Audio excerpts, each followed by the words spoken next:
Hello, and welcome to the crash course video for TCH 110, Web Usability and Interaction, offered by Coopersmith Career Consulting.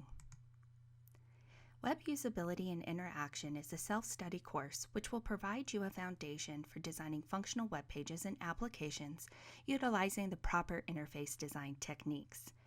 Here's a list of some of the topics that will be included in this course, and you will be basically reading and preparing for a final examination which consists of 10 roughly equal reading, lesson, and video assignments. The final examination is the culmination of this course, and your grade in this course is based solely on this examination. You will have a total of 3 hours to complete this exam, and you will get your grades within 7 days of completion of the exam. If you wish to retake the exam or fails an exam, you can do this once every 2 months. You can also see more details on this in your syllabus. Here's a brief overview of the course description again, which can be found in your syllabus. And here is a brief covering of the course goals, which can also be found in your syllabus. The textbook for this course is Gallett's The Essential Guide to the User Interface Design, an Introduction to GUI Design Principles and Techniques.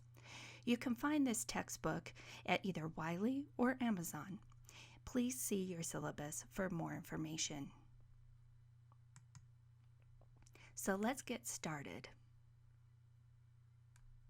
The interface helps create the first impression in the minds of your visitors, and if the web interface is difficult to use, look at, or interpret, you're going to lose visitors. Having a confusing web interface will also lead to errors, further alienating your visitors.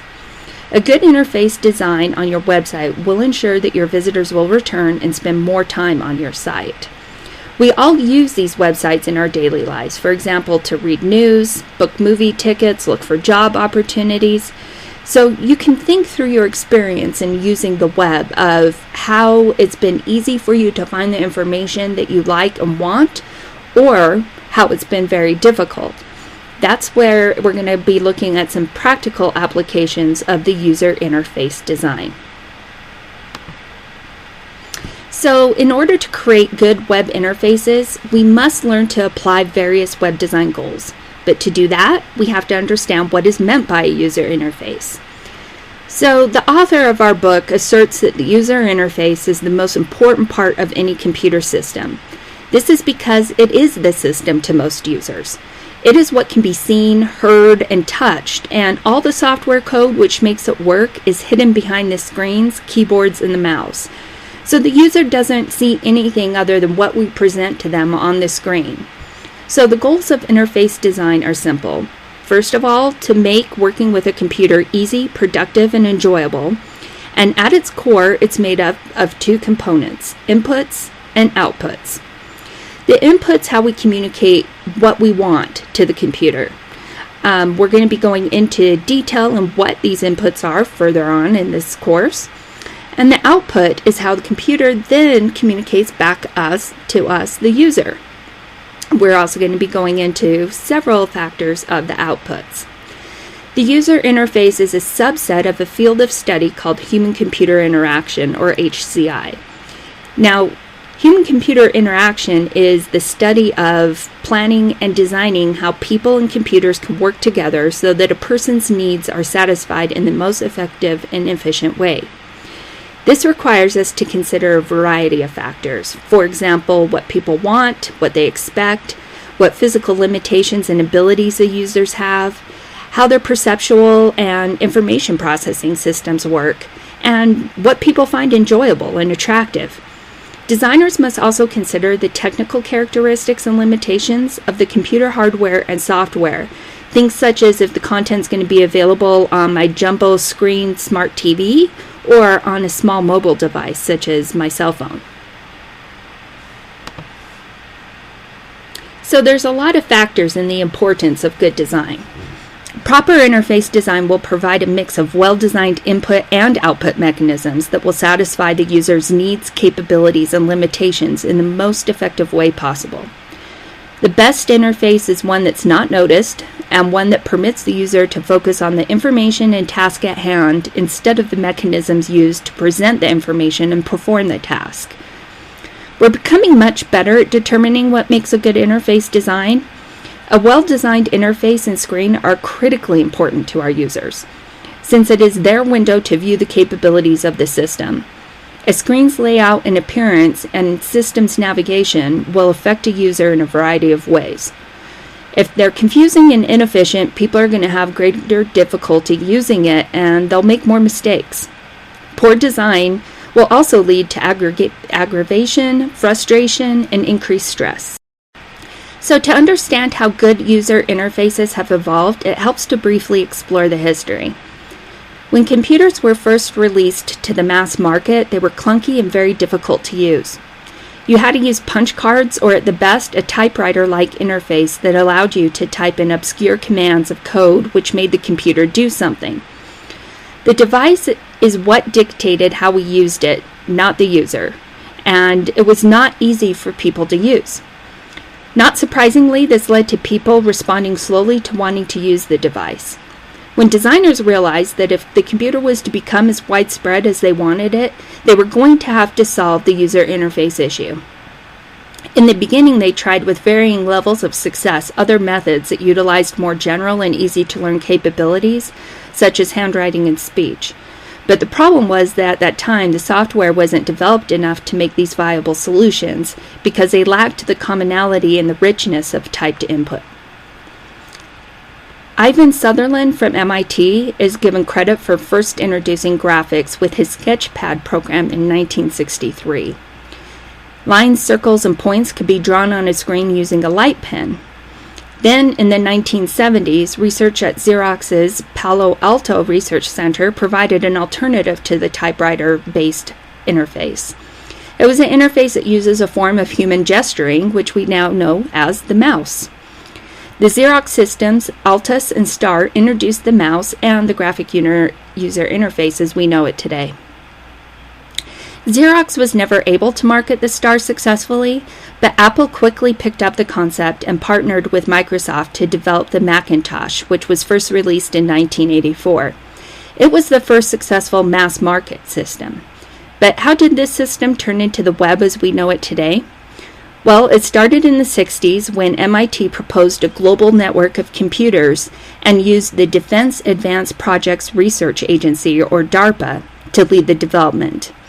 In 1969, the Internet, known as the Advanced Research Project Agency Network, was brought online and it connected computers at 4 major universities. Many more universities were then added into this network. Then, in 1974, Bolt, Berniak, and Newman released what we call Telnet. That was the first commercial version of this network. And then in 1982, the term Internet was formally coined. During the mid-1980s, the increasing availability of PCs and super microcomputers allowed many companies to also attach to the Internet, making this network grow. Then, in 1990, the Advanced Research Projects Agency network was decommissioned, leaving only the vast network of networks that we now call the Internet. By definition, the World Wide Web is a global information space in which people can read and write using computers connected to the Internet. The term's often used as a synonym for the Internet, but the web is really a service that operates over the Internet, just as email operates over the Internet. So in the 1990s, our knowledge concerning what makes effective screen design continued to expand, but the advent of graphics was a key turning point in this evolution. Coupled with the ever-improving technology, the result was even greater improvements in the user-computer screen interface. Chapter 2 reviews the dominant user interfaces today, GUI and web. GUI interfaces are looked at in terms of their components, characteristics, and advantages over the older text-based systems.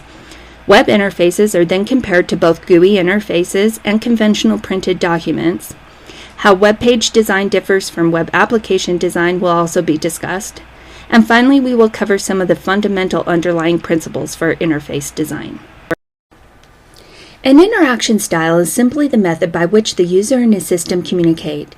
Today, the designer has a choice of several interaction styles. However, choices may be limited based upon the type of system being developed and the characteristics of the input and output devices to be used. A summary of the advantages and disadvantages of each one is shown in Table 2.1 in your text. The command line interface is the oldest and original user interaction style. It requires the user to press a function key or type a command into a designated entry area on the screen. It offers immediate access to system functions and it is flexible. The problem with command lines is that they must be remembered, testing the user's power of recall, and they can be cryptic, obscure, and intolerant of typing errors, which results in user frustration. A menu is a set of options or choices, and the user selects a choice with a pointing device or keystroke. Then visual feedback is provided to indicate the option selected. The advantage is that they utilize much of the stronger powers of recognition, not recall. However, menu choice labels must be meaningful and understandable for it to be truly effective. Otherwise, the speed of use will be degraded and errors will increase. Menus can break a complex interaction into small steps which structure and aid the decision-making process. This is especially helpful for infrequent users who are unfamiliar with the system. On the other hand, many small steps may slow down the knowledgeable user. The form fill-in style is very useful for collecting information.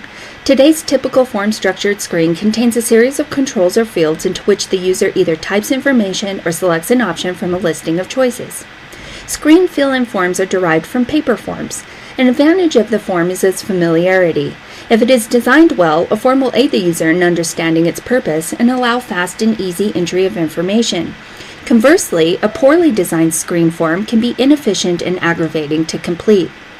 Direct manipulation is when you select screen objects and actions by using the pointing mechanism.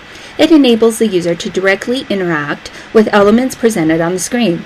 And these elements, called objects, will replace the keyed entry of commands and menus. Users typically select screen objects and actions by using the mouse or joystick instead of the traditional keyboard. They navigate the screen and execute commands by using menu bars and pull-down menus. A person is allowed to work in a familiar environment and in a familiar way, focusing on the data, not the application and the tools. Objects and actions are continuously visible, and reminders of actions to be performed are also obvious. Cursor action and motion occurs in physically obvious and intuitively natural ways, and the impact of a previous action is quickly seen, and the evolution of tasks is continuous and effortless. Incremental actions are also easily reversible. Finally, actions, if discovered to be incorrect or not desired, can be easily undone. One problem in direct manipulation, however, is that there's no direct analogy on the desk for all necessary windowing operations. A piece of paper on one's desk maintains a consistent size, never shrinking or growing, and Windows can do both. Solving this problem required embedding a control panel in the Windows border. The control panel is then manipulated and not the window itself. In practice, direct manipulation of all screen objects and actions may not be feasible because the operation may be difficult to conceptualize in the graphical system, the graphics capability of the system may be limited, the amount of space available for placing manipulation controls in the window border may be limited, or it may be difficult for people to learn and remember all of the necessary options and actions. When this occurs, indirect manipulation is provided. Indirect manipulation substitutes words and text, such as pull-down or pop-up menus for symbols, and substitutes typing for pointing. Most Windows systems are a combination of both direct and indirect manipulation. Anthropomorphic is an interaction through which direct gestures, dialogues, hand and facial gestures, and expressions are used. The success of graphical systems has been attributed to a host of factors. Let's talk quickly about some of the advantages. Symbols are recognized faster than text. There's faster use in problem solving. It exploits visual and spatial cues. It fosters more concrete thinking. There's a smooth transition from the command language system. It has predictable system responses, and there's less anxiety concerning use. There's also an increased feeling of control, and it's easily augmented with text. There's also immediate feedback, easily reversible actions. It's more attractive. It may consume less space. It replaces national languages. There's low typing requirements. It provides context. fewer errors, it's more natural, what makes it easier to remember, and makes it faster to learn. Graphical systems are not without their disadvantages. Trying to force all system components into a graphical format may be doing a disservice to the user. Some also feel that as graphical systems become increasingly sophisticated and continue to expand, the interfaces are becoming increasingly more complex. So there is greater design complexity. The elements and techniques available to the graphical screen designer far outnumber those that were at the disposal of the text-based screen designer. Controls and basic alternatives must be chosen from a pile of choices numbering in excess of 50. Conversely, alternatives available to text-based screen designers number about 15. The design potential may not be necessarily resulting in better design unless the choices are thoughtfully selected and consistently and simply applied. Learning is still necessary. The graphical interface is burdened today by a lack of widely available experimentally derived design guidelines. Early on, more developer interest existed in solving the technical rather than the usability issues, so few studies aid in making decisions are performed. Consequently, there is too little understanding of how most design aspects relate to productivity and satisfaction. There are many differences in technique, terminology, look, and feel among various graphical system providers, and even among successive versions of the same system. The working domain is the present. While direct manipulation systems provide context, they also require the user to work in the present. They're not always familiar. Symbolic representations may not be as familiar as words or numbers. Human limitations may also exist in terms of one's ability to deal with the increased complexity of the graphical interface. The variety of visual displays can still challenge all but the most sophisticated users. The motor skills required may also challenge all but the most sophisticated users. Correctly double-clicking a mouse, for example, is difficult for some people, and window handling and manipulation time are still excessive and repetitive. This wastes time and interrupts the decision-making needed to perform tasks and jobs. The number of symbols that can clearly be produced using today's technology is still limited. Few tested icons exist. Like typefaces, they can appear in different sizes, weights, and styles. It's inefficient for touch typists, meaning that for experienced typists, the keyboard is very fast and powerful. Moving a mouse or some other pointing mechanism may be slower. Inefficiencies develop when there are more objects and actions than can fit on the screen. It's not always the preferred style of interaction. Not all users prefer the pure iconic interface. It's not always the fastest style of interaction, and there's increased chances of clutter and confusion. Now, the futz and fiddle factor is with the proliferation of computer games. Usage can be a waste of time. Stromonsky in '93 estimated that 5 hours a week in the office are spent playing and tinkering, and experts have said that the most used program in Microsoft Windows is actually Solitaire. So good design requires hardware of adequate power, processing speed, screen resolution, and graphic capability, and insufficiencies in these areas can also prevent a graphic system's full potential from being realized. The interface design and not the interaction style is actually the best determinant of ease of use. User preferences must always be considered in choosing an interaction style, and in the majority of cases, words are more meaningful to users than icons. The content of a graphic screen is critical to its usefulness. A graphical system possesses a set of defining concepts. Let's talk a little bit about these characteristics. The sophistication of a graphical system permits displaying lines, including drawings and icons, and a variety of fonts, including different sizes and styles. The display of 16 million or more colors is possible on some screens. Graphics also permit animation and photographs or motion video. The meaningful interface elements visually presented to the user in a graphical system include windows, menus, icons, screen-based controls, a mouse or other pointing device, and the cursor. The objective is to reflect visually on the screen the real world of the user as realistically, meaningfully, simply, and clearly as possible. Pick-and-click interaction is most often performed using the mouse and its buttons. The user moves the mouse pointer to the relevant element to pick, and then the action is signaled with a click. Pointing allows rapid selection and feedback, and the secondary mechanism for performing these selection actions is the keyboard. Most systems permit pick and click to be performed using the keyboard as well.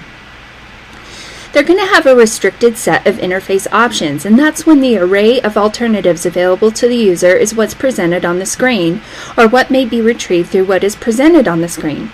This concept fostered the acronym WYSIWYG, or what you see is what you get. Visualization is the cognitive process that enables people to understand information that is difficult to perceive because it's either too voluminous or too abstract. Presenting specialized graphic portrayals facilitates visualization. And the best visualization method for an activity depends on what people are trying to learn from the data. Effective visualizations can facilitate mental insights, increase productivity, and foster faster and more accurate use of data. A graphical system consists of objects and actions. Objects are what people see on the screen, and they are manipulated as a single unit. A well-designed system keeps users focused on objects, not on how to carry out actions. Objects can be composed of sub-objects. For example, an object may be a document, and then the document's sub-objects would be a paragraph, sentence, word, and a letter. Container objects are objects that hold other objects, and they're used to group two or more related objects for easy access and retrieval. Objects can exist within the context of other objects, and one object may affect the way the other object appears or behaves. These relationships are called collections, constraints, composites, and containers. These relationships help define an object's type. Similar traits and behaviors exist in objects of the same type, and another important object characteristic is persistence. Persistence is the maintenance of a state once it's established. So an object's state, for example, window size, cursor location, scroll position, and so on, should always be automatically preserved when the user changes it. Objects also have properties or attributes. Properties are the unique characteristics of an object, and they help to describe the object and can be changed by users. In addition to objects, there are actions. People take actions on objects. Commands are actions that manipulate objects, and they may be performed in a variety of ways, including direct manipulation or a command button.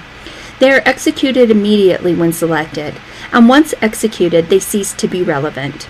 Examples of commands include opening a document, printing a document, closing a window, or quitting an application. The property attribute specification actions establish or modify the attributes or properties of objects. When selected, they will remain in effect until deselected. The next characteristic is use of recognition memory. Continuous visibility of objects and actions encourages the use of a person's more powerful recognition memory. This eliminates that out-of-sight, out-of-mind problem. Concurrent performance of functions means that the system may do two or more things at one time. When a system is not busy on a primary task, it may process background tasks, which is called cooperative multitasking. When applications are running as truly separate tasks, the system may divide the processing power into time slices and allocate portions to each application called preemptive multitasking. Data may also be transferred between programs. And lastly, the success of a GUI depends on the designer's skills in following these established principles. While internet history spans a couple of decades, that of the printed page is centuries old. Research and experience with print has created a fundamental and accepted set of guidelines for editorial style, element presentation, and text organization. Many of the basic guidelines can be applied to web page design. Web page design, however, is different in many aspects from the design of books, documents, newspapers, and other similar materials.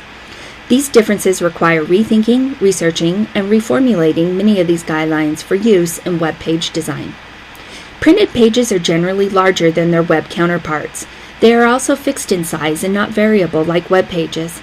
A printed page can be designed as one entity, the designer being assured that the final product will possess an integrated and complete look. Although web pages are usually designed as a complete entity, they are presented in pieces with dimensions that differ depending on the user's technology, such as browser, monitor, and so on. The visual impact of the printed page is maintained in hard copy form, while on the web, all that usually exists are snapshots of the page areas. The visual impact of the web page is substantially degraded, and the user may never see some parts of the page because their existence is not known or requires scrolling to bring it into view. The design implications of this are that the top of a web page is the most important element and signals that parts of a page may lie below the initial screen. Printed pages are presented as complete entities and their entire contents are available for reading or review immediately upon appearance. Web pages can take time to load. To account for this, we want to provide page content that downloads fast and gives people elements to read immediately so the sense of passing time is diminished. With the printed page, layout is precise with much attention given to it. With web pages, layout is more of an approximation and is negatively influenced by deficiencies in design toolkits and the characteristics of the user's browser and screen size. So we need to understand the restrictions and design for the most common user tools. Today, the resolution of displayed print characters still exceeds that of screen characters, and screen reading is still slower than reading from a document. So we need to provide an easy way to print long web documents. Printed pages present people with entire sets of information. Estimations of effort needed to deal with the document are fairly easily made, with size and the nature of the material being strong contributors. Some printed pages may be read sequentially, such as a novel, and others partially, a newspaper, or somewhat sequentially, such as a certain section of the newspaper. Other forms of printed material may be simply skimmed, like a sales brochure, but this skimming usually is symptomatic in some way. Web pages present people with individual snapshots of information, often with few clues about structure and sequence, length and depth. People always have a sense that a body of web information is potentially unlimited and the information pass can lead anywhere. With few content size cues available and huge information bases, a common resulting behavior of web users is to skim the information presented and look for what's most relevant to their task or need. This is done for personal efficiency. Design implications here are to create easy-to-scan pages and limit the word count of textual content. Also, provide overviews of information, organization schemes, clear descriptions of where links lead, and estimations of sizes of linked pages and materials. Navigating printed materials is as simple as page turning. Substantial interaction between pages is rare because the process is essentially sequential. Navigating the web requires innumerable decisions concerning which of the many possible links should be followed. It requires asking oneself questions such as these. What's at the end of this link? Where is it? Will it address my need or solve my problem? Design implications are similar to the aforementioned. Provide overviews of information organization schemes and clear descriptions of where links lead. Sense of place. With paper documents, you derive a sense of where you are through a mixture of graphic and editorial organization and size cues supplied by the design of the document. The document is an object with physical characteristics. Paging through printed material is an orderly process, sequential and understandable.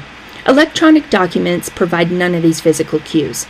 All that is visible is a small collection of text, graphic, and links, hinting that much else lies somewhere underneath.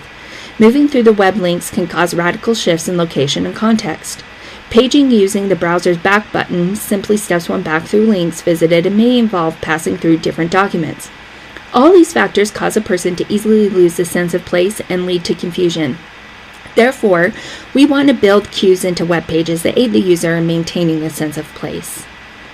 Interactivity is where the web has a lot of benefit over the print. Doing more is more memorable and makes a stronger impact than simply seeing. Because moving between web pages is so easy and almost any page in a site can be accessed from anywhere else, pages must be made freestanding, with every page being independent, and its topic and contents must be explained without assumptions about any previous page seen by the user. Printed pages, which are sequential, fairly standardized in organization, provide a clear sense of place, are not considered independent. Specific types of content, such as table of contents, author, index, and so on, are easily found in well-established document locations. We can apply this principle to the web by providing informative headers and footers on each page. In conclusion, many of the basic print guidelines can be applied to web page design, applying existing guidelines where relevant and new guidelines as necessary. What must be avoided are things that make sense in the print world but do not meet today's needs in web interface design. The strength of the web lies in its capability of hosting applications, linking databases, and the processing occurring on a variety of machines within a company or organization. Within a closed system, queries against databases can be made, internal communication performed, and information useful to employees can be made available. Current systems can also be implemented with more traditional GUI interfaces. So graphical business systems and the web are merging into a common entity, and these web systems are called intranets.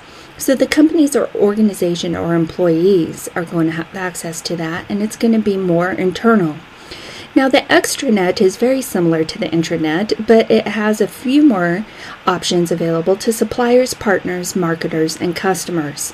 So it lies in between the internal and the external spectrum.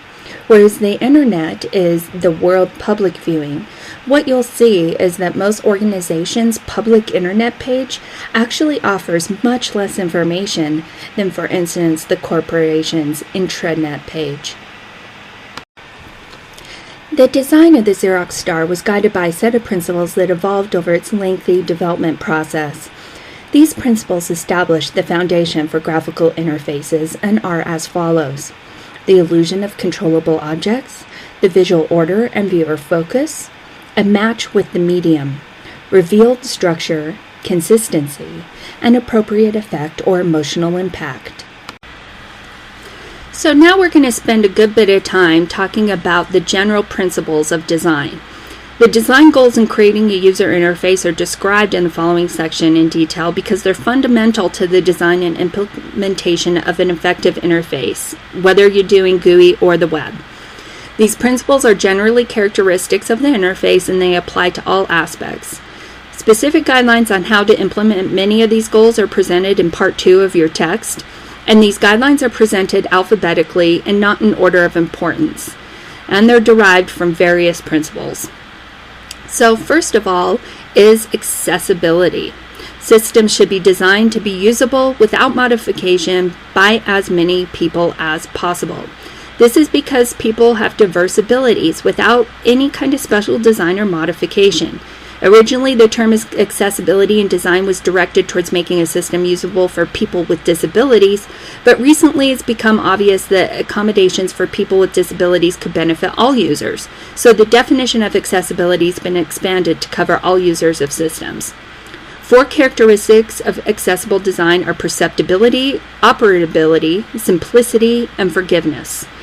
Perceptibility assures that a system's design can be perceived regardless of a person's sensory abilities. Examples of this are, for instance, text-based or closed captioning for the deaf, or audio and voice recognition for the blind. There's also abilities where you can maximize the screen resolution for people who are hard of seeing. Next is simplicity, which assures that all users can easily understand and use the system, regardless of their experience, literacy, or concentration level. Forgiveness assures the system minimizes the occurrence of and consequences of errors. These concepts are described more thoroughly in the following. Aesthetically pleasing is providing visual appeal by giving meaningful contrast between the screen elements, creating groupings, aligning screen elements, providing three-dimensional representation, and using color and graphics effectively and simply.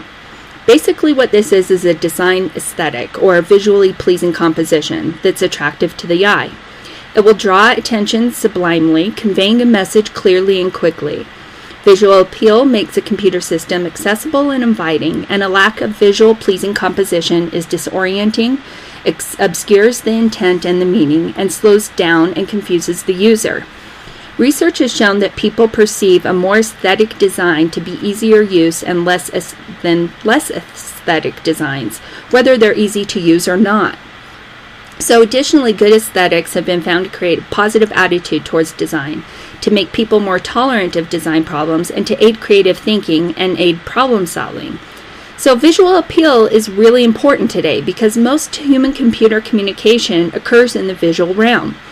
Visual appeal is provided by following the presentation and graphic design principles we're about to discuss, including providing meaningful contrast between the screen elements, creating spatial groups, aligning screen elements, providing three-dimensional representation and using your colors and graphics effectively. Good design combines power, functionality, and simplicity with a pleasing appearance. Availability is another general design principle. What we mean there is that we need to make all objects available at all times and avoid the use of modes. What this means is that all aspects of a system should be available at any time and in any sequence. So you need to avoid the use of modes, which is states of the interface of which normally available actions are no longer available. Modes will restrict the ability of the user to interact with the system, and we want to maximize the interaction. Clarity means that the interface must be clear in visual appearance, concept, and wording. Visual elements should be understandable, relating to the user's real-world concepts and functions, metaphors, or analogies, and should be realistic and simple. Interface words and text should be simple, unambiguous, and free of computer jargon. Compatibility means that design must be appropriate and compatible with the needs of the user or the client. Effective design starts with understanding the user's needs and adopting the user's point of view. One very common error among designers is to assume that all users are alike. A glance around the office should quickly put this assumption to rest. Another common error is to assume that all users think, feel, and behave exactly like the developer. Studies have proven otherwise. Users have quite different needs, aspirations, and attitudes than the developers. A system reflecting only the knowledge and attributes of its designers cannot be successful. So know the user is a fundamental principle in interface design. User compatibility can only happen if you understand them, and that truly occurs. Task and job compatibility is where the organization of a system matches the tasks a person must do to perform the job. The structure and the flow of the functions should permit easy transition between the tasks. The user must never be forced to navigate between the applications or too many screens to complete routine daily tasks. Product compatibility is the intended user of a system is often the user of other systems or earlier versions of the new system. So they're going to have habits and expectations and a level of knowledge that have already been established and will be brought to bear when learning the new system. So if these habits, expectations, and knowledge cannot be applied to the new system, confusion and frustration will result, and learning requirements are going to be greatly increased.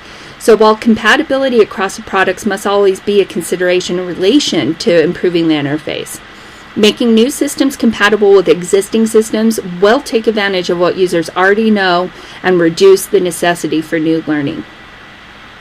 As far as configurability, the interface should be tailorable to the individual user's needs and desires. So easy personalization and customization through configuration or reconfiguration of a system will enhance the user's sense of control, encourage an active role in understanding, and allow for personal preferences and differences in experience levels. It also leads to higher user satisfaction. Some people will prefer to personalize a system to meet their preferences, and other people will not, accepting what's given. Still, others will want to experiment with reconfiguration and then give up, running out of patience or time.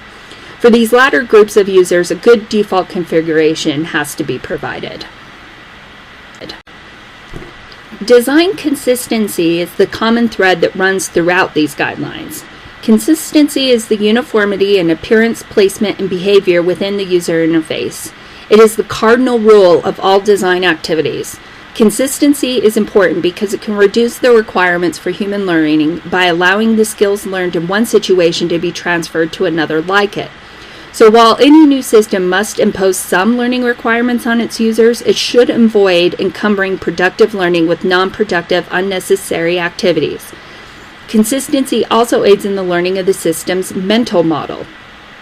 In addition to increasing the learning requirements, inconsistency in design has several other prerequisites and byproducts, including more specialization by the users, greater demand for higher skills, more prep time, less production time, frequent changes in procedures, and error-tolerant systems.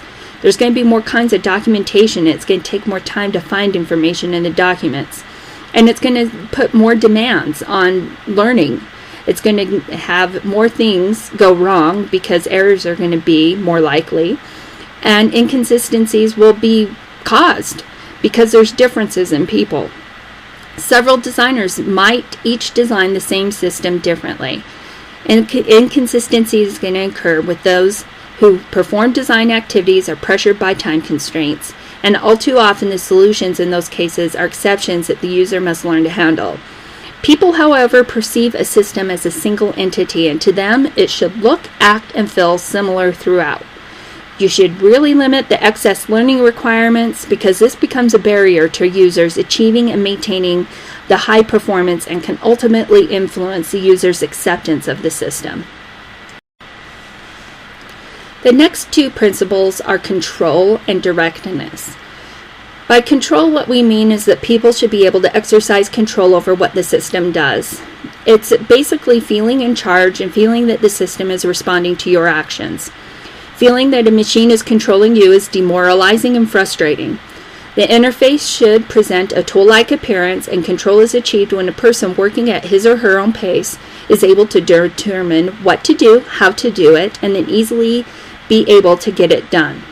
Simple, predictable, consistent, flexible, customizable, and passive interfaces provide control. Lack of control is signaled by unavailable systems, long delays in system response, surprising system actions, tedious and long procedures that can't be circumvented, and difficulty in obtaining the necessary information. The feeling of control has been found to be an excellent mitigator of the work stress associated with many automated systems. The means to achieve goals should be flexible and compatible with the user's needs, including their skills, experiences, habits, and preferences. A system can accommodate varying needs by offering multiple ways to accomplish a task, and new users will benefit from structured interactions. Whereas, on the other hand, experts want less structured interactions that provide direct access to functions and bypass the support provided to the beginners. So in general, avoid modes because they restrict the actions available to the user at any given time. If modes must be used, they should be visually obvious, for example, a changed mouse pointer shape, and allow the user to customize aspects of the interface while always providing a proper set of defaults. What directness relates to is that tasks should be performed directly.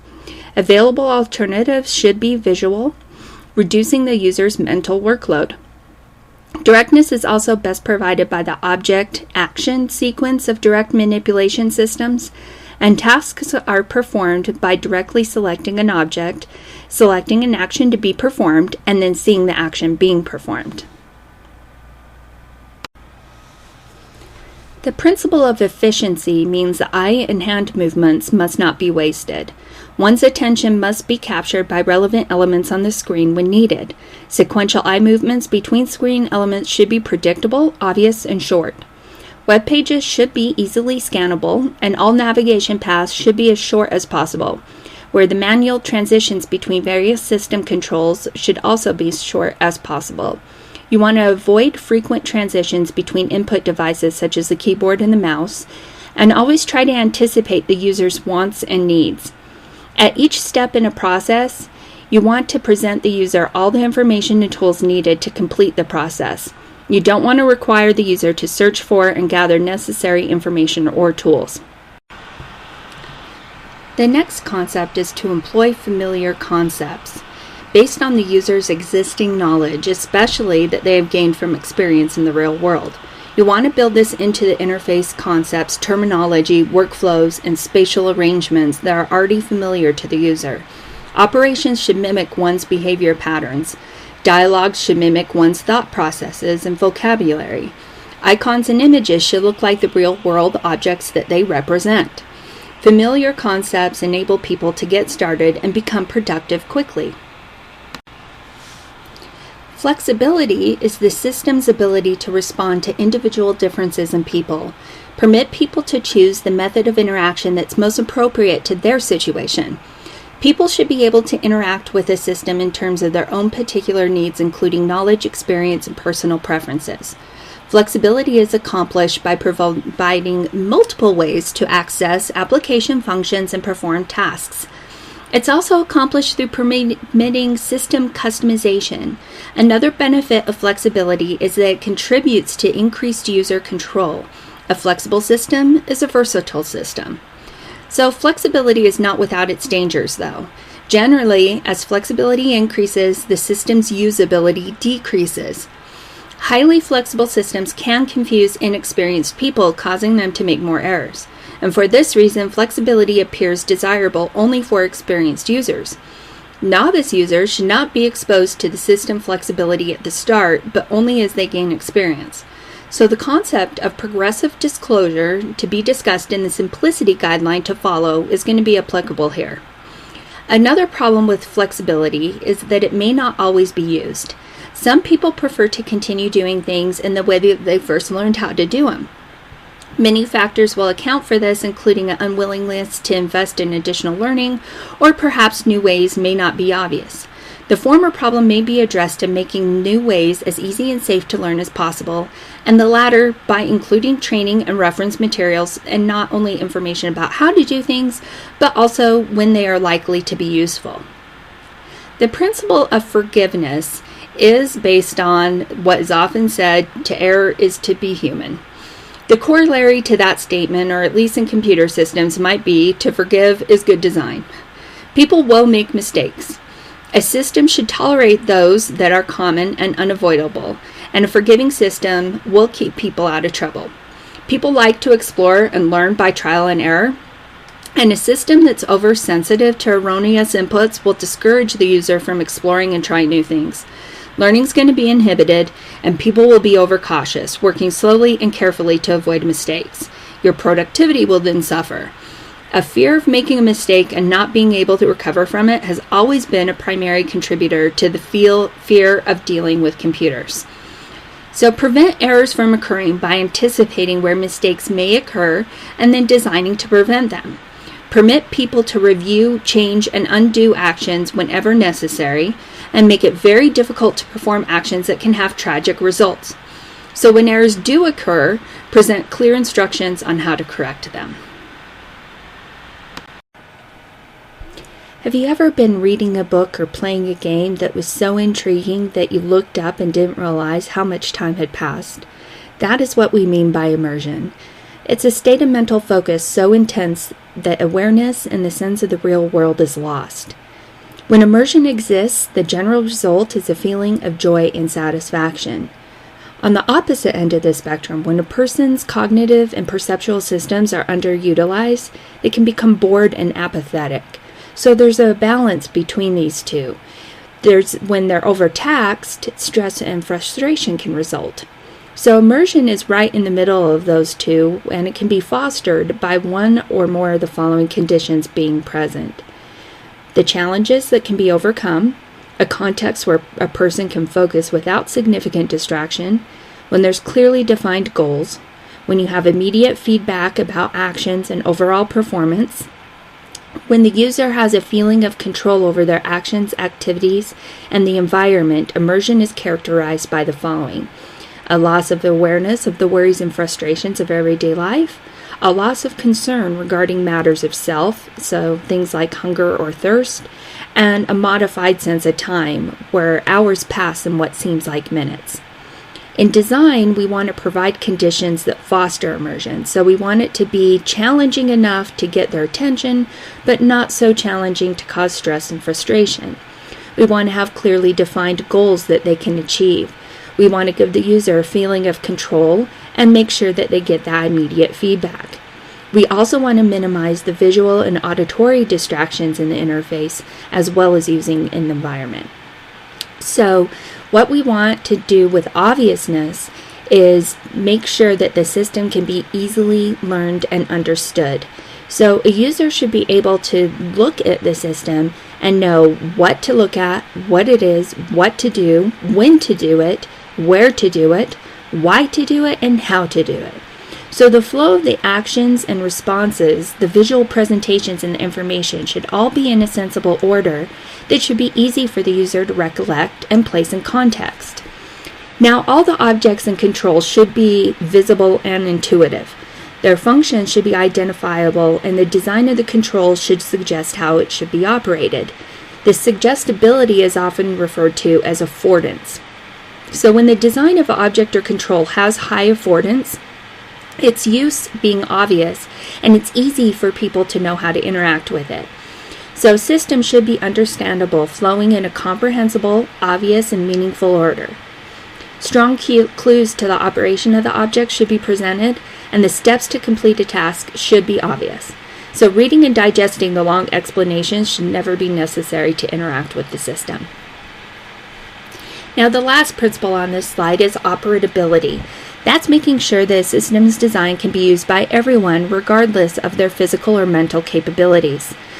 So a system also always has to be usable regardless of their physical capabilities, and operability is achieved by minimizing repetitive actions and sustained physical effort. This will foster control use through making their intents obvious and the sizes large enough for easy activation, and positioning screen information and control so that they can be easily accessed whether they're sitting or standing. Operability also requires that the design should be compatible with assistive technologies. A principle that goes hand in hand with what we are just talking about is perceptibility. What that means is that every user must be able to perceive a design regardless of their sensory abilities.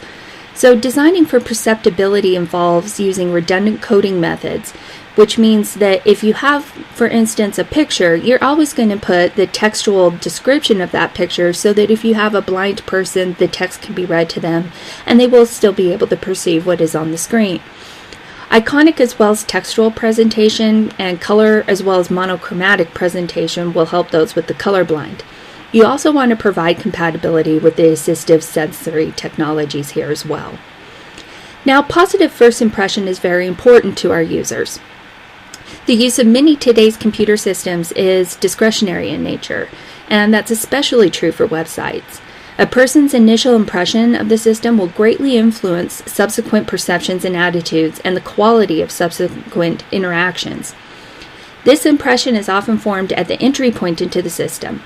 So a poor first impression can cause annoyance or even cause immediate system rejection where they will never come back or use it again. So what we need to do is make sure that those key elements in the entry point are minimal barriers, points of prospect, and progressive lures. Now, to do minimal barriers, what we need to do is make sure that we don't encumber any kind of entry points. They can be functional or aesthetic, and functional barriers will include things like slow-loading pages, excessive advertisements, illegible typefaces, and confusing screen organization. Aesthetic barriers include things like visually noisy screens and the overuse of color. Points of prospect means that users should become quickly oriented and enabled to clearly survey the available options. Screens or pages should be easily scannable, provide good orientation cues, and clear navigation options.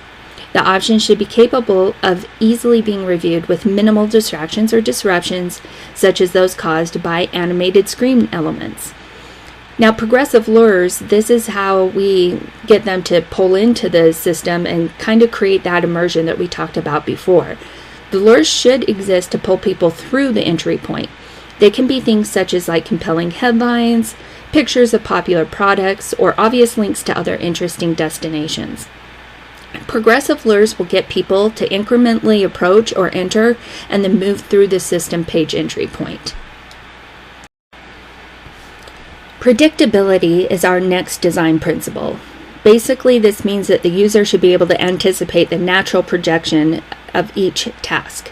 So all the tasks, displays, and movement through a system should be anticipatable based on the user's previous knowledge or experience. All these actions should lead to the result that the user expects. Screen elements should be distinct and recognizable, and current operations should provide clues as to what's going to come next. So that anticipation or predictability will reduce mistakes and enable the user to complete their task more quickly. So all expectations possessed by the user should be fulfilled uniformly and completely, and predictability is greatly enhanced by design consistency, which we spoke about before. So what we want to do here is avoid bundling or combining actions because the user may not be able to anticipate the side effects of those actions. So instead of implementing composite actions, make them independent and provide ways for the users to combine actions when they wish to do so if they're more experienced. Recovery means that a system should permit commands or actions to be reversed, and that it should be immediate, and that they never lose their work as a result of an error on their part or communication problems. So what we're looking at is that the user should be able to retract or reverse an action by issuing an undo command. And knowing that action can be reversed will reduce a lot of the stress of new users who often worry about doing something wrong and messing the system up. So the return point could be either the previous action, the previous screen, a recent closure point, or even the beginning of some kind of predetermined period, such as back 10 screens or a number of minutes. So reversing or abolishing the action is analogous to using an eraser to eliminate a pencil mark on a piece of paper. The goal here is going to be stability, or returning easily to the right track when a wrong track has been taken. Recovery should be very obvious, automatic, and easy and natural to perform. So it should be hard for them to get into deep water or go too far astray. Easy recovery from an action will greatly facilitate their learning by trial and error and exploration. And if an action is not reversible and its consequences are critical, it should be made difficult to accomplish.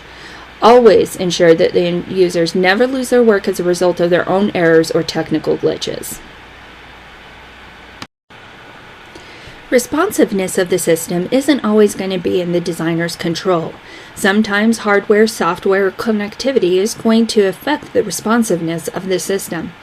So as a designer, we want to make sure that we give the cues in there to account for the responsiveness. What we're going for here is the user request must be responded to quickly. We want our users to have knowledge of results or feedback because that's a necessary learning ingredient. It will shape human performance and it instills confidence. So all requests to the system must be acknowledged in some way. Feedback may be visual, such as a change in the shape of a mouse pointer, or textual, such as text talking in the form of a message. It can also be auditory, consisting of a unique sound or tone. But we never want to leave this screen blank for more than a moment, because if we do, the user will probably think that the system has failed or that the computer is frozen. If a request requires an unusually long processing time or one that's longer than customary, we want to provide an interim in progress message. We also want to provide some unique form of communication if a user action results in a problem or a possible problem. So substantial or more informative feedback is most important for the casual or new user, whereas expert users are often more content to receive modest feedback. In terms of safety, as we spoke about on the previous slide, we don't want our users to ever lose anything due to one of their own mistakes. So how do we protect the user from making mistakes? We want to eliminate that opportunity for mistakes or confusion, and we also want to provide memory support for the user. We never want to rely upon the person to have to remember something to use our system. So if the system possesses the information, it should be provided to the user in visual cues, reminders, list of choices, and other aids that will help them so that they don't have to remember or make mistakes. Simplicity goes hand in hand with the principles of uniformity and consistency. Simplicity is achieved when everyone can understand and use the system regardless of their experience, literacy, or concentration level. Now, being the opposite of complexity, which is a measure of the number of choices available at any point in the human-computer action, a great deal of functionality and power is usually associated with high complexity. Complexity most often overwhelms and confuses new and casual users of systems, and complex systems are not fully used or used inefficiently, because a person may follow known but more cumbersome methods instead of the easy but undiscovered or unfamiliar method. So a system lacking complexity must have different sets of faults. It can be tedious to use and it may not accomplish much. So it's better to provide less functionality that will get effectively used than to provide too much functionality but have an interface that's too complex and extremely difficult to use. So it's a double-edged sword here. What we want to do is make sure that it's present without being apparent. So the goal is to provide a complex system while masking the complexity through a simple interface. And there's several ways to minimize the complexity of the system. One of these ways is progressive disclosure. This introduces the system components gradually so that the full complete system is not visible at the first encounter. We want to teach the fundamentals first and then slowly introduce the advanced or more sophisticated functions. This is called the layered or spiral approach to learning, and such an approach was first described by Carroll and Carthers, who called it the training wheel system. They found that disabling portions of the system that were not needed could lead to errors and confusion, improving system learning efficiency. So what they did is they provided an obvious visual hierarchy. And depending on the user tasks, they established the hierarchy of importance of the screen elements through prominence. So they use size, contrasting colors, and the position so that the techniques can aid the user in being able to structure the screen and focus that user's attention on what they need to get to. We also want to provide defaults. That's also another form of system layering. And when the system is first presented, we have a default configuration. The new user will not be burdened with the decisions of some of the higher level functioning of the system, and they're going to be able to just concentrate on those fundamentals first. Now, the defaults obviously can be changed if desired as their experience increases. Another way to simplify the system is to minimize the screen alignment points. What this means is that if there's several alignment points of elements displayed on a screen and they're associated with the complexity of the system, we want to make sure that those alignment points are minimized so that there isn't that visual complexity. This concept is going to be discussed a little bit more in step 3, so I'm not going to go too in detail into it now. What we also want to do to make it simple is make the common actions obvious. Now, the common actions within a system should be easier to accomplish than uncommon actions, and the benefit is going to be greater overall system efficiency. Again, hand in hand, we want to provide uniformity and consistency, because as we spoke about before, inconsistency really is just a foolish form of a complex system. It forces a person to learn things that appear different but aren't different. We want to eliminate any unnecessary elements. So we want to eliminate screen clutter through subtractive design. Unnecessary elements are going to be distracting, and they consume a portion of a person's cognitive capabilities. So if something doesn't contribute to the effective system use, remove it. What we mean by transparency is that we want to permit the user to focus on the task or the job. We never want to force the user to think about the technical details of the system. One's thoughts must be directed to the task and not the computer communication process.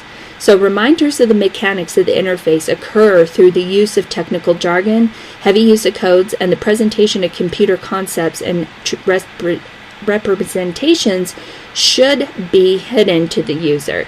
We don't want them to have that concern for the mechanics of the interface. The principle of trade-offs basically means that there's going to be a great deal of territory and conflict within another technical requirement.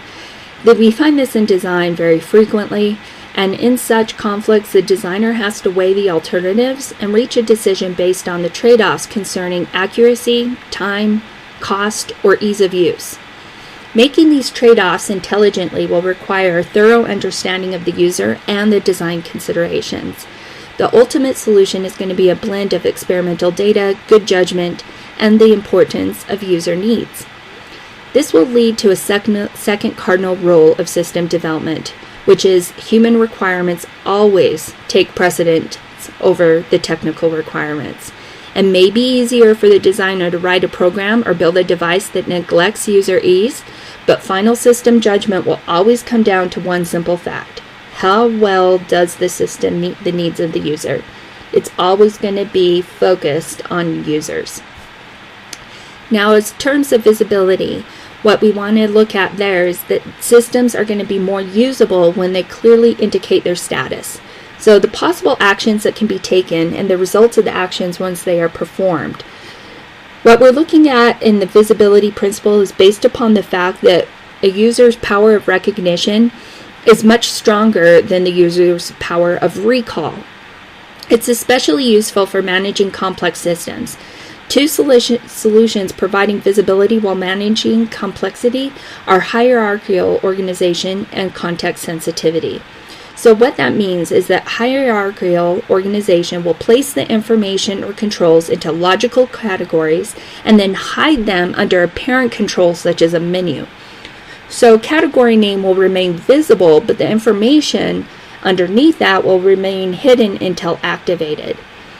Context sensitivity presents and hides information and controls based upon the existing system context. So while relevant information and controls are made highly visible, irrelevant or unavailable functions are hidden until they become relevant. So all of this degree of visibility of information should correspond to the relevance of the information. Now that we've talked about the general principles of design, let's get a little bit into talking about the development path. Because developing a computer system is never easy. The path is going to be filled with obstacles and traps, many of them human in nature. So we have some general observations about design. First of all, keep in mind that nobody ever gets it right the first time. You're going to have a lot of surprises and a lot of changes. And even making contracts to ignore change will never eliminate the need for change. Even if you've made the best system humanly possible, people will still make mistakes when using it. So we need good tools, and we have to have behavioral design goals like performance design goals. Now, the first 5 of those conditions is going to occur naturally because people are people, both as users and as developers. These kinds of behavior are going to need to be understood and accepted in design because users will make mistakes. They always occur, but they can be reduced. So the guidelines in the various design steps will address this problem. And we're going to talk a little bit about behavioral design goals in step 2. So when you're looking at this, you want to keep in mind some of the common pitfalls. They exist in the process because of a flawed design, including a failure to address the critical design issues or an improper focus of intention, or perhaps your development team organization fails. So some of the common pitfalls are listed here. Now, when we talk about knowing your user or client, we're going to get into that in step 1. That's going to help reduce some of these pitfalls. And then, of course, prototype and testing are going to be addressed in step 14, which is going to be very critical to making sure that we don't have these pitfalls in our process. The author of our text comes up with what he calls the 7 commandments of designing for people. This is because the complexity of a graphical or web interface is always going to magnify any problems that do occur. So while obstacles to design will always exist, pitfalls can be eliminated if the following design commandments remain foremost in the development process. So the first one is to provide a multidisciplinary design team. What this means is that you want to provide a balanced design team with many specialists. Effective design and development will require the application of very diverse talents, and no one person will possess all the skills to perform all the necessary tasks. So the best that can be hoped for is that one person may be able to possess a couple of skills such as development, design, and usability. But you also need experts in interface design, documentation, training, system analysis, and software design. So a balanced design team with all these different talents should be established. Number 2 is to solicit early and ongoing user involvement. This is going to be critical to the design process because the user is going to be your ultimate focus. So by including them in the process, not only is it going to give them a sense of ownership, but it's going to make sure that you are involving the user to get the requirements determination and testing from the very beginning of the process.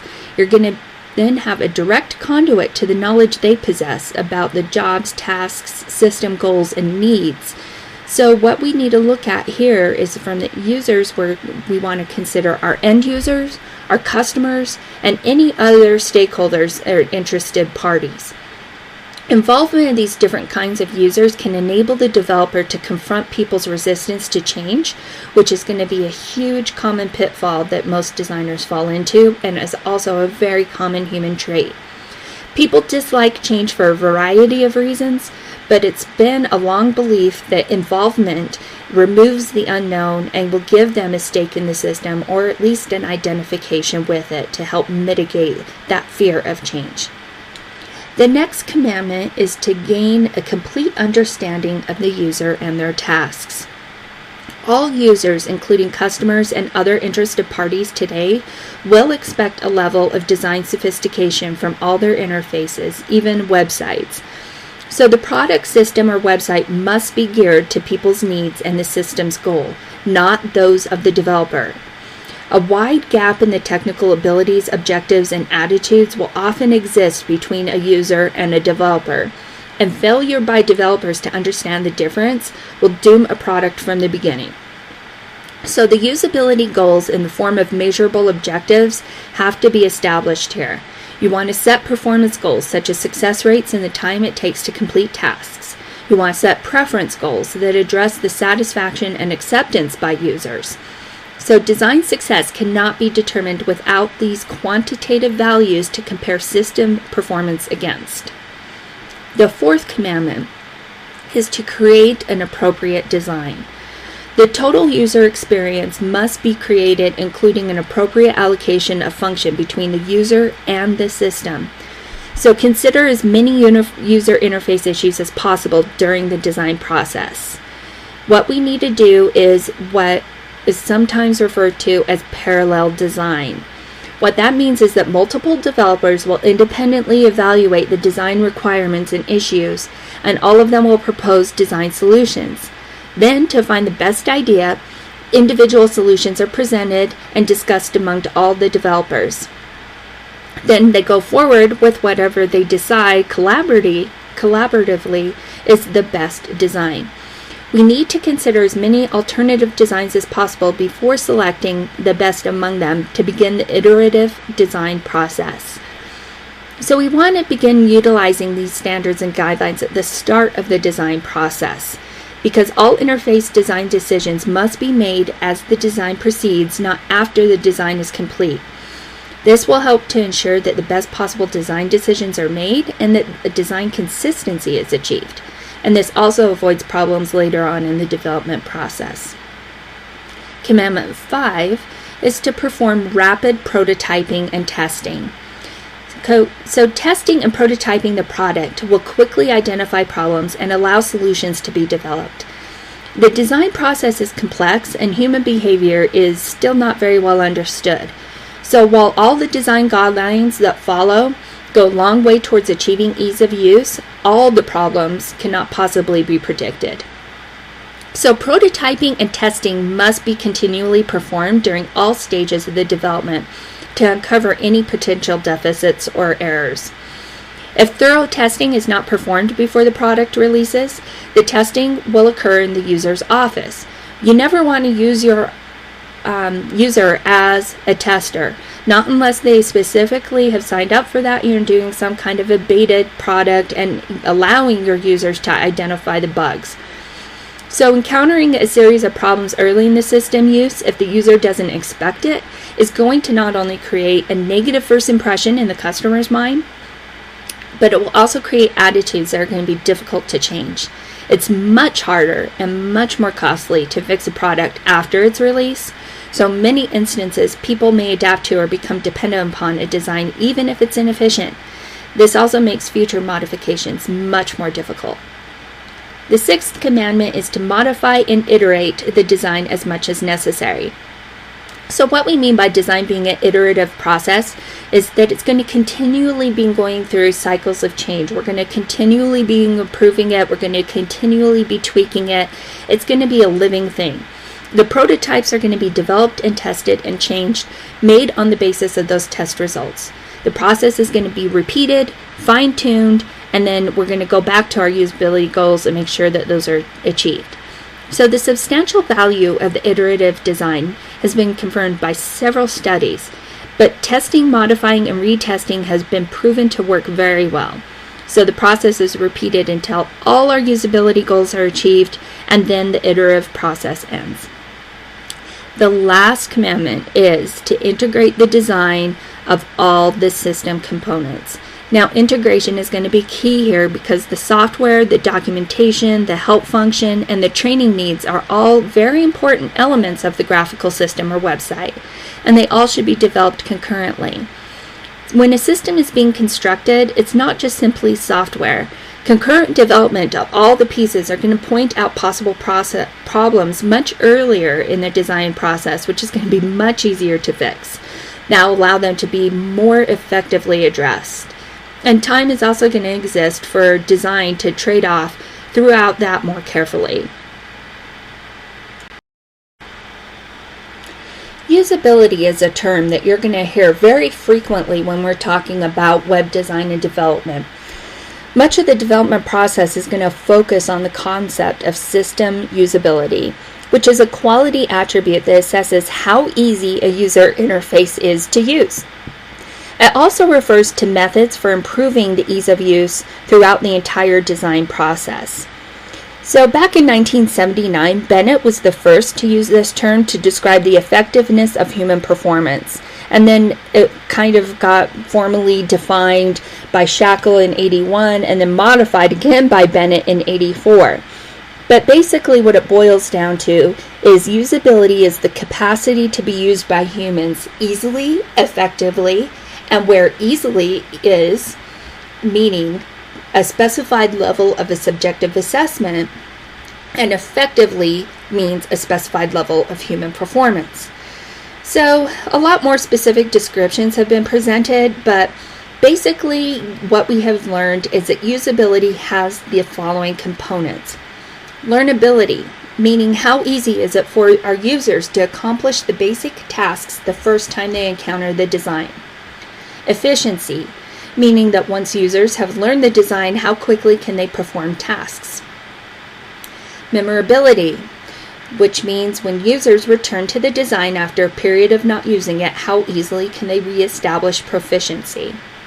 Errors, meaning how many errors do users make, how severe are these errors, and how easily can they recover from the errors. Satisfaction, meaning how pleasant is it to use the design. Now there's also some more dimensions of usability that's been described by Queensberry, which we also go into here. Where effective means the completeness and the accuracy with which users achieve their goals. Efficiency is the speed with accuracy in which users can complete their tasks. Engaging is the degree to which the tone and style of the interface makes the product pleasing or satisfying to use. Error tolerant is how well the design prevents errors and helps with recovery from those errors that do occur. And easy to learn is how well the product supports both initial orientation and deepening understanding of its capabilities. So what you need to keep in mind here is that usability is one of the interface's most important qualities. So an entity that may be capable of performing many valuable functions for its user, but it's not easy to use, and the functions can't be accomplished, is exactly what we do not want to do, but what designers are known for. So we want to make sure that usability and utility are equally important in design. Now, one of the myths that we would like to debunk here is that usability is nothing but common sense. Usability does not occur easily to users or designers. It has a relationship with flexibility in design, and in general, as the flexibility of a design increases, its usability decreases. So flexible designs can perform more functions, and it is a more robust system. However, that trade-off is in the usability of the system because it comprises more complexity in the design. So when you have flexibility, it will pay dividends when users can't clearly anticipate their future needs, but these flexible designs that enable people to address future contingencies need to be included in the design process. That flexibility will usually result in a reduction in usability. However, this should always be considered. Now, usability assessment in the design process should begin in the very early stages of the product development cycle and should be continually applied through the process. The assessment should include the entire user experience and all the product's important components. Just keep in mind, usability is one of the most important qualities of the interface. So how do we ensure usability throughout our design process? Again, we want to begin in the early stages, apply it throughout the entire process, make sure that we're including the user's entire experience, and include all important product components. Okay, so IBM usability specialists were able to list the 10 most common usability problems in graphical systems. They're listed here.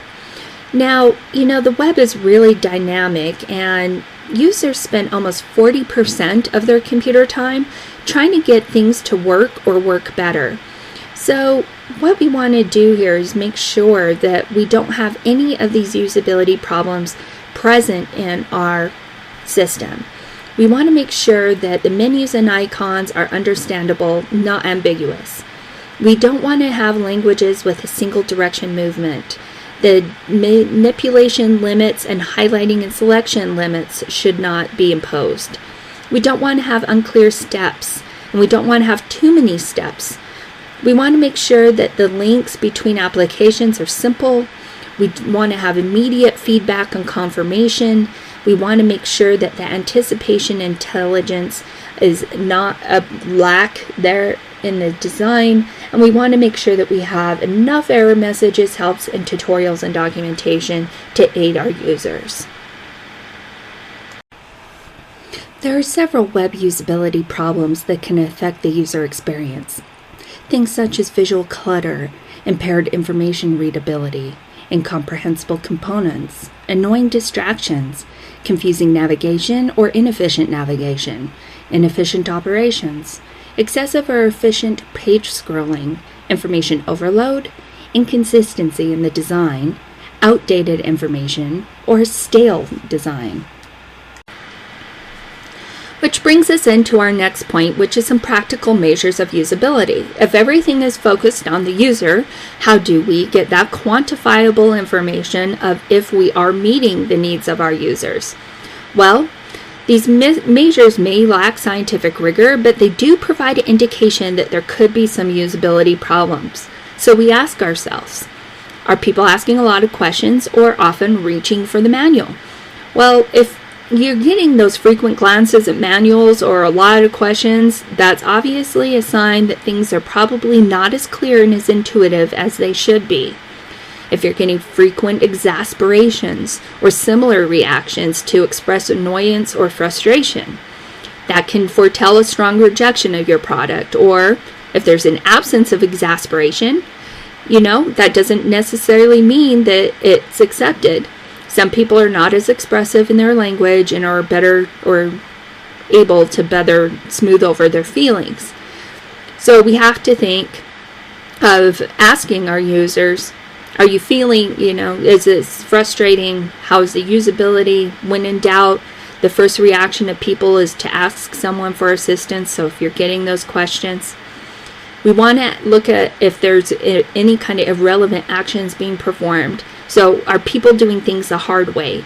Are there incidental actions that are not required, but that they're going through with excessive mouse clicks or keyboard strokes just to accomplish something instead of going to the right place at the right time to get the right window or page in the display?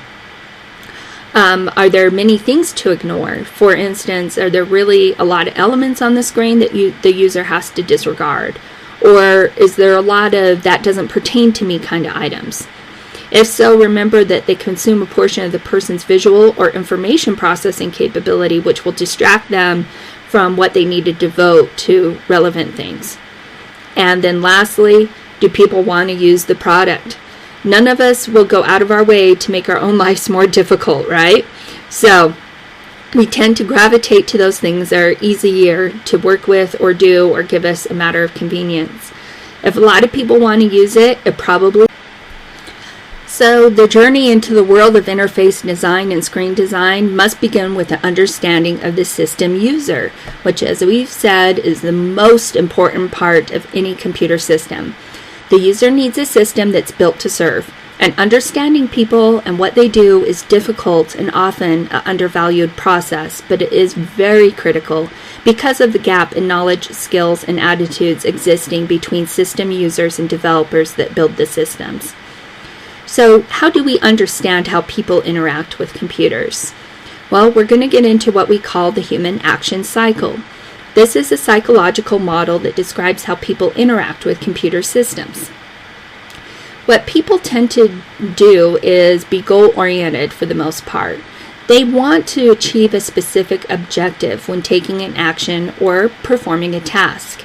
So these actions and tasks can be cognitive or physical in nature, and the action cycle consists of 3 stages: goal formation, execution of activities to achieve the goal, and lastly, evaluation of the results of the action. So, how does this go? A goal is first formed, which means that the cognitive activity, appropriate objectives are thought out and defined. And then the goal may be to type or print a letter or to find a good price for a specific electronic device. Next is the execution of the plan is devised and implemented. This phase consists of 3 stages, the first 2 being cognitive in nature and then the third being physical. So the first phase is general methods to achieve the desired goals are decided upon. So typing a letter requires using a computer's word processing function. Finding a best price requires using the internet to do some comparison shopping. Next, the action sequence is planned. Typing a letter requires opening the word processor, retrieving a blank document, and then typing the letter. The best price determination requires doing an internet search to locate possible sources of the desired equipment, accessing the websites of those sources, and then finding the equipment prices. Next, the actions are performed. So the various available computer controls, such as a keyboard and mouse, are used to perform the planned tasks. Now that will take us into the next phase of the cycle, which is the results of the actions taken are evaluated. This is another cognitive phase that also consists of 3 stages. The first stage, the resulting output is perceived and understood. So the letters and symbols typed appear on the screen, or the prices of equipment are provided on the website being viewed. Next, the outcome is interpreted and based upon expectations. So we ask ourselves, is the letter formatted properly and its content accurate and complete? Or are the prices displayed for the proper equipment? The last stage, the results are compared to the formulated goals. Has the letter been printed correctly? Is the price a good price? A failure to achieve the formulated goals may cause the action cycle's goals to be modified or performed again, and multiple iterations are possible. So this simple action cycle may last only a few seconds, and others may take hours to complete. So in the execution phase, there's numerous ways to fulfill one's goal. Interface design should enable the human action cycles for tasks to be performed as quickly and as accurately as possible. So we've spoken a little bit about the gap between designers and users. Well, that gap has resulted in a stereotype of new users or unfamiliar users with our systems. So let's talk a little bit about why people have trouble with computers. What's making a system difficult to use in the eyes of its user? Well, there could be too much flexibility. When the needs of the user are not well understood, the tendency is to build upon a system as many functions as possible. The more functions results in a higher interface complexity, and the higher complexity requires more learning and results in less efficient human performance. So in general, as the flexibility of a system increases, its usability decreases, so we don't want to have too much flexibility. The use of jargon, we're also famous for that. Systems often speak in a strange language, words that are completely alien to the office or home environment or used in different contexts. So what we need to do is make sure that we learn to use the system, which doesn't require learning a new language to learn to use it. If there's non-obvious design, we've spoken about the importance of making things obvious and intuitive. If you have complex or novel design elements, you may think that that's interesting, but it makes it difficult for them to be mastered. Operations may have a prerequisite condition that has to be satisfied before they can be accomplished, or outcomes may not always be immediate, obvious, or visible. The overall framework of your system needs to be invisible, but the effect of which that results cannot always be related to the actions that accomplish them. So we need to make sure that that is not the case, and that the design is obvious, and that the actions are related to that results. Find distinctions. What this means is that different actions can accomplish the same thing depending on when they're performed, or that different things may result in the same action. These are minute distractions and difficult to keep track of, and critical distinctions are not made at the appropriate time, or the distinctions don't have a real consequence, and otherwise the user will insist that problems are being caused by press the enter key the wrong way. You need to make sure that there's a distinction between what action is resulting and what error. There could be a disparity in the problem-solving strategies because people learn best by doing. They have trouble following directions, and they don't always read instructions before taking an action. So human problem-solving can best be characterized as error correcting or trial and error. So when there's a tentative solution formulated based upon the available evidence, it's tried. And then that often has a low chance of success, but the action's results are used to modify the next attempt and increase the chance of success. So most early computer systems had an enforced error preventing strategy, which assumed the person will not take an action until a high degree of confidence exists in its success, which is completely opposite to the way that we do it. So the result is that when people head down one wrong way path, they often get entangled in situations that are difficult or impossible to get out of. So they get to that point where they're just frustrated and take the last resort of turning the computer off and restarting over from scratch. The last problem is that there's design inconsistency. So we talked again over and over about the importance of consistency in design. For instance, the same action may have different names, things such as save and keep, meaning the same thing, or write and list, meaning the same thing. The same command may cause different things to happen, and the same result may be described differently. For example, not legal or not valid. Or the same information may be ordered differently on different screens. The result is that system learning will become an exercise in memorization, and the meaningful or conceptual learning will become very difficult. There are many psychological responses to poor design. These diminish the user effectiveness because there's severe blocks to concentration, and thoughts irrelevant to the task at hand are forced into the user's attention, and not necessary. The necessary concentration is impossible. So the result is, in addition to higher error rates, poor performance, anxiety, and dissatisfaction, the system may be abandoned altogether. There's some important human characteristics that we need to consider in design because we're very complex organisms with many attributes that have an important influence on the way that we see the design of the system. The first of that is perception, which has these characteristics. Proximity is how our eyes and minds see objects as belonging together as if they are near each other in space.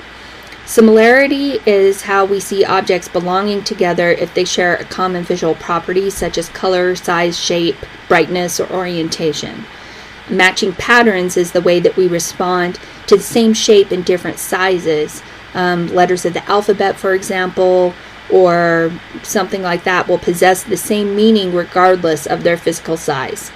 Succinctness is how we see an object because of the perfection or simplicity, and that will make it easier to remember. Closure means that our perception is synthetic. It establishes a meaningful whole, and if something doesn't quite close itself, such as a circle, square, triangle, or word, we see it as closed anyway. Our brain interprets it that way. Unity means that objects that form closed shapes are perceived as a group. Continuity means that shortened lines may be automatically extended. Balance, we desire stabilization or equilibrium in our viewing environment, whether it's vertical or horizontal. We like right angles. That's the most visually satisfying and the easiest to look at. As far as 3D projection, when certain visual cues are present, we tend to see objects and patterns as three-dimensional. For example, in an overlapped project of a smaller, similar object, the shaded objects will be perceived as further away. There's a thing called top-down lighting bias. We interpret shaded or dark areas of an object as shadows caused by a light source from above. Where objects with top-down lighting are seen as natural, those with other kind of light orientations are seen as unnatural. We have expectancies. Perception is also influenced by expectancies, which means that we perceive not what's there, but what we expect to be there. So missing a spelling mistake in proofreading or something we write is often an example of this. We don't see how a word is spelled, but how we expect the word to be spelled. Context, environment, and surroundings will also influence the individual's perception. For example, if you have two drawn lines the same length, they may look the same length or different length depending on the angle of any kind of adjacent lines or what people have said about the size of the lines. And then we have what we call signal versus noise. Now this is a very important concept in our sensing mechanism because we're always bombarded by many stimuli called signals. And some are important, some are not. The important stimuli that we need to take in are often called signals, and then the ones that aren't important or unwanted or filtered out are called noise. So this is known as figure ground perception. Figure is the signal, and ground is everything else forming the background. Signals or figures are more quickly comprehended if they're easily distinguishable from noise or background in our sensory environment. So noise is going to interfere with our perception of signals to the extent that they're similar to one another. Noise can actually even mask a critical signal. For example, like imagine a hidden word puzzle where the meaningful words are buried in a large block matrix of alphabetical characters. These signals or alphabetic characters making the meaningful words are masked by the matrix of meaningless letters. So the elements of the screen assume the quality of signal or noise. Depending on the actions and the thought process of the user, once the screen is first presented, it has to be identified as being a correct one, and then, for instance, the screen title may be your signal. The other elements on the page may be simply noise. So when the screen is being used, the data it contains becomes the signal, and the title now reverts to noise.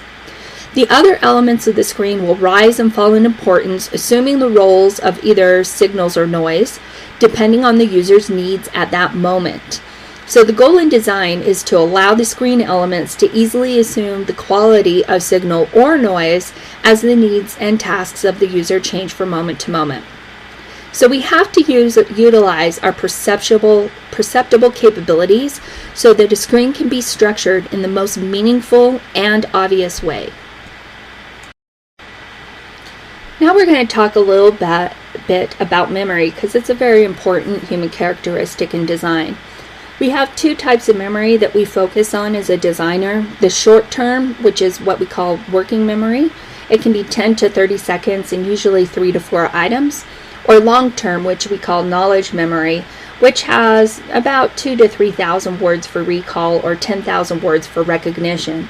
As you recall in the previous slides, we want to make sure that we are making our users recognize things, not memorize things. We want it to be really easily to identify and really draw down the memory requirements. So we do have some guidelines and other general ways to reduce our user memory loads and reduce the need for mental integration to aid recall and expand their working memory, which will enhance our system usability. So what we do is we present information in an organized, structured, familiar, and meaningful way. We give the user control over the pace that the information presents. We place all the required information in task performance in close physical proximity. We place important items at the beginning or the end of a listing, not in the middle. We place information that must be compared in close proximity to each other so memory doesn't have to be used. We don't require people to perform other tasks using memory if screen reading is important. And we make important items unique or distinctive in some manner because the likelihood of them being remembered will be increased, and highlighting key elements is one way to do this.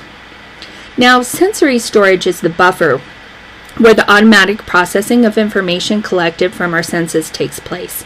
It's an unconscious process, but it's attentive to the environment and quick to detect changes and constantly being replaced by new gathered stimuli. So in a sense, it acts like a radar, constantly scanning the environment for things that are important to pass on to higher memory. It can easily be overwhelmed at times by noise, but it can occasionally detect the important thing through all of that noise. So what we want to make sure is that we don't have repeated and excessive stimulation, because that will fatigue the sensory storage mechanism, making it less attentive and unable to distinguish what's important. So we want to avoid unnecessarily stressing it. We want to design the interface so that all aspects and elements serve a definite purpose, and eliminating the interface noise will ensure the important things are less likely to be missed. The next human characteristic that we're going to talk about is visual acuity. This is the capacity of the eye to be able to resolve details. It's the phenomenon that results in an object becoming more distinct as we turn our eyes towards it, and then rapidly losing distinctness as we turn our eyes away. So the visual angle from the point of fixation will increase. It will show that the acuity will be halved at a distance of 2.5 degrees from the point of fixation. So if you have a 5-degree diameter circle centered around an eye fixation character on the display, the area near the color character or the maximum length for a displayed word is going to be a viewing distance of 19 inches. Now, we assume that the average character sizes and character line spacing and number of characters on a screen are going to be falling into the same circle.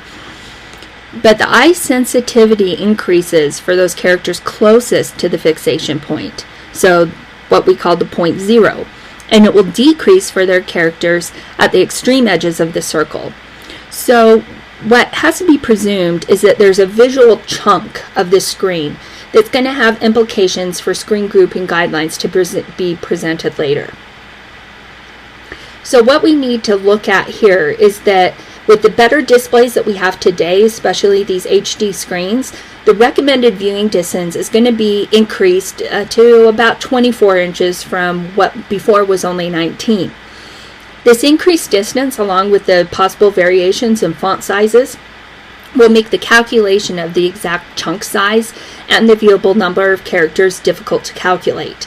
The important principle to keep in mind here is that fairly small visual chunks will exist on screens, and these chunks should be considered in design. The eye is also never as perfectly steady as it sees. It trembles just slightly, and this tremble improves the detection of edges of objects it's looking at, thus improving your acuity. This tremor, however, can also sometimes create problems. So patterns of closely spaced lines or dots are seen to shimmer sometimes, and this movement can be distracting and disturbing. So patterns for fill-in areas of screens, such as bars, circles, and so on, have to be carefully chosen to avoid this visual distraction.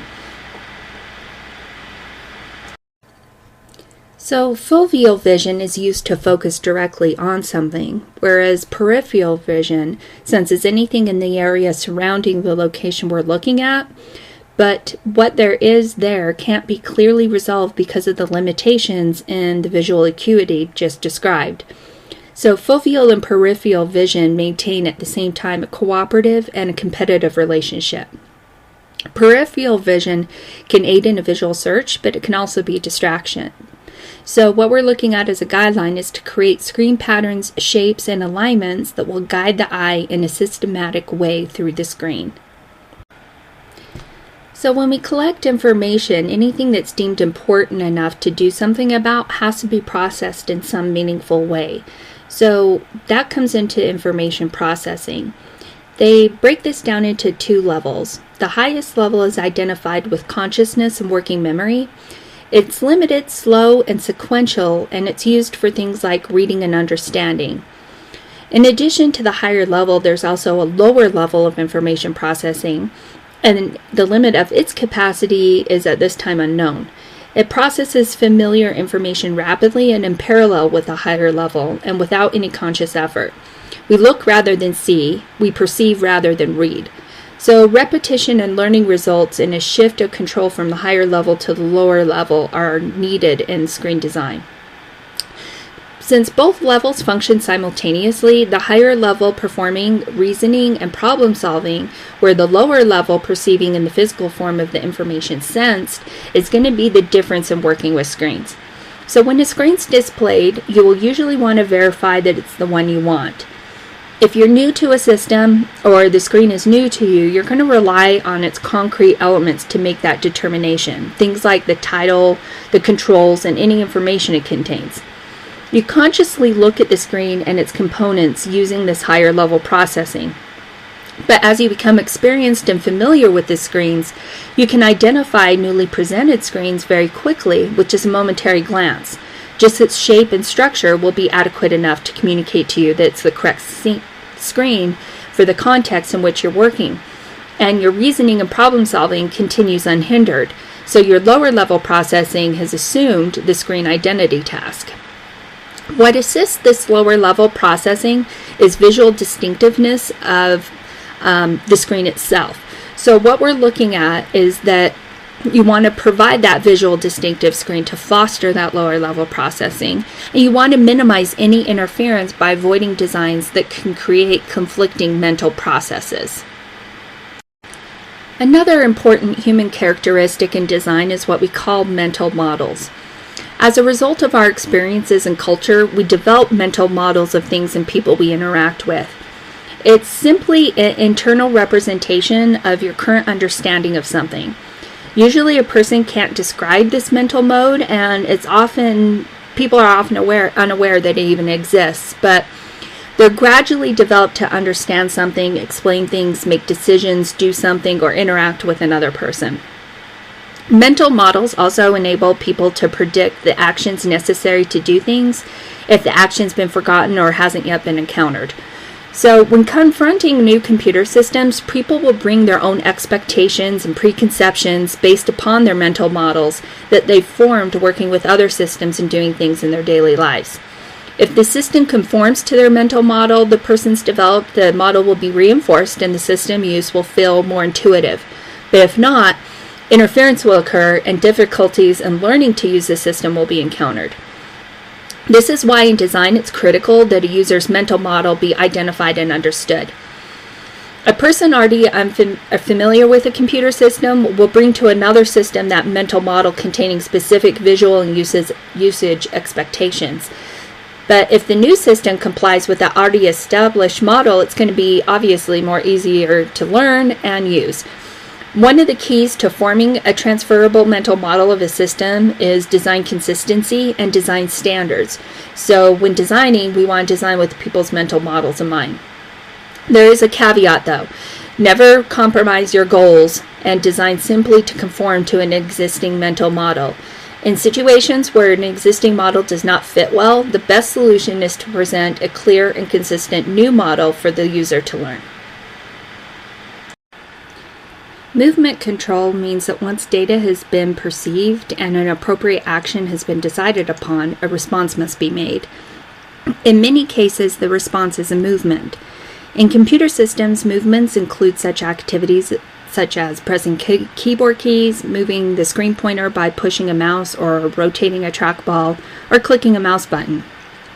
Particularly important screen design in Fitts' law from 1954. This law states that the time to acquire a target is a function of the distance to and the size of the target. So simply, this means that the bigger the target is, or the closer the target is, the faster it will be reached. So the implications for this in screen design are that we provide large objects for important functions, and we take advantage of the pinning actions of the sides, top, bottom, and corners of the screen. Big buttons are going to be better than small buttons, as they provide a larger target for the user to access with the screen pointer. You're going to want to create toolbar icons that bleed into the edges of the display rather than those that leave a one pixel non-clickable edge along the display boundary.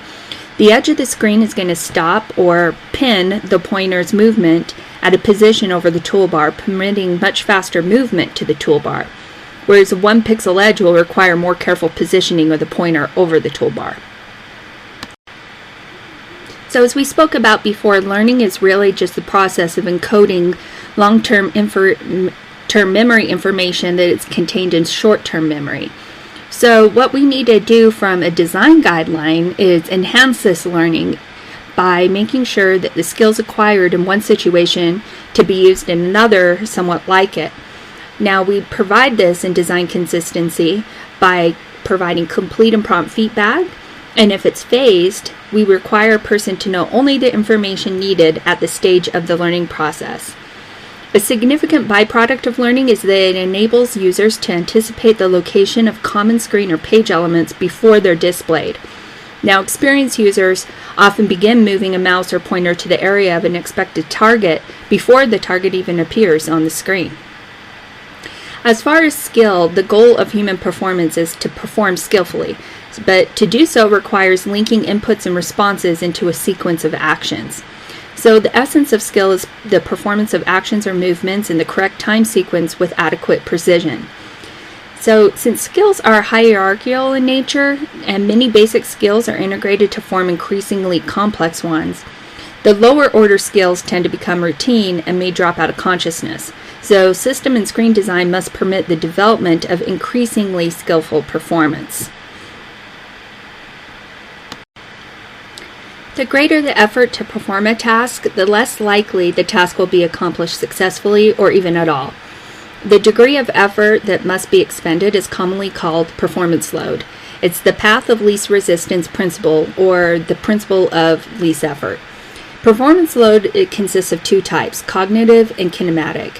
Now, cognitive is the amount of mental activity required to perform a task or achieve an objective. The implementation of the graphical user interface significantly reduced the cognitive load on computer users, and one of its advantages is that it replaced commands that previously had to be recalled and formatted properly with commands and menus that simply had to be recognized. Kinematic load is the degree of physical activity or effort necessary to perform a task or achieve an objective. Whereas GUI also reduced the user effort by substituting a single mouse click for a typed command consisting of several or more characters. So cognitive load can be reduced by doing such things such as eliminating noise or unnecessary information from the screen, providing aids to allow the user to rely on the powers of recognition and not recall, automating tasks that require extensive memory, and minimizing the number of steps to accomplish tasks. We can also minimize the control actions and movements and automate any kind of repetitive tasks. So a person's estimation of the degree of effort to use a particular computer system or application shouldn't be based upon extensive experience. So the brief initial use of the system should quickly and easily get them to the effort that they need to get the expected results. If they get that, then rejection will not occur. But rejection would occur if people simply think something will require great effort to use. So you have to make sure that you do that on the first impression, reduce that cognitive load, and avoid those repetitive tasks. So one of the common pitfalls that designers fall into is believing that there's an average user that they can tailor the design to. In reality, there is no such thing as an average user. Complicating but very advantageous human characteristic is that we all differ. So when we're taking that into consideration as far as our systems go, we have to compile the difference in task completion speeds for users. And the simplest task, which is text editing, even the fastest users are 1.8 times faster than the slower users. And programming, for the most complicated task, the faster users are 3 times faster than those who don't have that experience. These individual differences complicate design because the design has to permit people with widely varying characteristics to satisfactorily and comfortably learn the task or job or use the website. And in the past, this usually resulted in bringing designs down to the lowest level of abilities or selecting people with the minimum skills necessary to perform a job. But the lowest common denominator isn't a good technique here. That's because of that immersion technique or immersion that we talked about before, where if you make it too simple, your users are going to get bored and leave. So we want to make sure that we hit that nice little medium there where technology will offer the possibility of tailoring it to be really easy and user-friendly on the default stage, but we can offer some of those more robust, advanced characteristics for experienced users in the form of submenus and different needs behind the screens. So the needs of people with varying and challenging skill levels are going to require us to make multiple versions of our system. Now this can easily be created, and design has to provide for the needs of all our potential users. So what we mean by that is that when we're looking at those human characteristics, we have to think about the general qualities that we all possessed. Now these are going to be really important because, again, we said everything is about the user. But you can't just tailor it to one specific guideline and think that you're going to get all of the user's knowledge and experience out there. So any of the knowledge and experiences that they have undergone will shape the design of the interface in many ways. So we're going to have to talk about how we bring that to the forefront and really design the user interface for the user that we're targeting. So when getting into this design process, we have to consider the difference between our novice versus our expert users. And we're going to have to strike a balance in between both of these. We have to ask ourselves, are the users familiar with the interaction requirements of the new system, and how familiar are they? Have they worked with similar systems? If so, what kind? What are the similarities? What are the differences? At one time or another, various schemes have been proposed to classify the different and changing characteristics of people as they become more experienced using a system. But for the most part, and for simplicity, what we're going to do is say that novice is going to be new users, intermediate are those that are in between, and expert is the most proficient. So novice users have been found to depend on the system features that assist in recognition memory. So those are things like your menus, prompting information, and instructional and help screens. They need restricted vocabularies, simple tasks, and small numbers of possibilities and very, very informative feedback. And they view practice as an aid to moving up to the expert status. Now, for years, novice users have been told that they're not computer literate and they aren't techie enough, and they've been conditioned to accept the blame for their failure, and therefore they have apprehension to even use the product.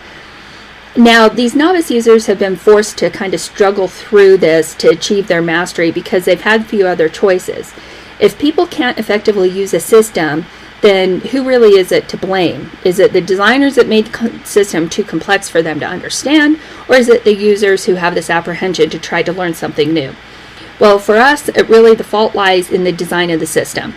For people, they need to learn, and if we haven't made it intuitive enough for them to want to try it and learn it, then that's our fault as a designer. Where experts, on the other hand, really rely upon free recall, they expect very rapid performance, they don't need informative feedback, and they seek efficiency by bypassing all of those novice memory aids that we build in. They reduce their keystrokes through chunking and summarizing information, and they introduce new vocabularies. So then of course the needs of the intermediate user is going to fall somewhere in between those two extreme spectrums. So in web page design, novice users have been found to need things like overviews and buttons to select actions, guided tours, whereas the immediate users want an orderly structure, obvious landmarks, reversibility, and safety as they explore. Experts like smooth navigation paths and compact but in-depth information with fast page downloads and extensive services to satisfy their varied needs, but also the ability to change or rearrange the interface to their personal preference.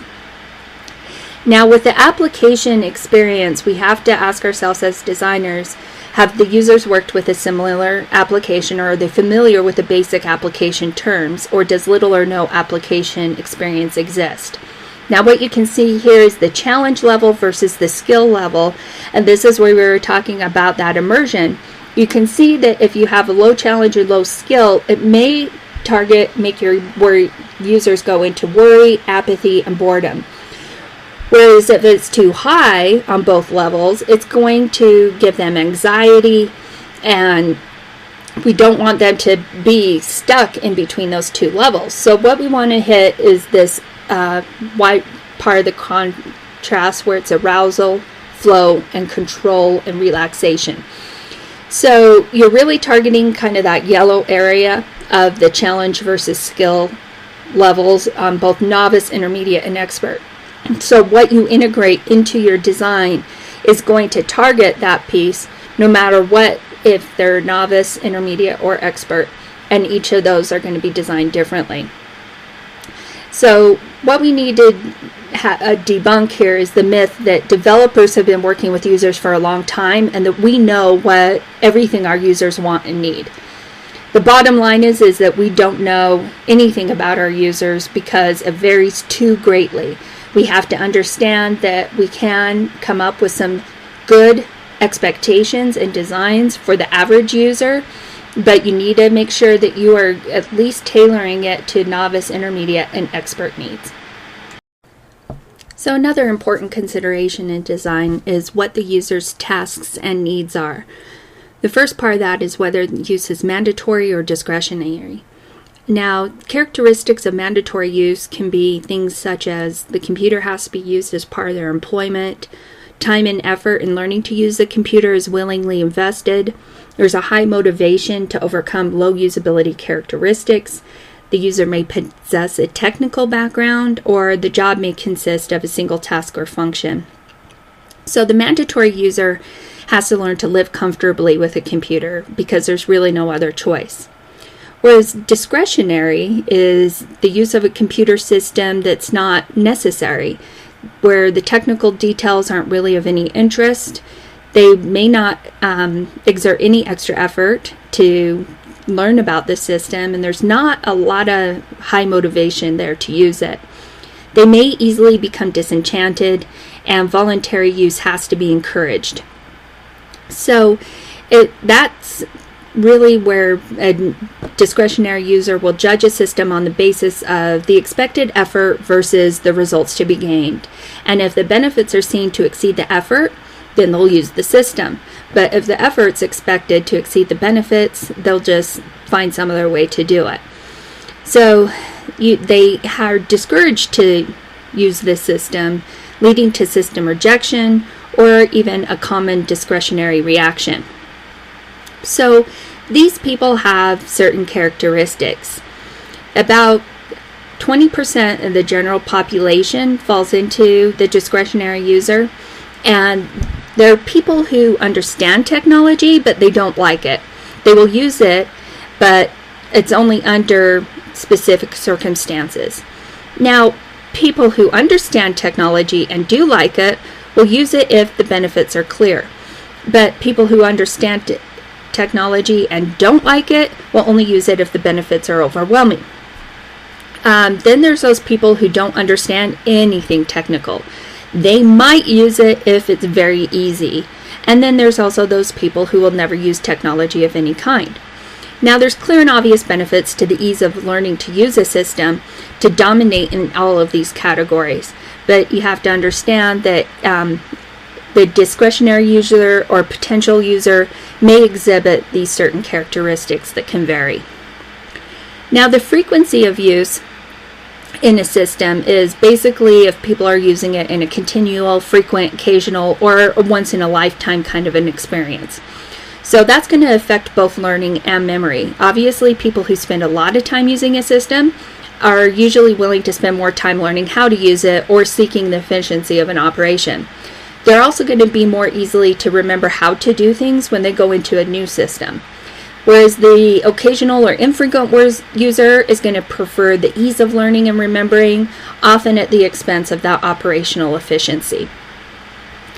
Another need is to look into what the task is or the need importance. So how important is this task or this need for the user?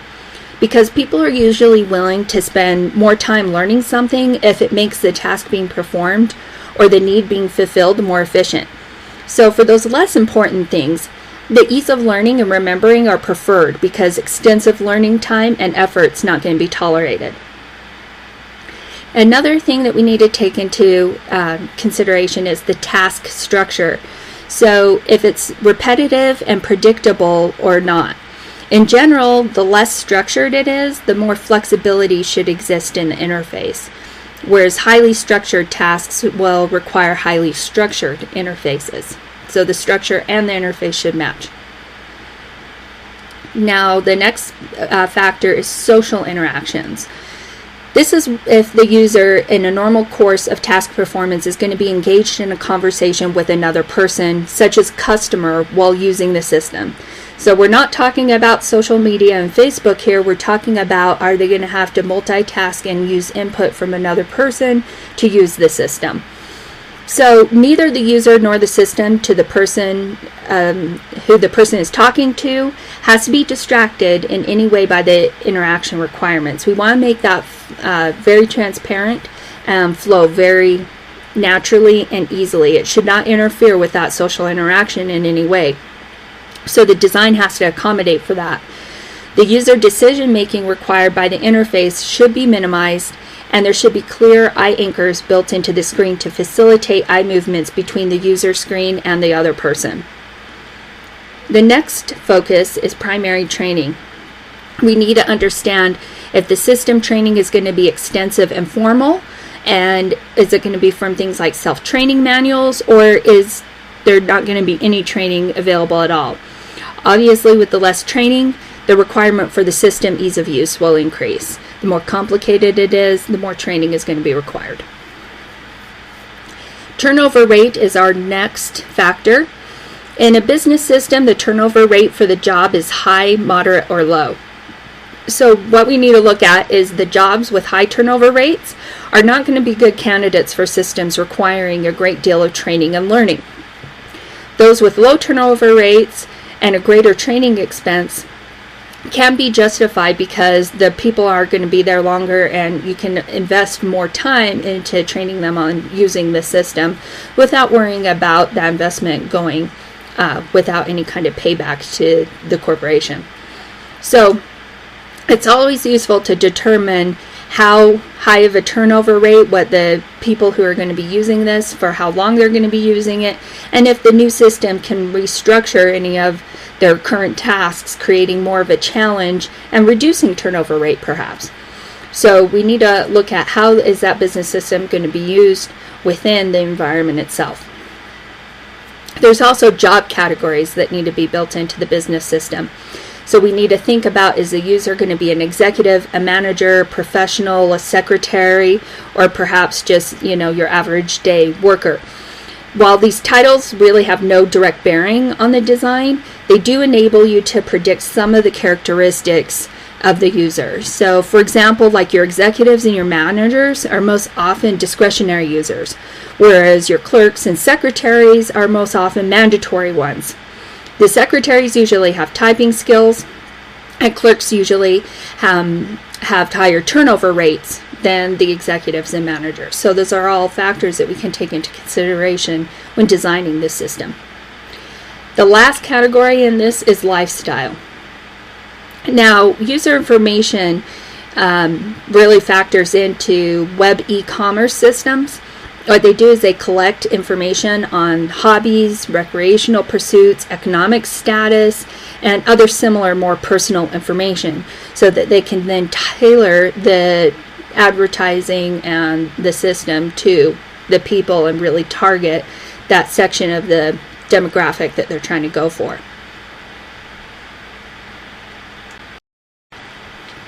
The user's psychological characteristics are also going to affect the performance of tasks requiring motor, cognitive, and perceptual skills.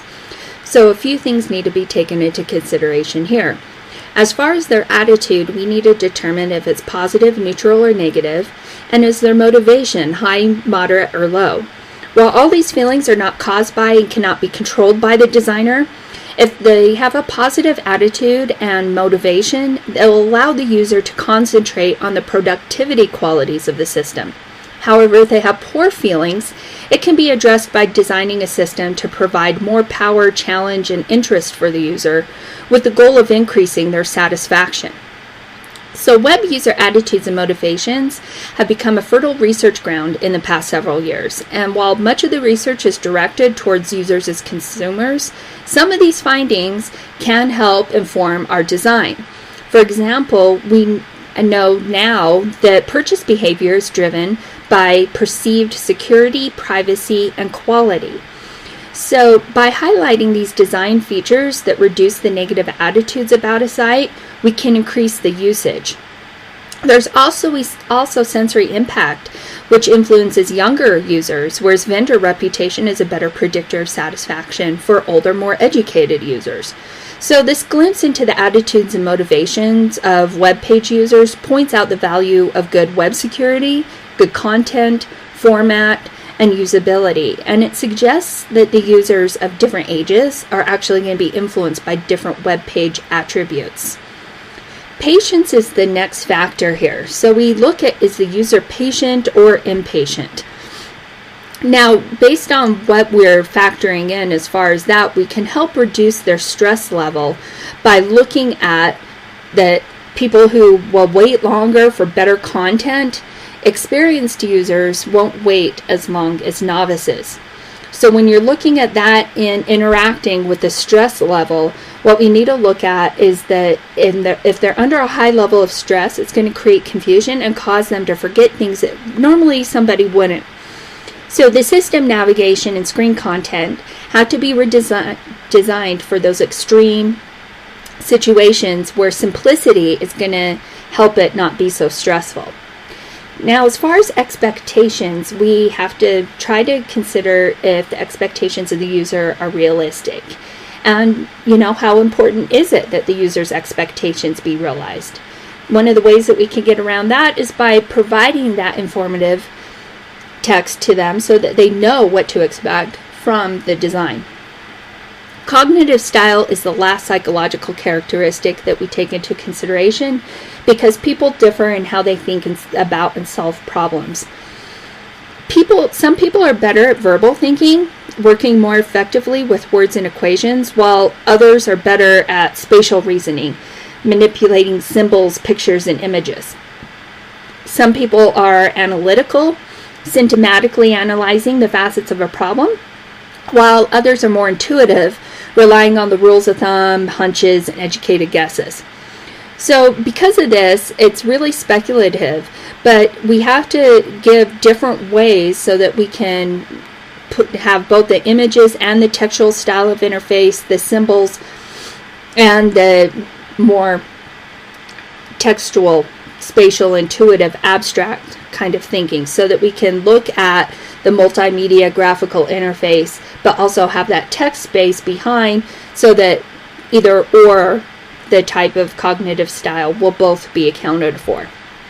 Now, there's a few physical characteristics that we have to take into consideration because that can also greatly affect the person's performance with the system.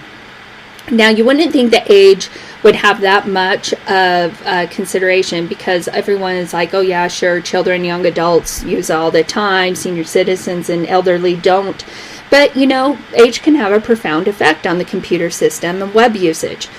For instance, I have a 99-year-old and who actually created the family blog. She is very computer proficient and very savvy with tech, and older people may not have the manual dexterity to accurately operate input devices, but that doesn't mean that they don't have the willingness to learn. When it comes to age, those who use the internet are actually, most of them, adults over 50. So even though the internet is, or computers are associated with that younger generation, we are really working with the whole gamut of age. Now, when it comes to considering age in design, we need to know that with age, the eye's capability deteriorates, so that is going to affect screen readability. Also, with age, memory ability diminishes. So we do have to take that into consideration in comparison to the younger adults.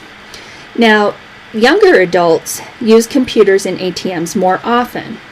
It's also been proven that they read faster, they possess greater reading comprehension and working memory capacity, they have faster choice retention times, they have higher perceptual speed scores, and they complete search tasks at higher success rates. And they use significantly less moves or clicks to complete a search task. So they're more likely to read a screen one line at a time. On the other hand, older adults in comparison are more educated, possess higher vocabulary scores, have more difficulty recalling previous moves and location of previously viewed information, have more problems with tasks that require 3 or more moves or clicks, are more likely to scroll a page at a time, and respond better to full pages than long, continuous scrolled pages. So while it's well known now that age has a profound effect on usability, the age research has really blurred these lines when it comes to creating age categories. So we really can't modify these into a basic category that we can target. What we can do to address this problem is make sure that we have added in those accessibility attributes, so whether the user is young or old, that we're accounting for any of the attributes that may be needed. So the first one of those is vision. Obviously, it begins to diminish at an early age, usually around 40. The eye begins aging process in the 30s, and the amount of light being able to actually pass through the retina begins to diminish. And then at 40, the process accelerates. And by 50, most people need more light to read than they did when they were in their 20s. So failing to be able to read a menu in a dimly lit restaurant is often the first time you become aware of this problem. But also recurring is a reduced lens elasticity, which prevents you to focus close to the eye. So because of that, the bifocal lens becomes a necessity, and one's field of vision is reduced. So it constricts the edges of what can be seen, and it reduces your retinal efficiency. So it hinders the ability to adapt to glare or changing light conditions. So as a result, older adults read prose text in similar type fonts more slowly than younger adults. Now, hearing is another one of those factors, because as people age, they require louder sounds to hear, and a noticeable attribute in almost any everyday activity. So when you listen to speech at various age levels, you'll see that the older you get, the louder it has to be for them to hear it correctly or clearly. Cognitive processing also appears to slow with age. So that's your working memory, attention capacity, and your ability to visually search appear to be degraded with age. So tasks where knowledge is important, you need to show the smallest age effect, and the tasks that are dependent upon speed show the largest effect when it comes to brain processing slowing down. So the older users have more problems with web searches that required 3 or more mouse clicks, and they searched less effectively than the younger users. Now, memory limitations seem to be the cause of most of these problems. So older people also have a harder time adjusting to computer jargon or recovering from errors. So manual dexterity is the next thing that we have to account for, because that also diminishes, which means that your typing and mouse movements are going to become slower.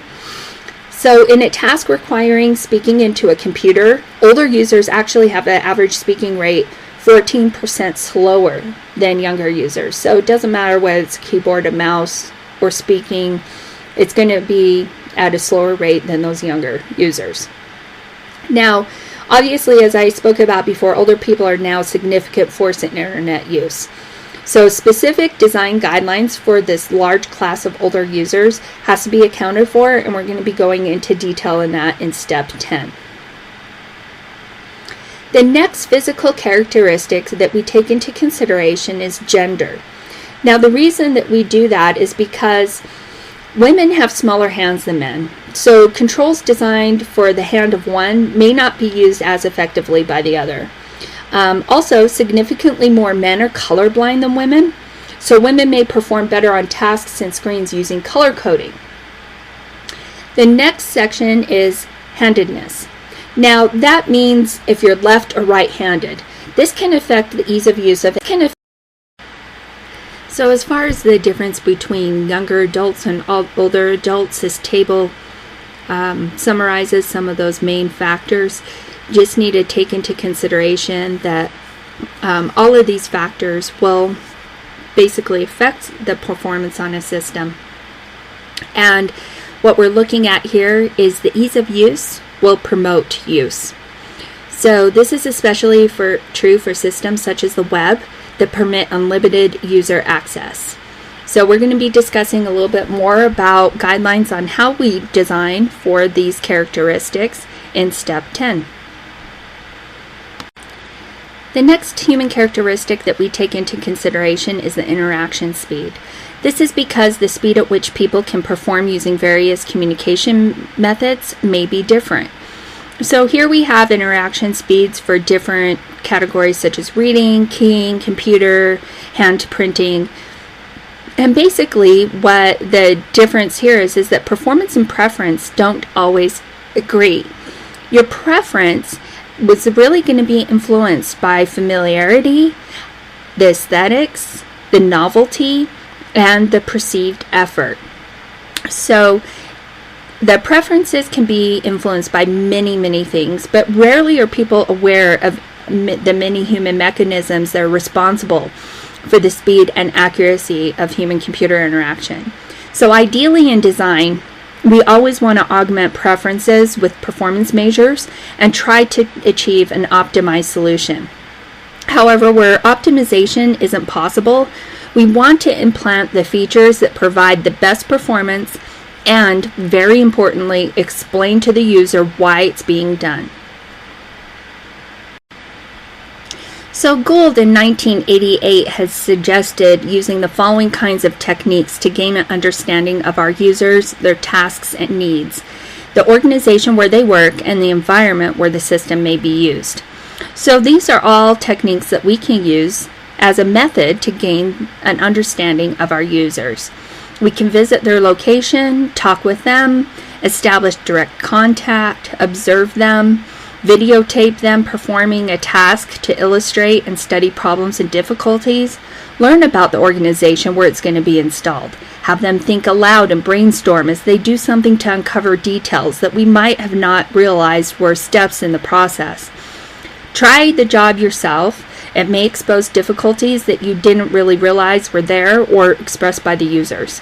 You can prepare surveys and questionnaires to obtain a larger sample of opinions and establish a behavioral target goal. So now that a thorough understanding of the user has been obtained, we can move on to step 2, which is understanding the business function. So as focus shifts to the business function being addressed, we must look at the requirements that the user activities are going to be when performing on the user business function. From these, a conceptual model of the system is going to be formulated, and then design standards are going to be created, usability goals are going to be established, and training and documentation needs will be determined. So the objective of this phase is to establish the need for a system. The requirement is going to be an objective that must be met. and the product description has to be developed and refined based on inputs from the users, marketing, or any other stakeholders. We have several information collection techniques for capturing information and determining these requirements. There's direct methods and indirect methods. The significant advantage of the direct method is the opportunity that they provide to hear the user's comments in person and firsthand. So that person-to-person encounter will help us with multiple channels of communication because you get body language, voice inflections, and so on, and it provides us the opportunity to immediately follow up on any kind of vague or incomplete data. So some of our direct methods that we commonly use are the face-to-face interview, where information is collected in a friendly and fast way in a one-on-one visit.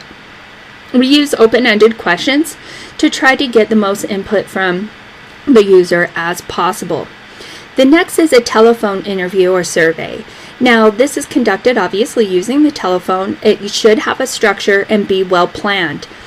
And so this arranges the interview in advance to allow the user to prepare for it. It's less expensive and less invasive than a personal interview, but you don't get any of that nonverbal communication or gestures that the user is using, so it gives you less data. Now, what we're looking at is that the users are not you. So, one of the maxims that we come across here in this part of the guide is know thy users, for they are not you. This is where it comes into putting together traditional focus groups. This is a small group of users, usually 8 to 12, and a moderator that are brought together to discuss the requirements of the system. Now, discussion will normally be loosely structured, and the range of topics will be determined beforehand. A typical session will last about 2 hours, and it really probes the user's experiences, attitudes, beliefs, and desires to obtain their reactions to an idea or a prototype of your system. Now, setting up a focus group requires establishment of the objectives, a selection of the participants, a script for the moderator to follow. So you can see that it's quite difficult when trying to set up a focus group discussion, and it's also going to be influenced by group dynamics, either good or bad. So take that into consideration when thinking about what the best direct method to collect your information is. We have a few others that are somewhat like the direct team focus group, which is a facilitated team workshop. It's very similar in structure, but it's less formal. And it's a common technique used in system requirements determination. Now, it is being replaced, at least in name, by what we can now call focus groups, but they pretty much work in the same way. They do require a great deal of time to organize and run, however. Now, we also have an observational field study, and what that is to see and learn what users actually do. They're watched and followed in their own environment for a period of time. What that allows us to do is get a large amount of data. It's usually recorded, and then the analysis can be even more time consuming. So what that has the advantage of is if you play the recording for the entire design team, it can provide all involved with some insights into the user tasks. Prototyping is also another useful method in this area. We have two different kinds. Requirements prototyping, which is a demonstration model, is presented for users and their comments, or user interface prototyping, which means that it's provided to users to have them uncover any kind of user interface issues or problems. You might know this as beta testing. Lastly, we have usability laboratory testing. And this is when a special lab is constructed and then users are brought in to perform actually newly designed tasks. They're observed and the results are measured and evaluated to establish the usability of the product at that point in time. The last one that has been utilized is card sorting for websites. This technique is used to establish groupings and information architecture for websites, and it's normally only used after you gather substantial potential site content information using other analysis techniques. So the potential content topics are placed on individual index cards, and then users are asked to sort the cards into groupings that are meaningful to them. and then that helps us assist in building the site structure, the map, and the page content. The indirect methods of requirements determination is one that places an intermediary between the developer and the user. That intermediary may be electronic or another person, and it can provide useful information. But it does take away that multi-channel communication advantage of the face-to-face or the user-developer contact. Some electronic intermediaries do provide some advantages, and we'll describe those shortly. But imposition of a human intermediary can create additional problems because there may be filtering or distortion of the message, either intentional or unintentional, and they may not possess a complete or current understanding of the user's needs. So they may pass on an incomplete or incorrect message. So we're going to talk about a few of these techniques. An MIS intermediary is a company representative who defines the user's goals, and then they talk to the designer and fulfill the intermediary role. They may come from the Management of Information Services Department, that's where MIS comes from, or they may be using from the Department of the Users. While a lot of useful information can be provided, too often this person doesn't really have the breadth of knowledge needed to satisfy all the design requirements. Another method is a paper survey or questionnaire, which is administered to a sample of users to obtain their needs. We can also do this via electronic survey or questionnaire. That's usually the same thing, but it's administered via email or over the web. The characteristics, advantages, and disadvantages of all of these are going to be very similar. The only benefit to the electronic over the paper is that it's usually less expensive than the mailed surveys, and the speed of return is much faster.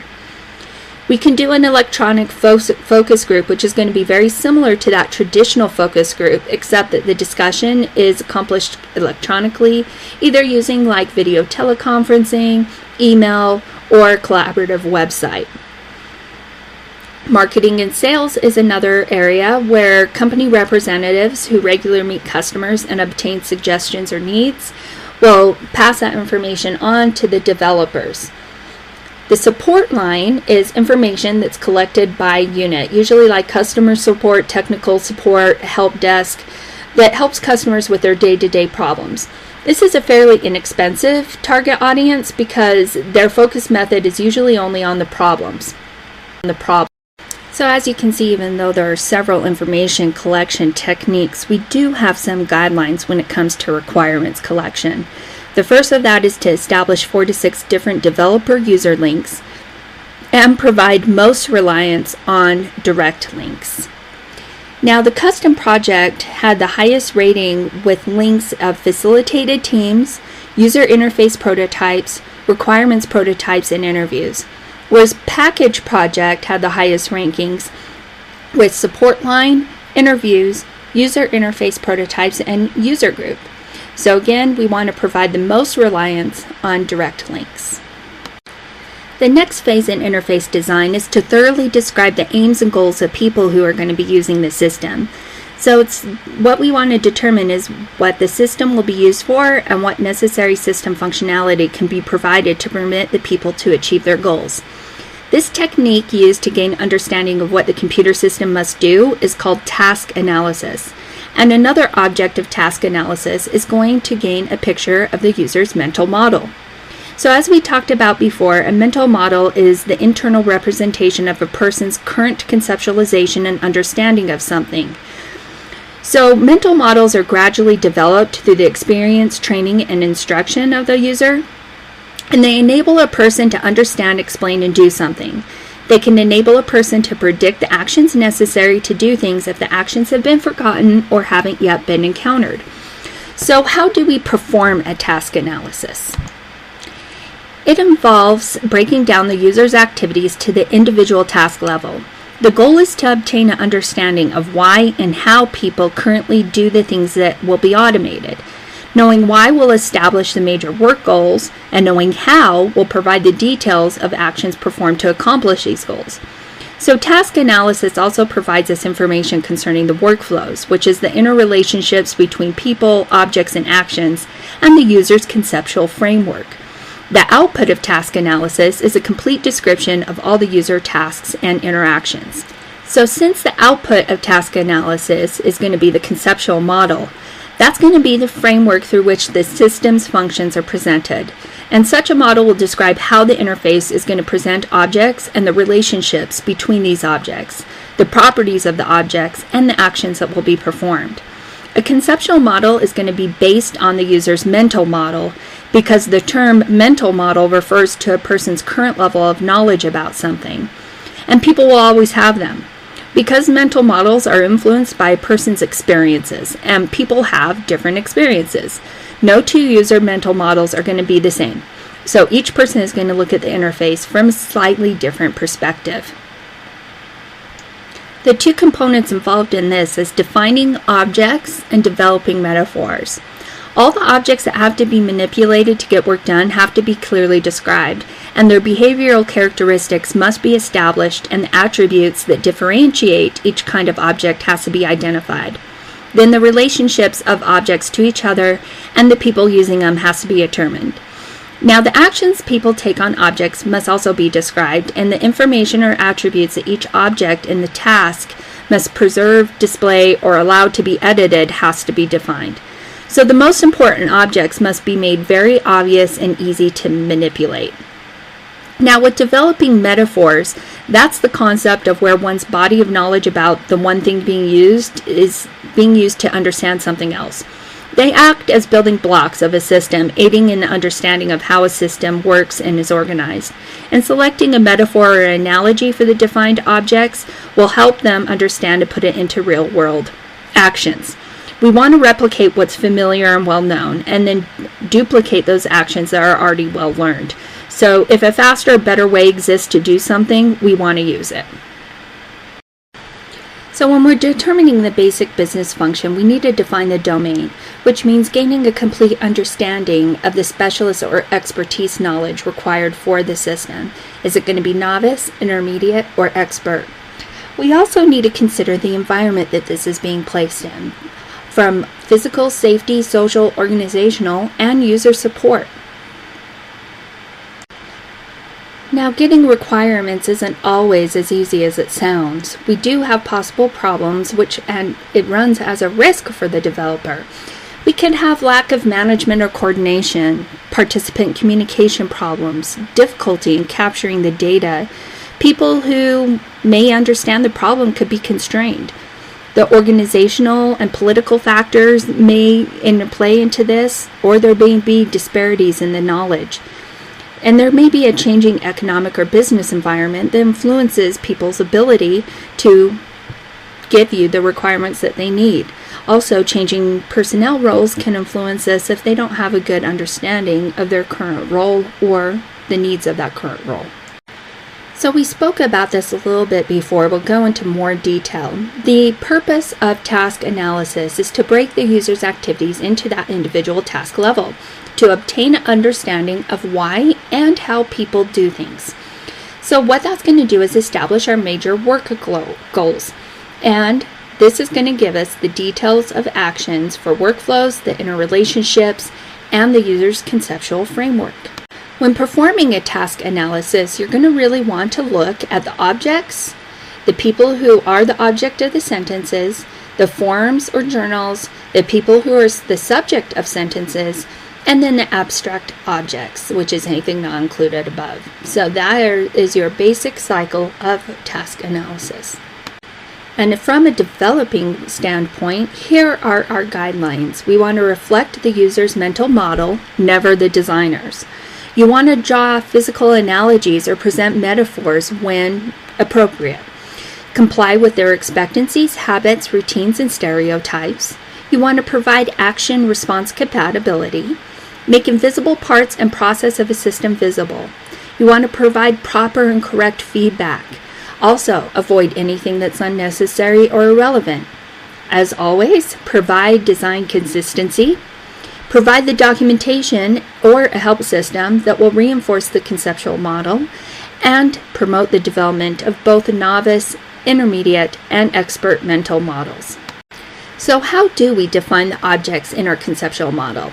We need to determine all of them that need to be manipulated. So those that are used in tasks, the behavior, the characteristics, the relationships, what action's going to be performed, and on what objects do these actions apply. So we want to state that information and attribute for each object. So we also want that to be unique, and it's most often in the workflow part of this tasking. Make the most important objects very easy and obvious. Now, when developing metaphors, we want to choose the analogy that works the best for each object and its action. Using real-world metaphors or simple or common are the best. Now, multiple metaphors may coexist, but if you're using metaphors, if you can't exactly replicate them visually, it's okay. Just make sure that you test the selected metaphors before implementing. A design standard or style guide documents an agreed-upon way of doing something. In interface design, it describes the appearance and behavior of the interface and provides some guidance on the proper use of the system components. It also defines the interface principles, rules, guidelines, and conventions that must be followed in detailed design. Now, developing and applying design standards or guidelines achieves design consistency, and this is valuable to the users because the standards and guidelines will allow faster performance, reduce errors, training time. It will foster better system utilization. It will improve satisfaction and system acceptance. It will reduce the development and support costs. This is also valuable to the system developer because it increases the visibility of the human-computer interface. It simplifies the design. It provides more programming and design aids, reducing the programming time. It will reduce redundant effort and training time, and it will provide a benchmark for quality control testing.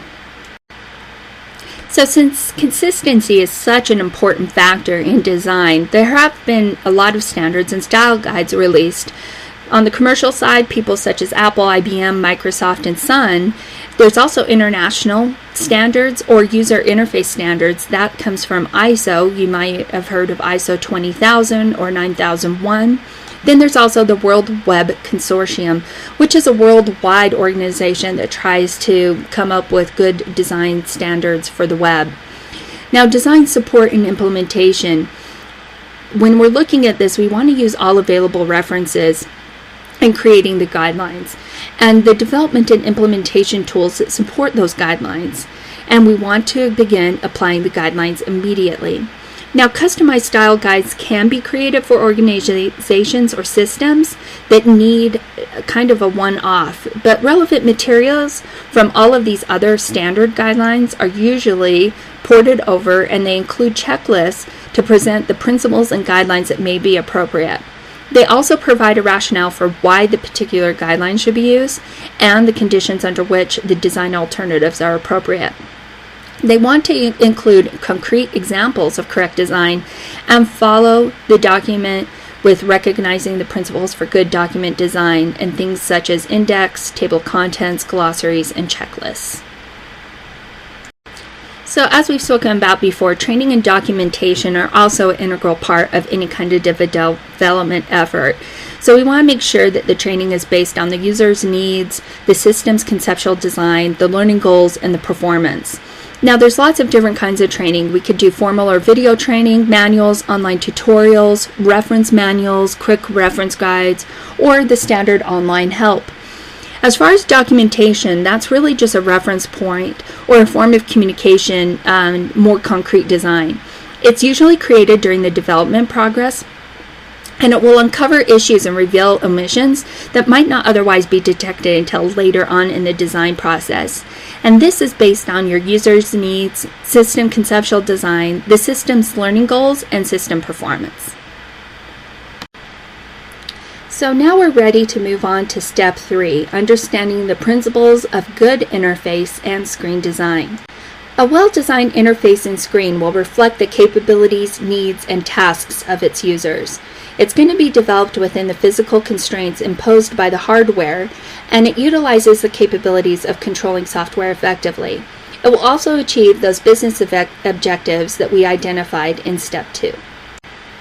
So to accomplish these goals, the designer must first understand the principles of good interface and screen design. So first, let's look at what aspects of poor design can be distracting to the user. What a user is looking for in good design, and the kinds of things screen users do when interacting with a system or a website. And then we'll address the principles of good design. So some common problems in visual interface design are listed here. The visual inconsistency, lack of restraint, overuse of 3 dimensions, overuse of colors, poorly designed icons, bad type, and metaphors being either overbearing or too cute, or too literal, thereby restricting the design options. Now, these kind of problems lead to screens that can be chaotic, confusing, disorganized, distracting, or just plain ugly. So the web pages want to present to the user a very clear design with a lack of any of these problems. So what kind of things distract our user from the design? Any kind of web page that's presented to the user that has incorporation of too many graphics or numerous visual and auditory interruptions is going to be distraction.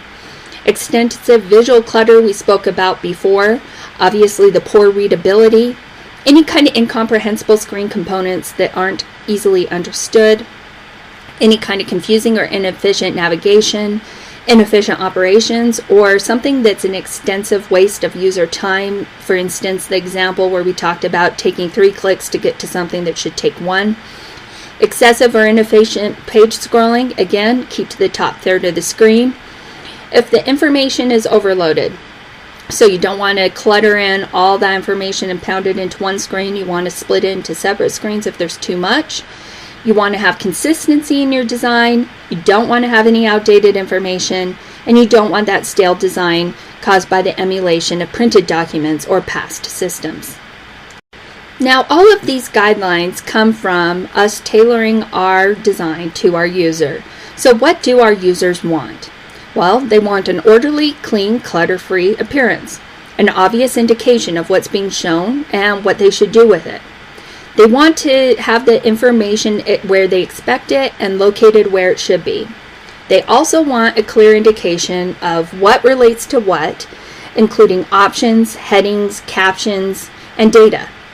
They want it in plain, simple English, and a simple way of finding out what is in a system and how to get out. They also want a clear indication of when an action can make a permanent change in the data system and an easy way of backing out of that. The next consideration is what users do. The first thing they do is identify a task to be performed or need to be fulfilled. Then they decide on how it will be completed. They manipulate the computer's controls. They gather the necessary data, and then they form judgments resulting in decisions relevant to the task or the need. Therefore, to make an interface easy and pleasant to use, the goal in design is to reduce the visual work, reduce the intellectual work, reduce the memory work, reduce the motor work, and minimize or eliminate any burdens or instructions that are imposed by technology. The result will always be improved user productivity and increased satisfaction. So once we've gotten through all this process, how do we test for good design? Well, we ask ourselves, can all screen or web page elements be identified by cues other than by reading the words that make them up? A screen that passes this test will pass the first obstacle to effectiveness. So, when the component of the screen can be identified through cues independent of the content, it's going to tell the user what's relevant at that moment. People are going to look at a screen or a page for a particular reason, perhaps to locate a piece of information such as a customer name, or to identify the name of the screen, or to find an instructional or error message. So the signal at that moment will be the element of interest on the screen, and the noise will be everything else on the screen. So cues independent of the context that differentiate these components will reduce the visual search times and minimize confusion.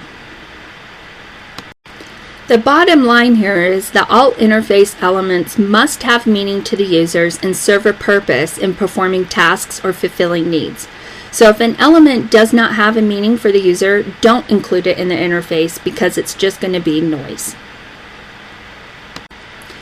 So visual clarity is achieved when the display elements are organized and presented in meaningful, understandable, and recognizable ways.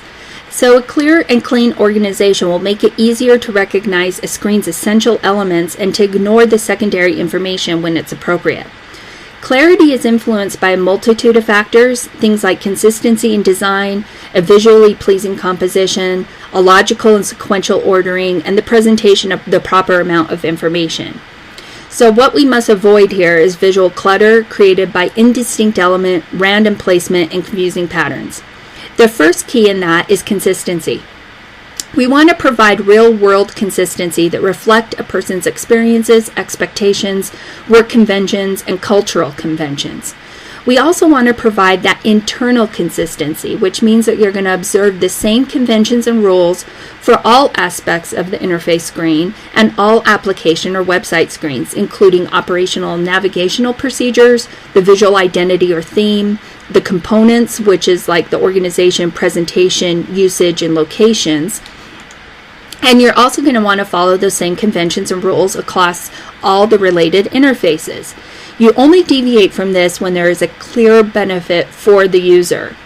Since people strive for consistency in their attitudes, thoughts, and beliefs, similarly, consistency is a very important component of design.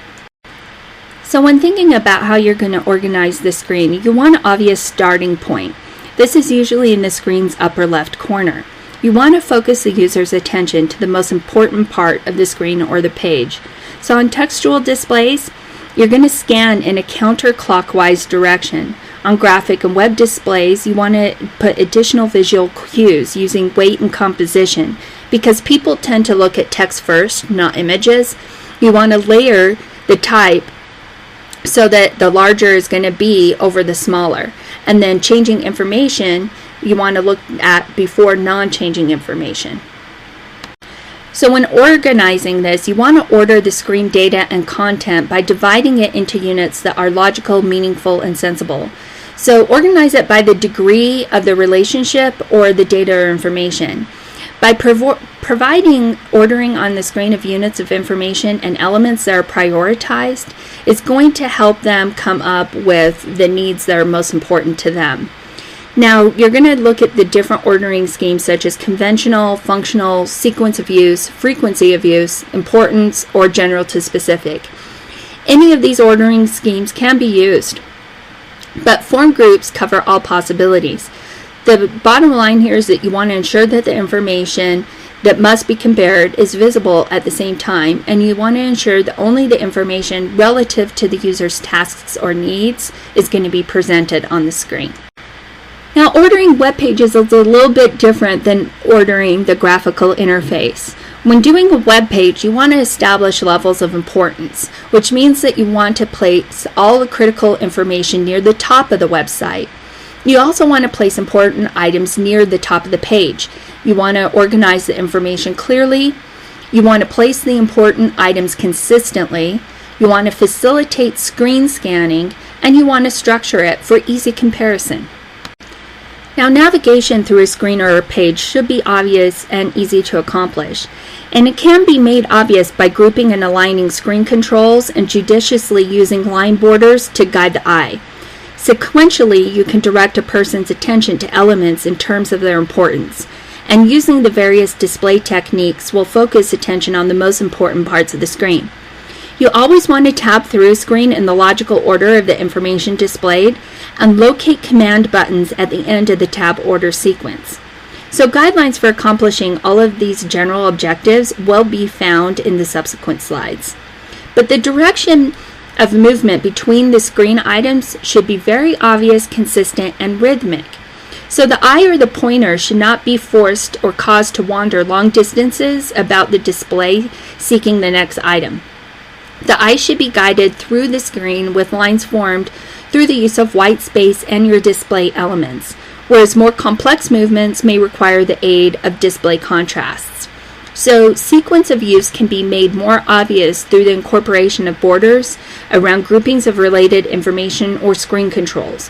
And borders will provide that visual cue concerning the arrangement of the screen elements, because the eye will tend to stay within a border to complete a task. So aligning elements can also minimize screen scanning and navigation movements. In establishing eye movement through a screen, also consider that the eye tends to move sequentially from dark areas to light areas, from big objects to little objects, from unusual shapes to common shapes, and from highly saturated colors to unsaturated colors. These techniques can be used initially to focus a person's attention on one area of the screen and then direct it elsewhere. And we talk a lot about aesthetics in this course, and how do we organize the screen to give qualities of that visually pleasing composition. Well, it's been found that balance provides an equal weight of screen elements left and right, top and bottom, is visually appealing to the user. Symmetry is also another one of these, where you want to replace elements left and right of the screen to the center line. Regularity will establish a standard and consistent spaced horizontal and vertical alignment points, and you want to use similar element sizes, shapes, colors, and spacing. Predictability is also a part of it, where you need to be consistent in following the convention orders or arrangements. A cluttered or unclear screen will require that some effort has to be expended in learning and understanding what's presented. So the screen user who must deal with a display is forced to spend time to learn and understand. So aesthetic designs are perceived as easier to use than less aesthetic designs. More qualities of a visually pleasing composition are sequentiality. This is arranging elements to guide the eye through the screen in an obvious and logic, rhythmic and efficient manner, because the eye tends to be attracted to brighter elements before less bright, isolated elements before those in a group, graphics before text, color before black and white, saturated colors before those less saturated, and dark before light. So when we are designing our forms, we want to make sure that sequentiality is there. Now, a plan of a presentation to guide the eye through the screen in this order is going to be achieved with alignment, spacing, and grouping. But the opposite of that is randomness, which just gives the screen a chaotic arrangement, and then the flow can't be detected. The next one is economy, by using as few styles, display techniques, and colors as possible. So it's the frugal and judicious use of display elements to get the message across as concisely and simply as possible. The principle of unity means that the totality of elements is visually all one piece. So the elements seem to belong together. If any, the dovetail to this is so that they can be completely seen as one thing.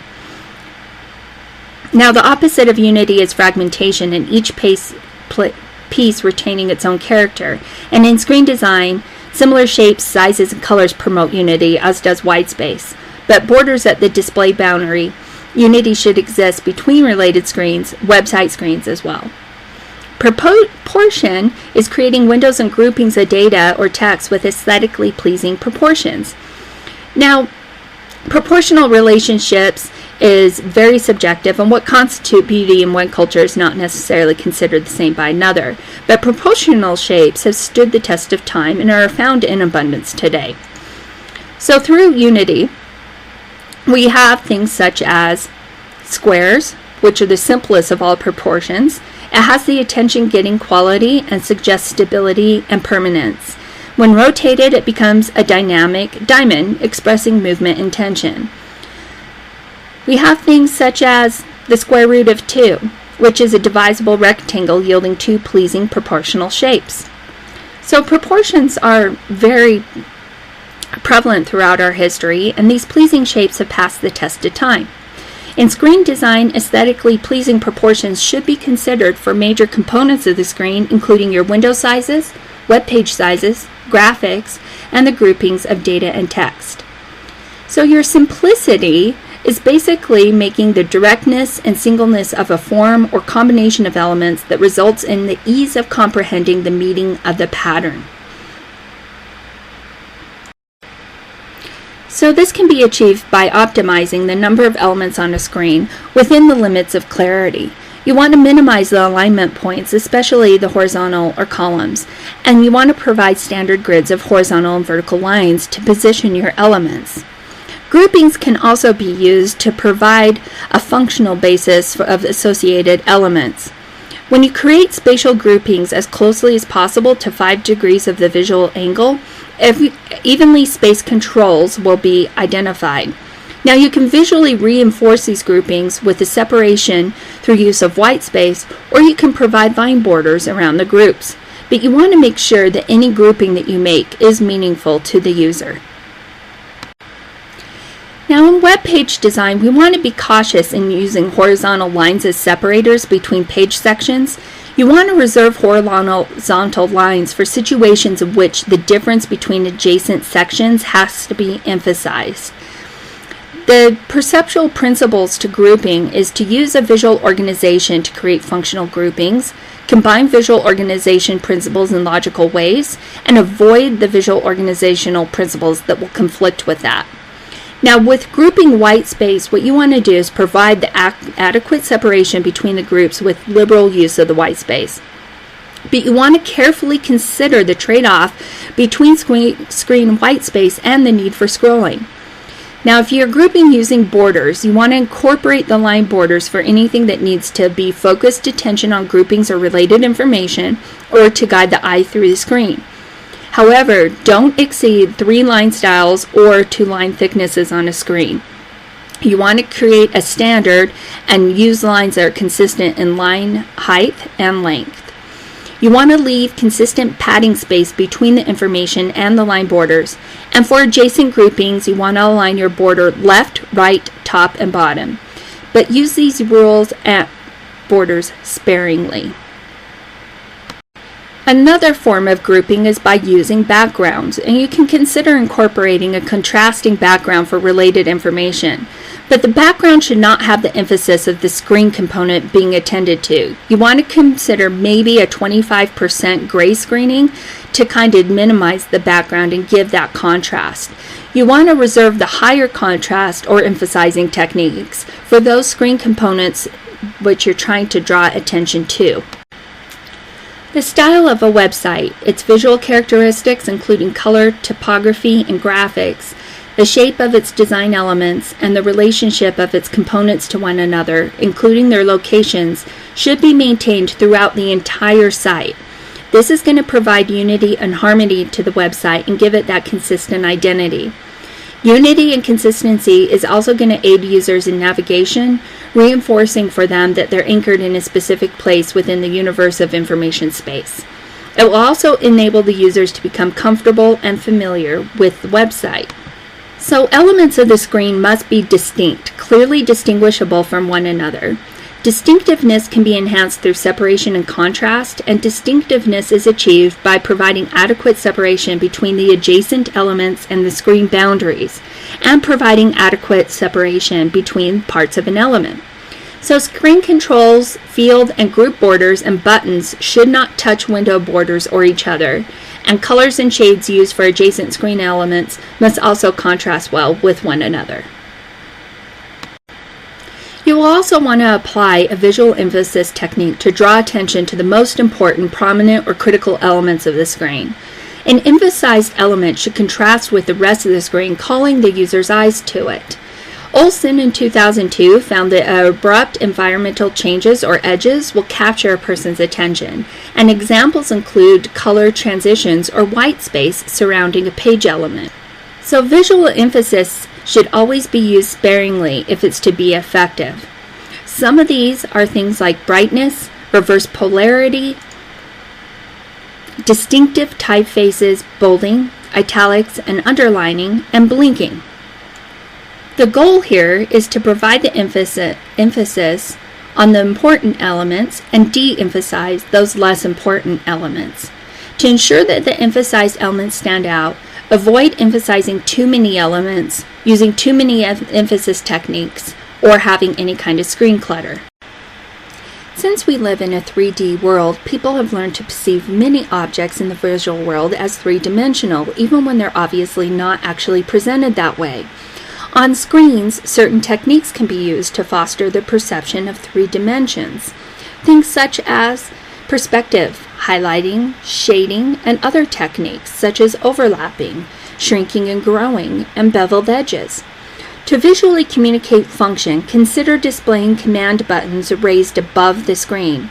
Conversely, display screen-based controls on, or etched, or lowered below the screen plane. Consistently follow this concept on all screens. One caution here, don't overdo the perspective or the effect will be lost and visual clutter will emerge. You also want to avoid using perspective for non-interactive elements and don't provide too much detail. So following are the guidelines for presenting information on screens. The fundamental goals are clarity and simplicity in form, comprehensibility and organization, and efficient information assimilation and pleasantness in tone.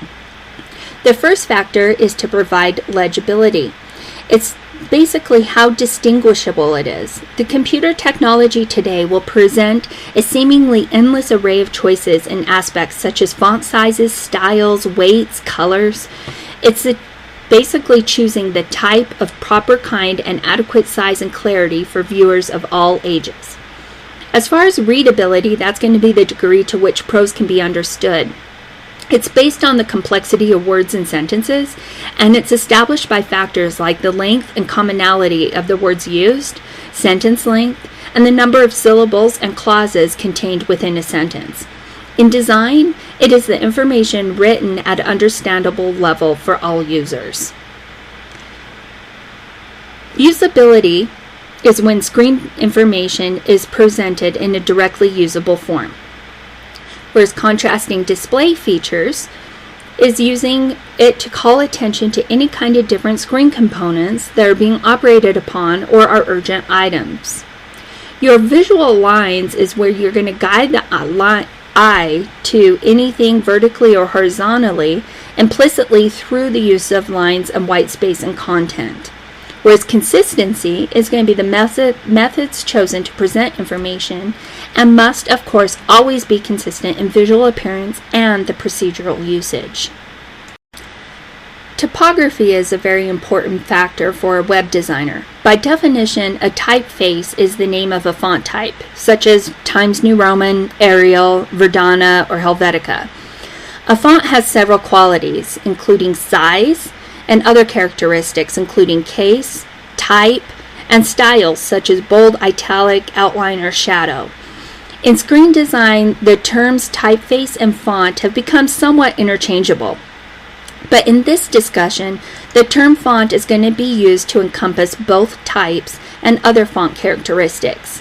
So the font's characteristics can be used as a tool to communicate the organization of the screen elements, identify the most important screen elements, establish a reading order, and create a particular mood.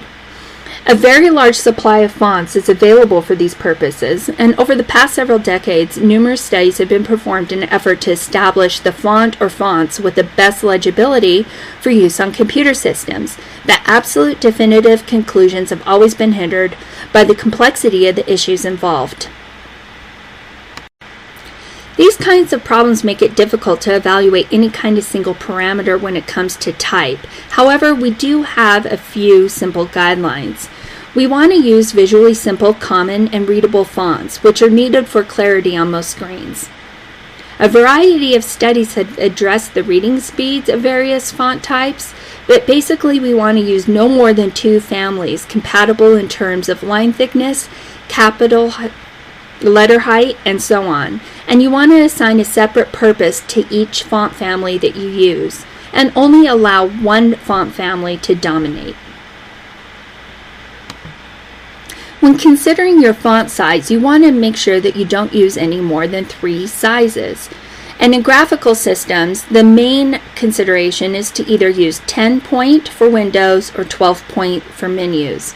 Now, in web pages, the most consistent design is to use 12 to 14-point for body text and 18 to 32-point or 36-point for titles and headings. For line spacing, we only use 1 to 1.5 point font size, and we never change the established type sizes to squeeze in more text. So when it comes to the font style and weight, you want to use no more than 2 styles of the same family. What that means is, like, for instance, standard and italic or italic and bold. You don't want to use any more than 2 weights, such as regular and bold is best presented as a sans serif font. You want to use italics when you want to call attention to something. Use bold when you want to call attention to or create a hierarchy. And in web pages, use an underline only to indicate a navigation link. Otherwise, it may be confused. Now here's a certain section on the font case. You can use mixed case for controlled captions, data, choice descriptions, or text. And consider using uppercase or capitalization for titles, caution, or warning messages, or words and phrases in small point size. Use lowercase with caution. Now be aware that browsers display different default fonts depending on the browser type and version and the operating system that the browser runs on. So systems' default fonts should be used and designed to ensure usability and consistency. PC default fonts are Times New Roman and Arial, and Mac is Times and Helvetica. While some users modify their browser preferences to display fonts of their own choosing, these choices are not possible to anticipate. So design must be legible and readable using the default fonts or the font aspect that can be controlled in design. So adequate contrast between text and the background must always be provided. So black text on a plain background has been found to yield faster reading than black text on a medium textured background. So avoid using those patterned backgrounds, and studies have also found that people read black text on white background up to 32% faster than reading light text on dark backgrounds. So a decision must be made early in the web page design process as to whether to create fewer long pages that require extensive scrolling to view all of the contents, or to create a larger number of shorter pages necessitating more frequent movements between pages. The design goal is to allow people to move through the application or web page as quickly and as effectively as possible. Whether to use paging or scrolling depends on who the primary users of the system are and what type of tasks are going to be performed. So you may use paging if the response times are fast, and you can encourage viewing a page through paging by creating a version of a website, one consisting of individual screens that are viewed through paging and one that does not. Now, the amount of information to present is going to be based on the proper amount. If too little is inefficient and too much is confusing, you want to present all the information necessary for performing the action or making a decision on one screen whenever possible, because people don't want to have to remember things from one screen to the next. You also want to restrict the screen or window density levels to no more than about 30%. So overall density is a measure of the percentage of the character positions on the entire screen containing data. You don't want that to be any more than about 25%. Back in 1987, Thacker compared screens with densities of 14, 29, and 43% and realized that response time is increased significantly as screen density increased. He found, however, that the time increase between 14% and 29% was much smaller than the time increase between 29 and 43%. So there's also increased error rates with greater density, hence the reason that we need to keep in mind the local density, which is a measure of how tightly packed the screen is. A measure of local density is the percentage of characters in the 88 character visual accuracy circle. And for every character on the screen, the local density is calculated using weighing factors, and then the average for all the characters on the screen is established. In both cases, the more effective redesigned screen will have lower density measures.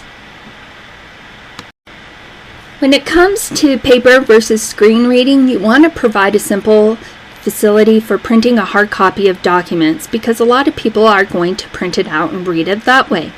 So as far as our screen elements, we want all windows to have a title located at the top of the page. The only exception to this is windows containing messages. You want to clearly and concisely describe the window purpose, spell it out in fully upper or mixed case font, and if you have to cut it, make sure that you cut it right to left. Now the web page titles should have titles that are located in the browser bar and on the content pages. They must be consistent, descriptive, unique, and meaningful, as well as concise.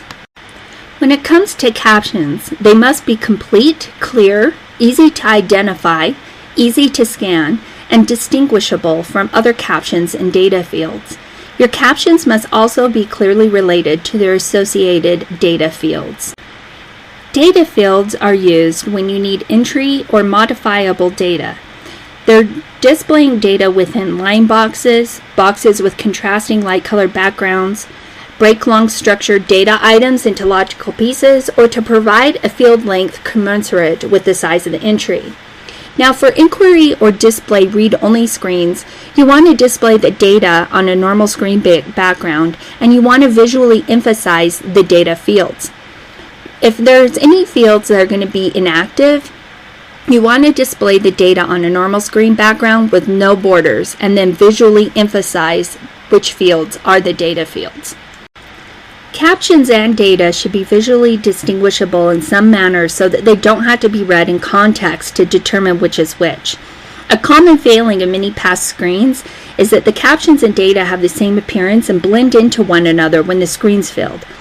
This made differentiation difficult and increased the caption and field data search time. Methods that can be used to accomplish differentiation, in addition to designing captions with a colon, are using contrasting display features and consistent positional relationships. If you have multiple listings, you want to place the caption above the column data fields. Please see all the figures in Step 3 for examples of this in your book. A well-designed screen must reflect the needs and capabilities of its users. It also must be developed within the physical constraints imposed by the hardware on which it is displayed, and it must effectively utilize the capabilities of its controlling software.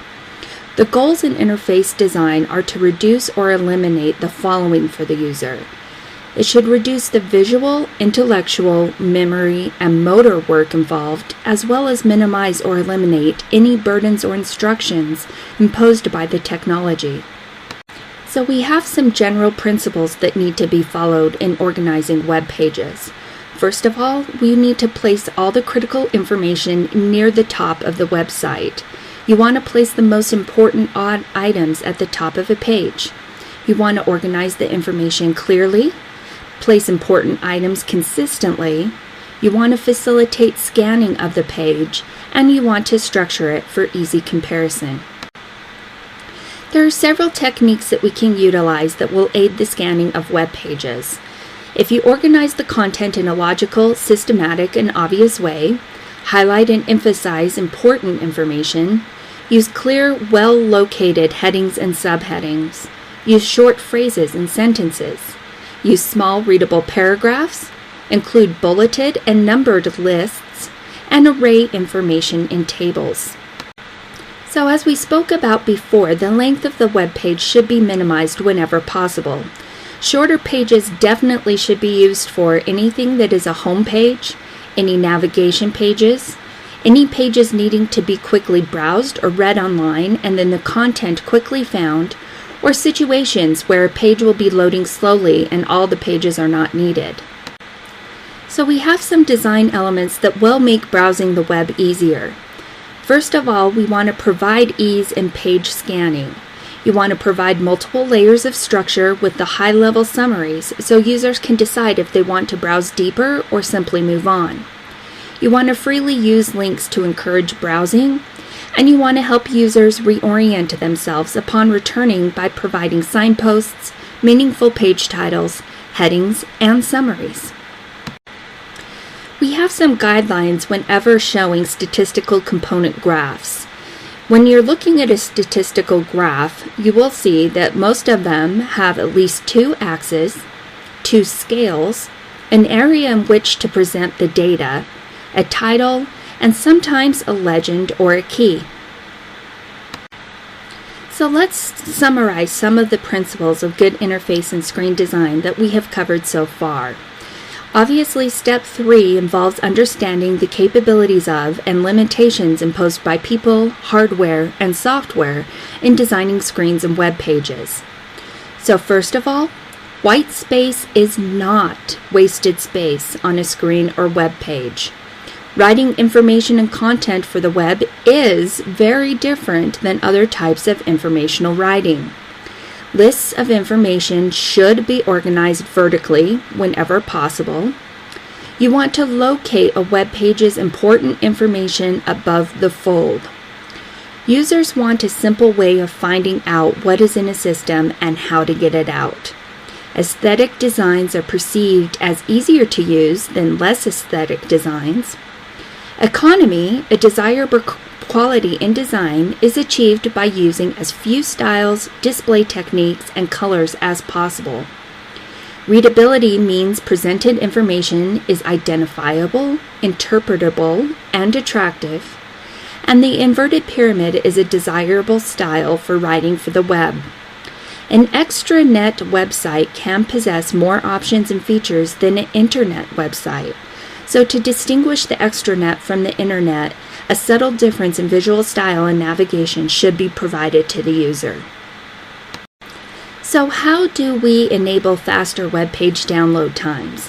Well, this can be achieved by minimizing some such elements as long pages, large chunky headings, numerous or large graphics and images, animation, excessive amounts of color, and excessive use of frames.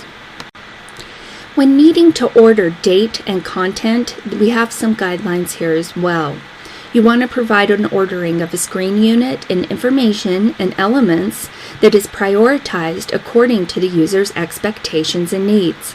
You want to ensure that all the information that must be compared is visible at the same time, and ensure that only information relative to the user's tasks or needs is presented on the screen.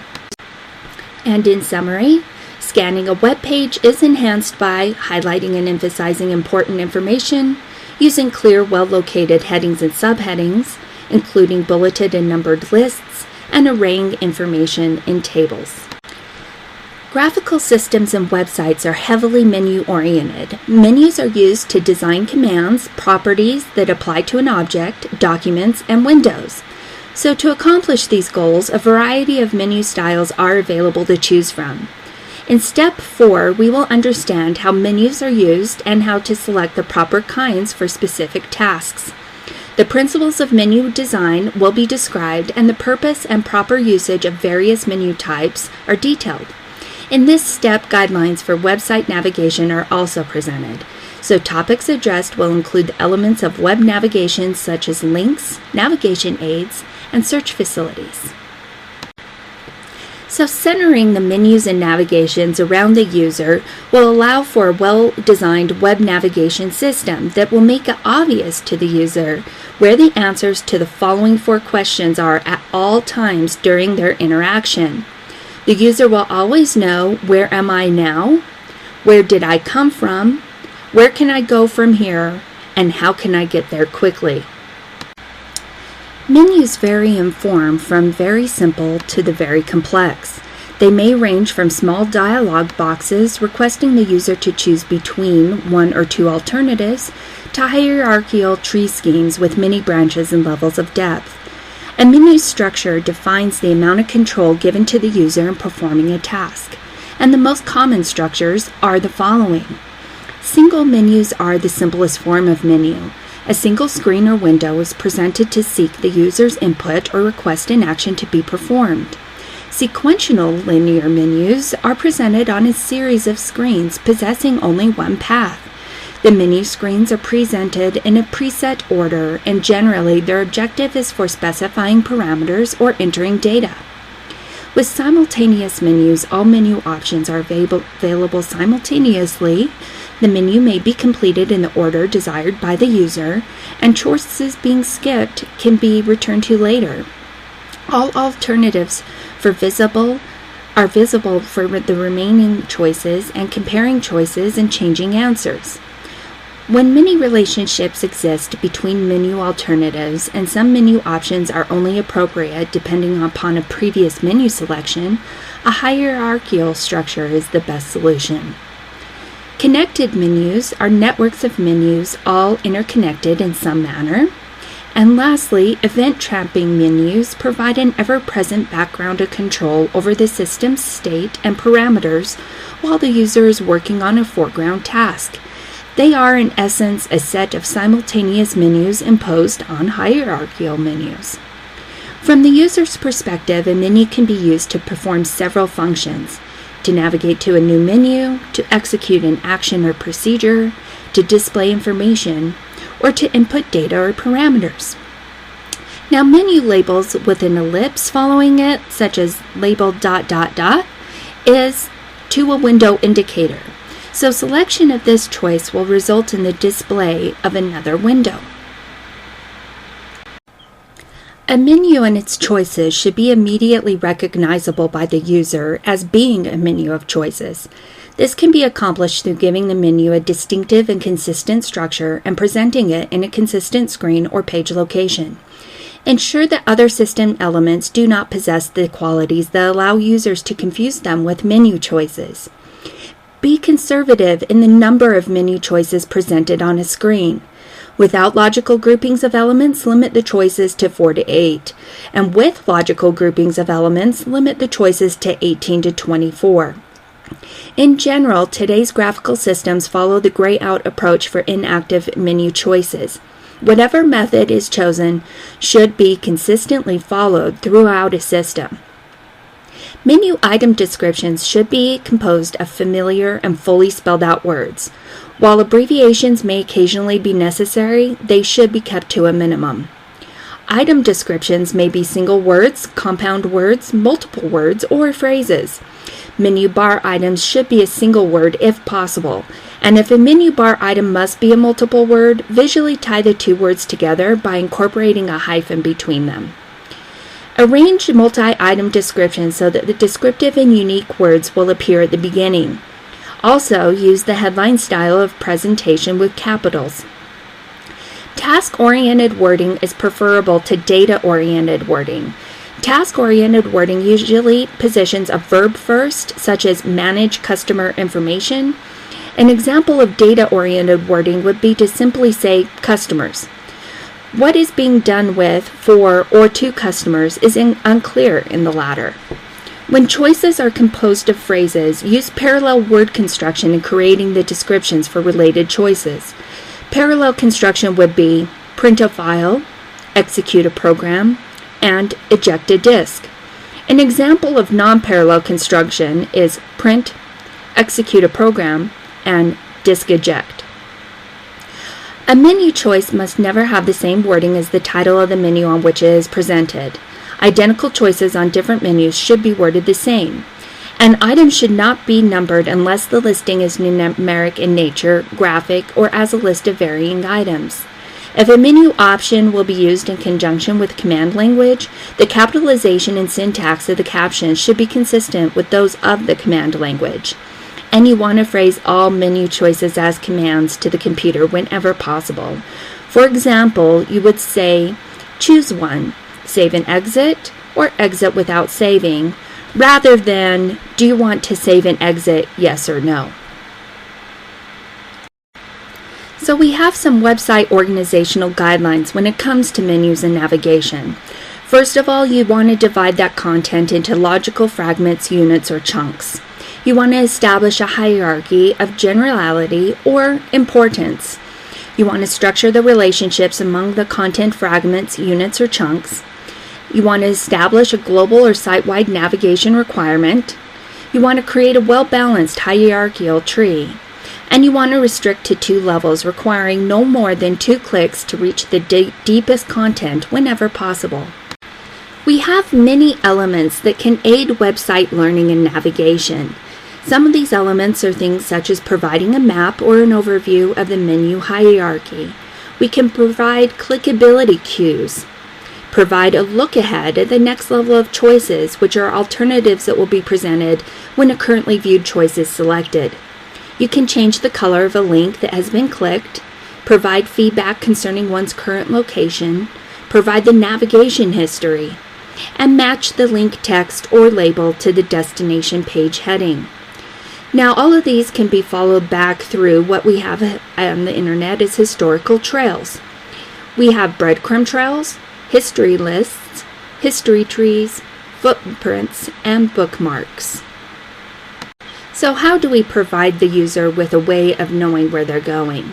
Well, we have the 4 stages of wayfinding. The first stage is orientation, and that's one's current location relative to the nearby objects in the destination that must be determined. The next is the route decision, where a path must be chosen to get to the destination.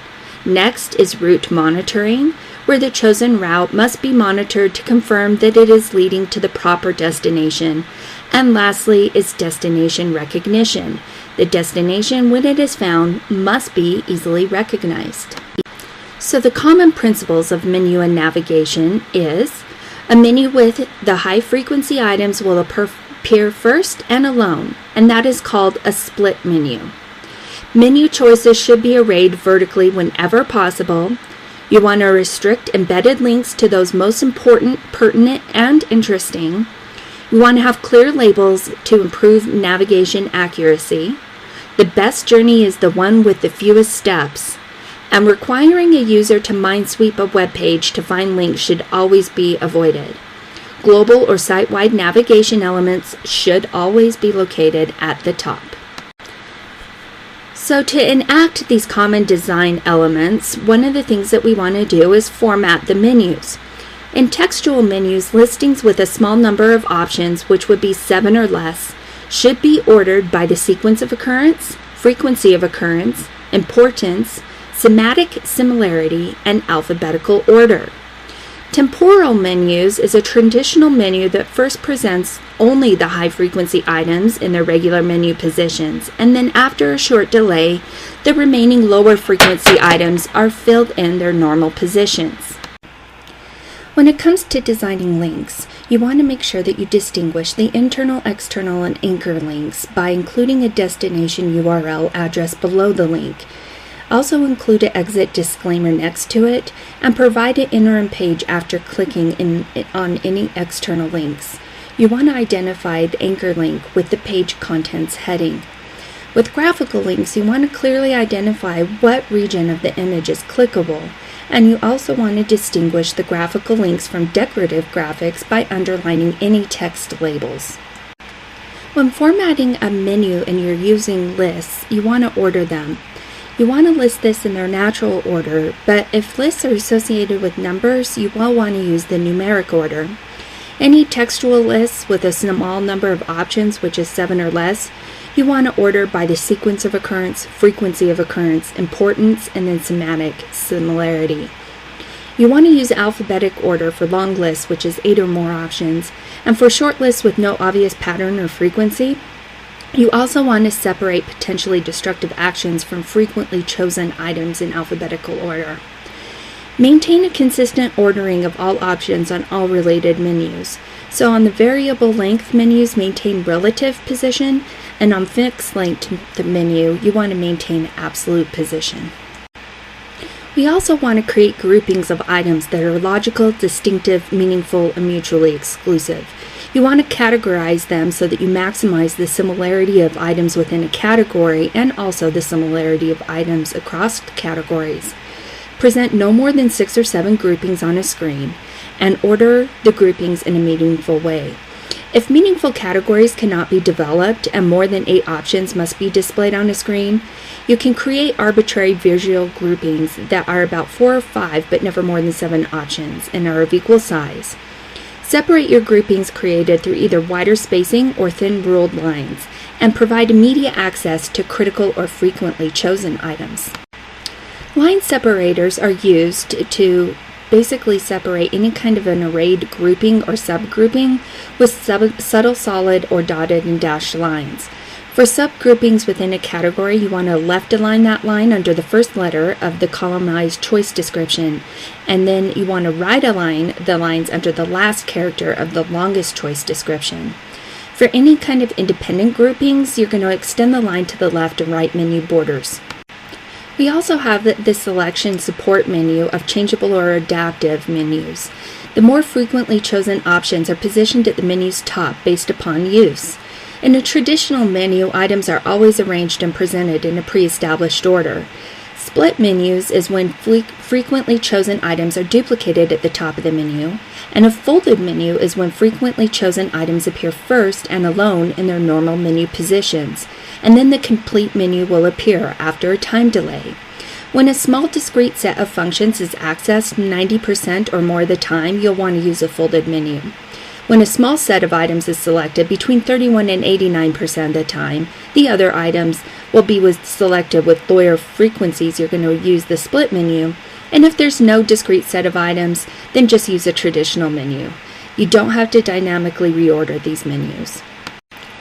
So a menu must communicate information about the nature and purpose of the menu, of each presented choice, and how the proper choice or choices may be selected. This can be done through menu titles. On the main menu, you want to create a short, simple, clear, and distinctive title describing the purpose of the entire series of choices. With your submenus, the titles have to be worded exactly the same as the menu choice previously selected to display them, and in general, you want to locate the title at the top of the listing choice, spell the title out fully using either uppercase font or mixed case font in the headline style. So when we're looking at the defaults for menus, you want to provide a default whenever possible and display this as bold text. If there's any unavailable choices, you want to gray them out so that they're not available. You don't want to add or remove items from a menu unless the user takes explicit action to do so through the application. So you want to mark your toggles and settings, and the purpose of this is to designate that the item or feature is inactive or inactive over a relatively long period of time. You want to also use this to provide a reminder that an item or a feature is active or inactive. So the guidelines here are to position the indicator directly to the left of the option, and for situations where several non-exclusive choices can be selected, you want to consider using one alternative that deselects all the items and then reverts it to the state of a normal condition. The purpose of toggled menu items is to designate two or opposite commands that are accessed frequently. You want to use this when the menu item displayed will clearly indicate that the opposite condition currently exists. The guidelines here are to provide a meaningful, fully spelled out description of the action and use a verb that clearly represents the outcome of the command. Use mixed case letters with the first letter of each word capitalized. So what we mean when we say navigation in the terms of websites is it's basically the method that people use to find what they want. And efficient navigation is especially important in usability. We have a term called wayfinding. This is one's current location relative to the objects and the destination, so there's an orientation involved. Then the path chosen to get to the destination is the route decision. The monitoring of the path to confirm it's leading to the destination is route monitoring. And then making sure that the destination is recognized when encountered is called destination recognition. Now we have a couple of navigation problems. There can be technical issues, which means that it's going to be open-ended with many paths, or there might be multiple different systems that they encounter. There's also rapid system involvement and expansion on the web. Now, as far as usage issues, it causes a heavy mental overhead, and there's feelings of spatial disorientation. So the goals here are to make it very obvious. So the user should always be able to answer these four questions. Where am I now? Where did I come from? Where can I go from here? And how quickly can I get there? We have some aids able to help our users do menu navigation and also assist learning. You can provide a map or overview of the menu hierarchy. You can provide clickable cues, and then you can provide a look ahead at the next level of choices, which are the alternatives that will be presented when a currently viewed choice is selected. You also want to provide feedback concerning one's current location in the form of navigation history and link text or label matched to the destination page heading. As far as your website organization, you want to divide the content into logical fragments, units, or chunks, and establish a hierarchy or generality or importance. You want to structure the relationship among the content fragments, units, or chunks and establish a global or site-wide navigation requirement. And also make sure that you're creating a well-balanced hierarchical tree that restricts it to 2 levels, requiring no more than 2 clicks to reach the deepest content whenever possible. So when we're looking at the guidelines of design for navigation pages, you want to use appropriate menu types, which is going to be sequential menus for those simple forward-moving tasks or simultaneous menus for tasks that would otherwise require extensive back button use. You want to keep your navigation-only pages very short and limit the prose text here. You also want to limit scrolling by making sure that you never require scrolling of a navigation-only page, minimize the need for scrolling to view all the links on the pages containing content, and never require horizontal scrolling. Now, the components of a web navigation system have to have the following controls. They need to make sense in the absence of site content, be continuously available, be obvious and distinctive, consistent in appearance, function, and ordering, and possess a textual label or description. You also want to offer multiple navigation paths.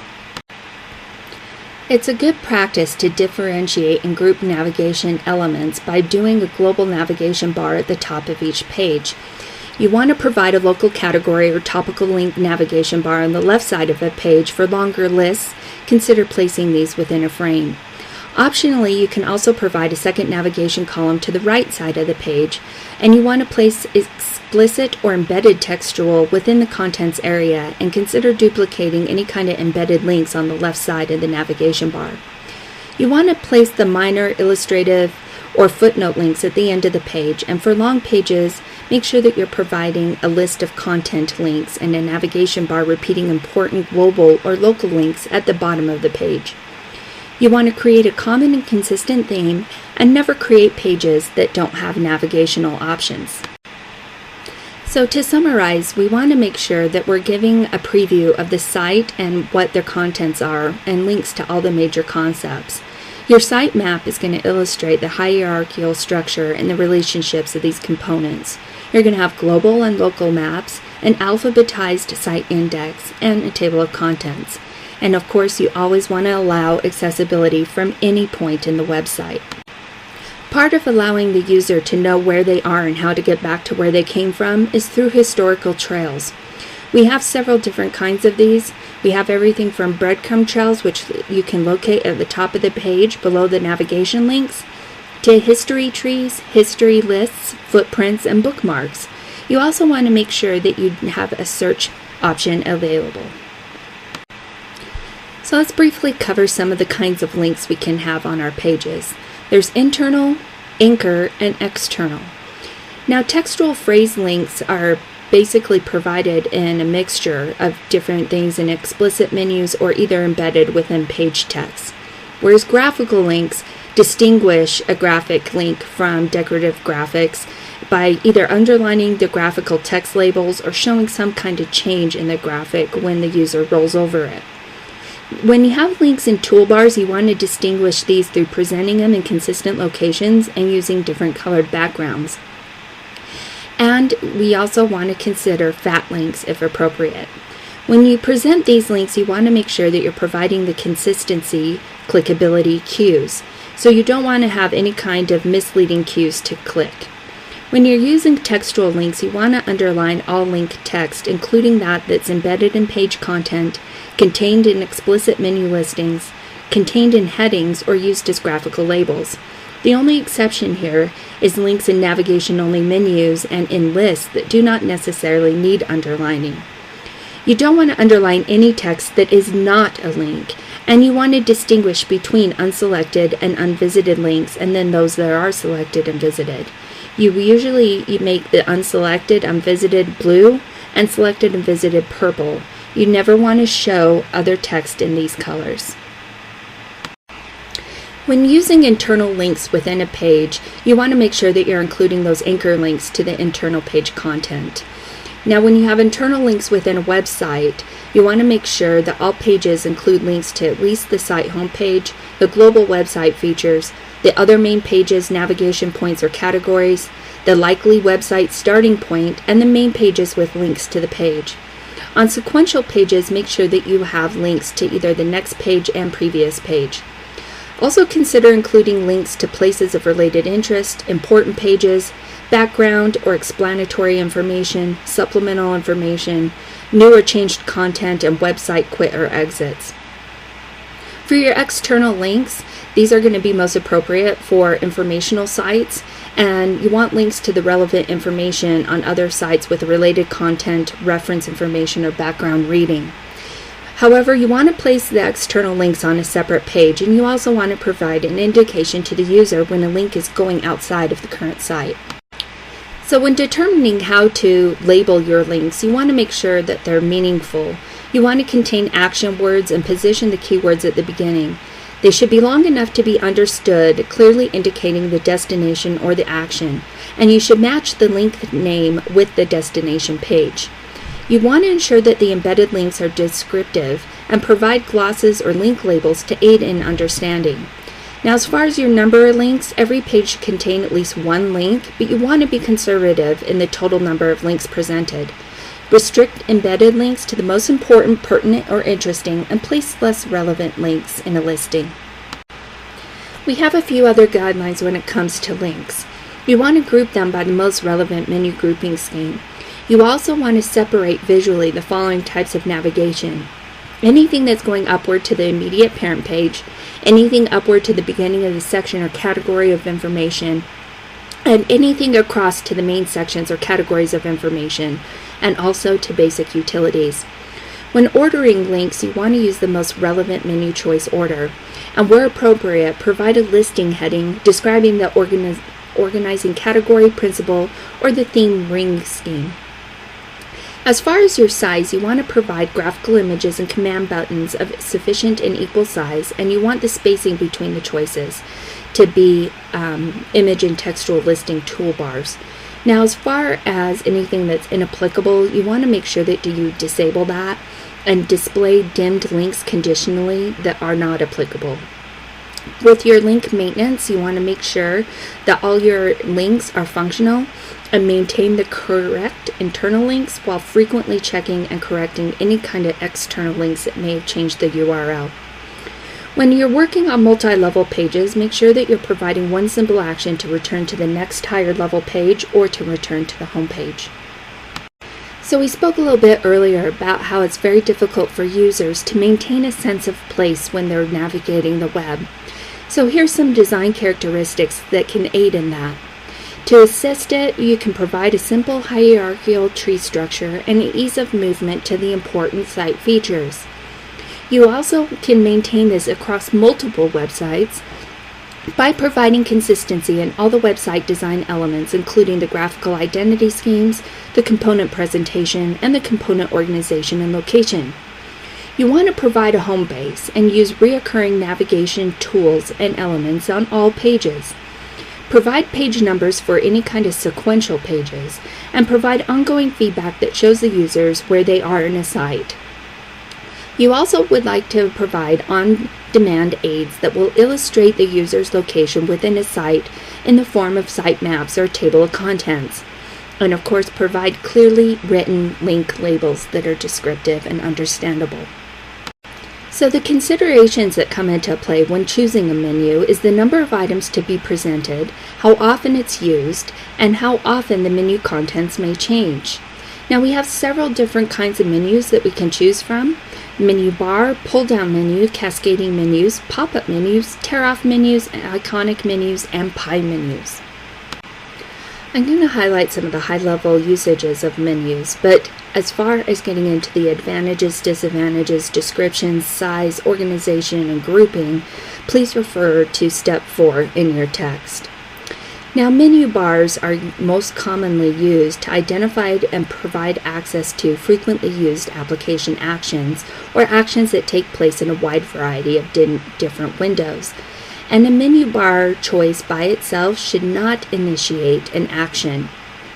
Pull-down menus are used to initiate a frequently used application action that can take place on a wide variety of different windows for a small number of items and items that are best represented textually. You also want to use these for items whose content rarely changes.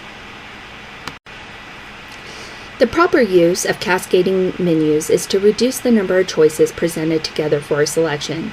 So when a menu specifies many alternatives, and these alternatives can be grouped into meaningful categories, you want to use those in related sets on a lower level menu.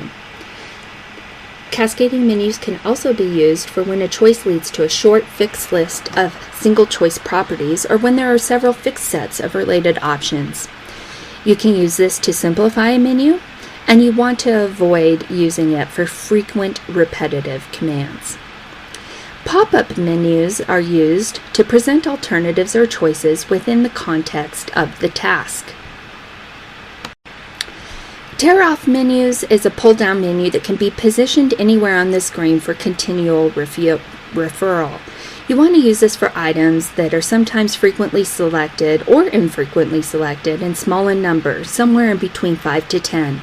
And you also want to use this for things that will rarely change in content.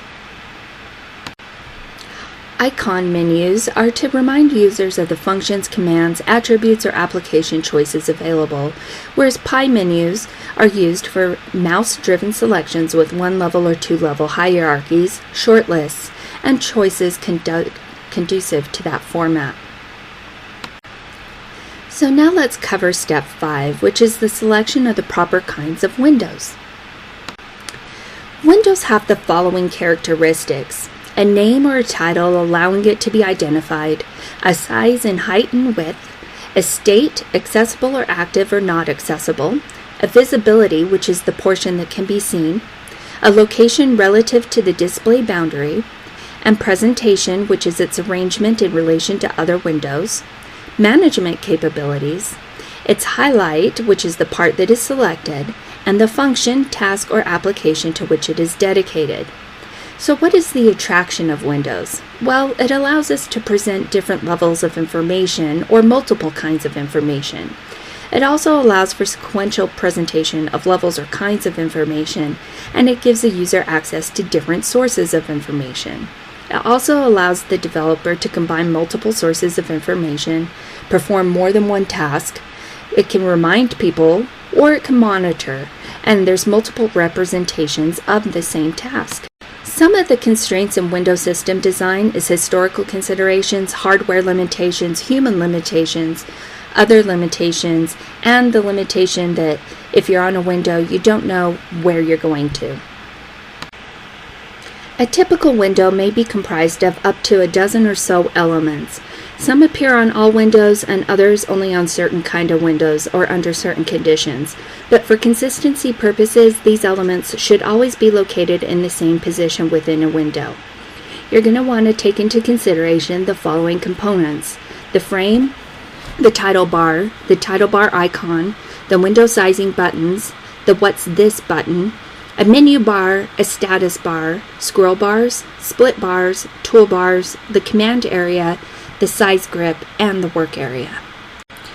When trying to determine what kind of window presentation style you want to use, you'll use tiled windows for anything that's a single task activity, data that needs to be seen simultaneously, tasks requiring little window manipulation, or any novice or inexperienced users. Overlapping windows are used for switching between tasks, any kind of tasks necessitating a greater amount of window manipulation, expert or experienced users, and unpredictable display contents. When looking at the type of windows, you have what we call the primary window. The proper usage of this is to represent an independent function or application and present the constantly used window components and controls. So you're going to have menu bar items that are used frequently or used by almost all primary or secondary windows.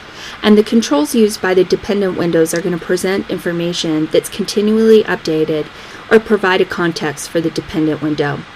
You do not want to divide an independent function into two or more primary windows, and do not present unrelated functions in one primary window. So the proper usage of secondary windows is to perform subordinate, supplemental, or ancillary actions that are going to be extended to one or more complex in nature and related to objects in the primary window. When you're presenting frequently or occasionally used window components, you'll want to use a secondary window. And as far as a guideline, you should typically make sure that they do not appear as an entry on the taskbar, and they should never be larger than 263 by 263 dialog units. Modal secondary windows are used when interaction with any other window must not be permitted. So you want to use these for presenting information, for example, messages, sometimes called the message box, or if you're receiving user input, for example, any kind of data or information, sometimes called the prompt box. If you need to ask a question, for example, get data, information, or directions, which we sometimes call a question box. You want to use these carefully because it does constrain what the user can do. Now, modeless secondary windows are used when interaction with the other windows have to be permitted and repeated. The use of cascading secondary windows is to provide an advanced option at a lower level in a complex dialog. The guidelines here are to provide a command button leading to the next dialog box with a to a window indicator, which is otherwise known as ellipse or the ... You want to present the additional dialog box in a cascaded form and present no more than 2 cascades in a path. Do not cover previous critical information like the title bar or relevant displayed information, and if it's independent, close the secondary window from which it was opened. Unfolded secondary windows are used to provide an advanced option at the same level in a complex dialog. The guideline here is to use a command button with the expanding dialog symbol, which is the forward point, and you want to expand to the right or downward. The purpose of dialog boxes is to present brief messages, requesting specific transient actions, or for presenting actions that take a short time to complete or are not frequently changed. The guidelines here are to make sure that you have command buttons of OK, cancel, and others as necessary. The next type of window we're going to talk about are property sheets. These are used for presenting the complete set of properties for an object. The guidelines here are to categorize and group within the property pages using tabbed property pages for grouping the peer-related property sets. You want to have the following command buttons: OK, cancel, apply, reset, and any others that may be necessary. For single property sheets, you want to place commands on that sheet, and for tabbed property sheets, you want to place them outside the tabbed pages. Let's talk a little bit about the difference between property inspectors and property windows. The property inspectors are used for displaying only the most common or frequently accessed object properties, so you want to make changes dynamically here.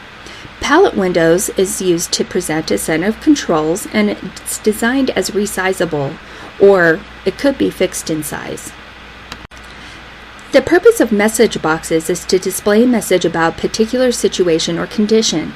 The guidelines here are to have the following command buttons: OK, cancel, help, yes and no, stop, and buttons to correct the action that caused the message box to be displayed.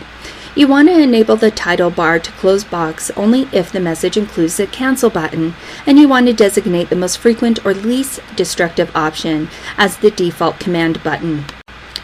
Pop-up windows are used to display additional information when an abbreviated form is the main presentation, to collect secondary information, for textual labels on graphical controls, or for context-sensitive help information. The guidelines here are to present at the front of the screen, have it be no more than 1/4 to 1/3 of the window size, have OK, cancel, and save buttons, and never display it unless it is solicited. So when organizing your windows, you want to make sure that they're always organized to support any kind of user tasks. You want to support the most common tasks in the most efficient sequence of steps. Use the primary windows to begin an interaction and provide a top-level context for the dependent windows, or to perform a major interaction. Only use secondary windows to extend this interaction, or obtain or display the supplemental information related to the primary window. You want to use dialog boxes for any kind of infrequently used or needed information, or the nice-to-know information. Poor functional organization is often a result of too much emphasis on the technical ease of implementation rather than the proper analysis of the user tasks. These people focus too much on applications, features, functions, or data types instead of the tasks, and there's often little cross-team communication with people in the design team being focused too much into the applications. You also find this when there's blind mimicking of the manual world and carrying over the manual inefficiencies into the computer system. As a guideline, we want to minimize the number of windows needed to accomplish the objective. When sizing your windows, you want to provide windows that are large enough to present all the relevant and expected information for the task. You want to avoid hiding any important information, or you will also want to avoid crowding or any kind of visual confusion. You want to minimize the need for scrolling, but use less than the full size of the screen. If a window is too large, determine if all the information is needed and if all the information is related. Otherwise, make the window as small as possible. The optimal window sizes for text is about 12 lines, and for alphanumeric information is about 7 lines. We have some advantages of larger windows. It permits the displaying of more information, facilitates learning, there's less manipulation requirements, the breadth is preferred to the depth, and there's more efficient data validation and correction which can be performed. The disadvantages of the larger windows is that longer pointer movements are required, the windows tend to be more crowded, and there's more visual scanning required. Other windows are more easily seen as obscure parts, and they're not as easy to hide inappropriate data. So consider the following when placing a window on the display. You want to think of the use of the window, the overall display dimensions, and the reason for the window's appearance. So in general, you want to position the window so it's entirely visible. And if the window is being restored, place the window where it last appeared. If the window is new and a location has not yet been established, place it at the point of the viewer's attention, which is usually the location of the pointer or cursor, in a position that's convenient to navigate to, or so that it's not obscuring important or related underlying window information. For multiple windows, give each additional window its own unique and discernible location, such as a cascading presentation. In a multiple monitor configuration, display the secondary window on the same monitor as the primary window, and if none of the above location considerations apply, then horizontally center the secondary window within the primary window just below the title bar, menu bar, and any docked toolbars. If the user then moves the window, display it at this new location the next time the user opens the window and adjust it as necessary to the current display configuration. Do not let the user move a window to a position where it can't be easily repositioned. And with your dialog boxes, you want to use those if the dialog box relates to the entire system centered on the screen. Keep key information in the underlying screen visible, and if one dialog box calls another, make the new one movable whenever possible. So the next piece of step 5 is web systems. We have several browser components, such as back, forward, stop, refresh, home, search, favorites, and history. Now some web systems use frames. That's when multiple web screen panes permit the displaying of multiple documents on a page. These documents can be independently viewed, scrolled, and updated, and they're presented in a tiled format. The proper use of these is for content expected to change frequently and also to allow users to change partial screen content. It also allows users to compare pieces of information. You only want to use a few frames if you use these, 3 or less at a time, and choose sizes that are based upon the type of information to be presented. Never force your viewers to resize frames to see information, and never use more than one scrolling region on a page. For pop-up windows, be extremely cautious in the use of these, as many people feel that they are obtrusive. Now we're going to discuss a little bit about different interaction devices. Input devices have the following characteristics. The tasks that they perform are to point at an object on a screen, select an object or identified as the focus of attention, drag an object across a screen, drag something free form on the screen, track or follow a moving object, orient or position an object, or to enter and manipulate data or information. We have several different types of input devices. There's direct, which is operated on the screen itself, indirect, which is operated in a location other than on the screen, discrete, which enters individual bits of information, and continuous, which operates sequentially. There's a device-pointer relationship in terms of direction, distance, and speed. The trackball is actually a spherical object or a ball that rotates freely in all directions in the socket. The direction and speed is tracked and then translated into a cursor movement. The advantages here is that there's a direct relationship between the hand and pointer movement in terms of direction and speed. It doesn't obscure the vision of the screen, and it doesn't require any additional desk space if it's mounted on a keyboard. Some of the disadvantages is that movement is indirect, which means it's on a plane different from the screen, and there's no direct relationship between the hand and pointer movement in terms of distance. It requires a degree of hand-eye coordination and also requires the hand to be removed from keyboard keys. It can require different hand movements and additional desk space if it's not as part of the keyboard, and it can be difficult to control and fatiguing to use over extended time. A joystick is a stick or bat-shaped device that's anchored at the bottom. They're variable in size, cursor direction, and degree of movement allowed. The advantages here is that it's a direct relationship between hand and pointer movement in terms of direction. It doesn't obscure the vision of the screen, and it doesn't require additional desk space if it's mounted on the keyboard. The disadvantages is that the movement can be indirect, which is a plane different from the screen. The indirect relationship in terms of distance, it requires a degree of hand-eye coordination, your hand to be removed from the keyboard keys, different hand movements to use, and it requires the hand to be removed from the keyboard if it's not mounted there, as well as additional disk space.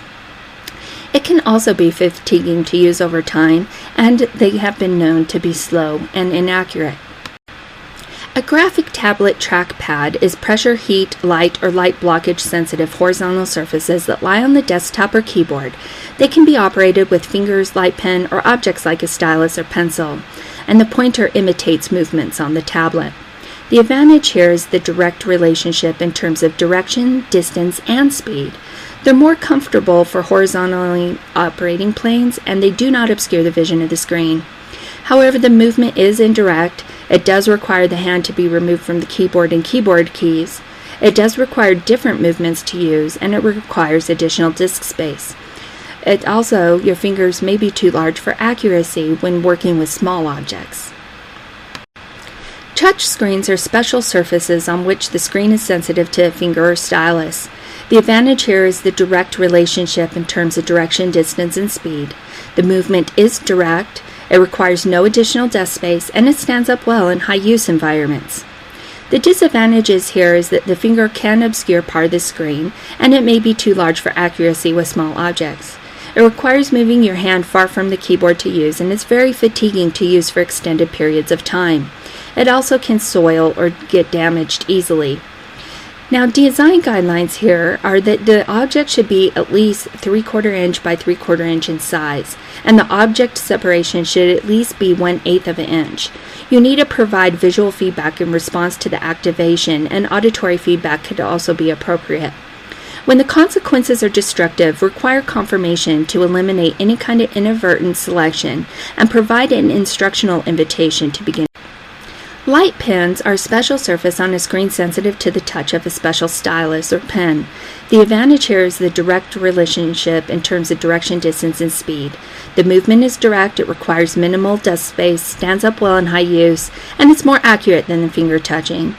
The disadvantage is that your hand may obscure part of the screen, it requires picking it up to use, it requires moving the hand far from the keyboard, and it is also very fatiguing to use for an extended period of time. Voice or automatic speech recognition by the computer is simple and direct, and it's useful for people who cannot use a keyboard or useful for when the user's hands are occupied. The disadvantages here are the high error rates due to difficulties in recognizing boundaries between spoken words and blurred word boundaries due to normal speech patterns. There's slower throughput than with typing, and it's difficult to use in noisy environments, but it's also impractical to use in quiet environments. One of the most common input methods, of course, is the mouse. The rectangular dome-shaped movable desktop control containing from 1 to 3 buttons, and the movement of the screen pointer mimics the mouse movement. The advantage here is the direct relationship between the hand pointer movement in terms of direction, distance, and speed. It permits a comfortable hand resting position. Selection mechanisms are included on the mouse, and it doesn't obscure the vision of the screen. The disadvantages is that movement is indirect, it requires the hand to be removed from keyboard, additional disk space, and it may require long movement distances. It also requires a degree of hand-eye coordination. Now, when looking at the guidelines for this, you want to provide a hot zone around smaller thin objects. You never want to use double clicks or double drags as the only means of carrying out essential operations. You do not want to use mouse plus keystroke combinations and don't require a person to point at a moving target. The keyboard is your standard typewriter keyboard and cursor movement keys. The advantages here is familiar, accurate, doesn't take up additional disk space. It's very useful for entering text and alphanumeric data and inserting text and alphanumeric data. There's keyed shortcuts, which are accelerators, and keyboard mnemonics, which are equivalents. This is advantageous for performing actions when there's less than 3 mouse buttons, used for very large screens, or people who are experienced typists. The disadvantages is that it's slow for non-touch typists, it's slower than other devices in pointing, and it requires discrete actions to operate. So when looking at the guidelines for keyboards, we want to provide those accelerators by assigning single keys for frequently performed small-scale tasks. You want to use a standard platform of accelerators. You want to assign the shift plus key combinations for actions that extend or are complementary to the actions of the key or key combination without shift key. You want to assign the control plus the key combination for infrequent actions and tasks that represent larger scale versions of the task assigned to the unmodified key. You want to provide keyboard equivalents using the standard platform equivalent using the first letter of the item description, and if the first letter conflicts, then use another distinctive consonant in the item description or a vowel in the item description. You want to provide window navigation through the use of keyboard keys. Now, when looking at selecting the proper control, a keyboard versus mouse, the mouse pointing speed is only going to be 1.5 to 2 seconds, whereas some typists can type up to 13 to 15 characters. However, your average typist only types 4 to 6. So think of pointing and dragging at stationary targets, direct devices, and the pointing speed and accuracy for stationary targets. You don't want to have any kind of direct devices that differ greatly. You want to separate your confirmation action following the pointer positioning, and this increases the pointing accuracy but reduces the speed. Also track small, slowly moving targets with mouse, trackball, and graphic tablet being the preferred method here. When thinking about selecting the proper control, always consider the characteristics of the task. You want to provide keyboards for tasks involving heavy text entry, manipulation, or movement through structured array of objects. You want to provide an alternative pointing device for graphical or drawing tasks. Provide touch screens when the following conditions exist. When the opportunity for training is minimal, the targets are large, discrete, and spread out, the frequency of use is low, the desk space is at a premium, and little or no text input is required. Consider using characteristics and preferences to provide keyboards for the touch typists. Consider the characteristics of the environment, the hardware, and the application. You want to provide as much flexibility as possible and minimize the device, eye, and hand movements. When using pointers, you want to make sure that the pointer is visible at all times and that it contrasts well with its background. It should maintain its size across all locations of movement, and the hot spots should be easy to locate and see. The location should not warp or change position. The user should be the one that always positions the pointer, and the shape of a pointer should clearly indicate its purpose and meaning and be constructive of already defined shapes. It should not be used for any other purpose than what it's already being defined for, and don't create any new shapes defining that aren't standard functions. You want to use as many shapes as necessary to inform the user about the current location and status. Too many are going to confuse the user. You're going to want to be conservative in making changes as the pointer moves across the screen, and provide a short time out before making non-critical changes on the screen. Animation should never distract or restrict one's ability to interact. So now let's cover how we choose the proper screen-based control.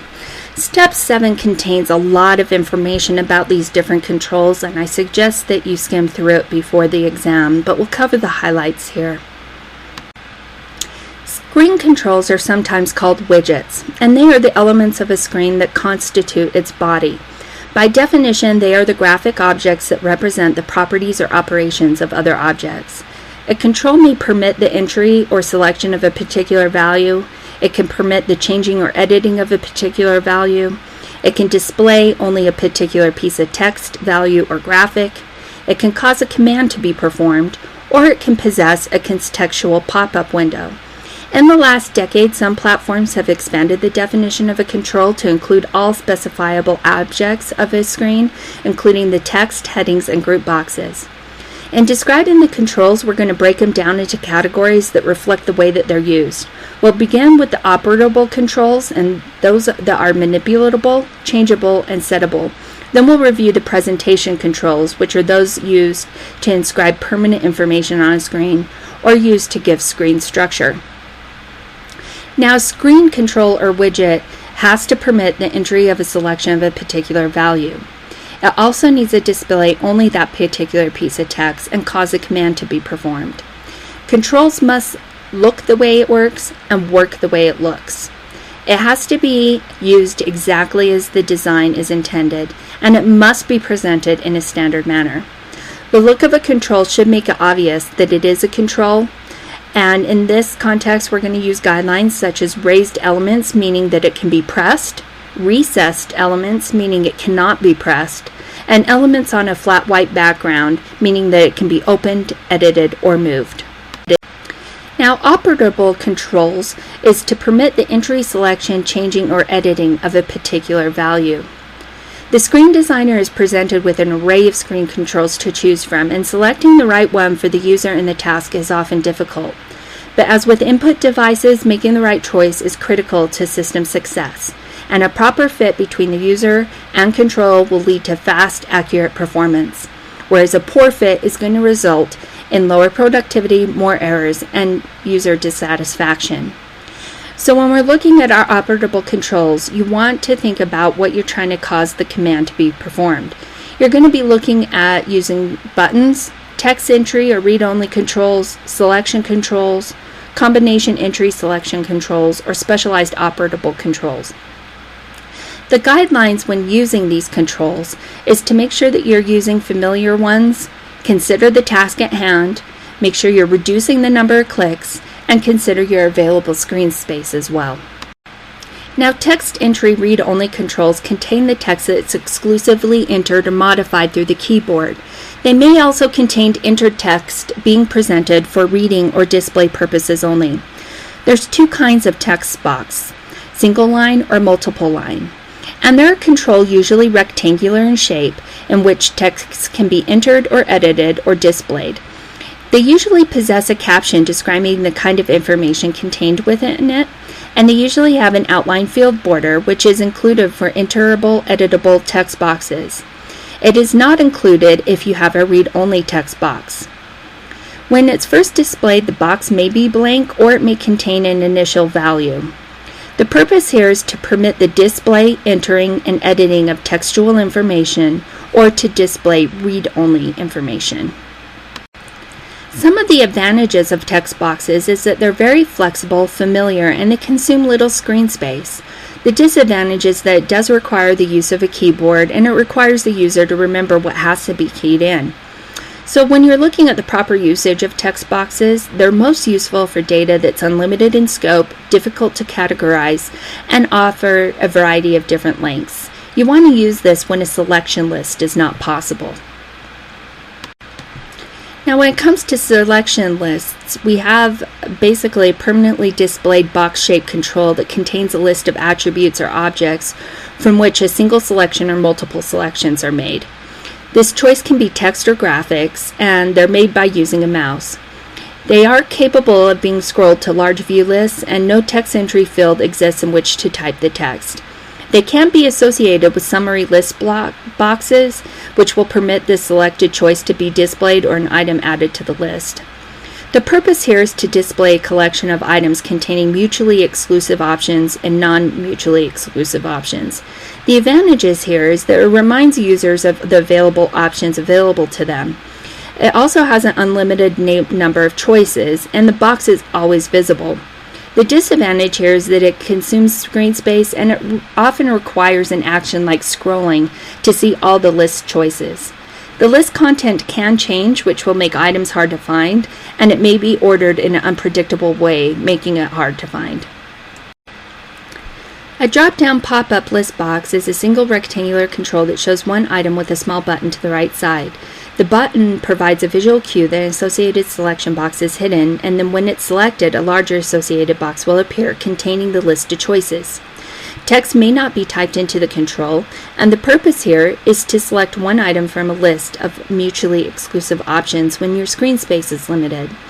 The advantages here is that there's unlimited number of choices, it reminds the users of available options, and it does conserve screen space. However, the disadvantages is that it requires extra action to display the list of choices, and when displayed, all the choices may not always be visible. The list may be ordered in an unpredictable way, which will make it hard for the user to find the item they're looking for. The purpose of a radio button is to set one item from a small set, usually 2 through 8, of mutually exclusive options. It's a two-part control of small circles, diamonds, or rectangles with choice descriptions. The advantages here is they're easy to access choices and easy to compare choices, and it is preferred by users. You do not want to use radio buttons for commands or to singly indicate the presence or absence of a state. Palettes are a control consisting of graphical alternatives. The choices themselves are descriptive, being composed of colors, patterns, or images. And in addition to being a standard screen control, a palette can also be presented on a pull-down or pop-up menu or toolbar. The purpose here is to set one of a series of mutually exclusive options presented graphically or pictorially. The advantages is that pictures aid in comprehension, there's easy to compare choices, they usually consume less screen space than textual. The disadvantages is that there's a limited number of choices, it's difficult to organize for scanning efficiency, and it does require skill and time to design meaningful and attractive graphical representations. So the advantages of presenting buttons on a screen is that they're always visible, reminding one of the choices available, they're convenient, they can be logically organized in the work area, they provide meaningful descriptions of the actions that will be performed. Their larger size generally provides faster selection of the target. They can possess a 3D appearance. They add aesthetically pleasing style to the screen, and they provide visual feedback through a button movement when activated. They may permit the use of keyboard equivalents and accelerators, and they're faster than using a two-step menu bar or pull-down sequence. So let's quickly cover the guidelines for controls. The control must look the way it works and work the way it looks. Elements on a flat white background can be opened, edited, or moved. A control needs to be used exactly as its design intended. Fewer different types of controls on a screen are usually better. Recessed screen elements cannot be pressed. It is not acceptable to fit buttons in the available space on a screen.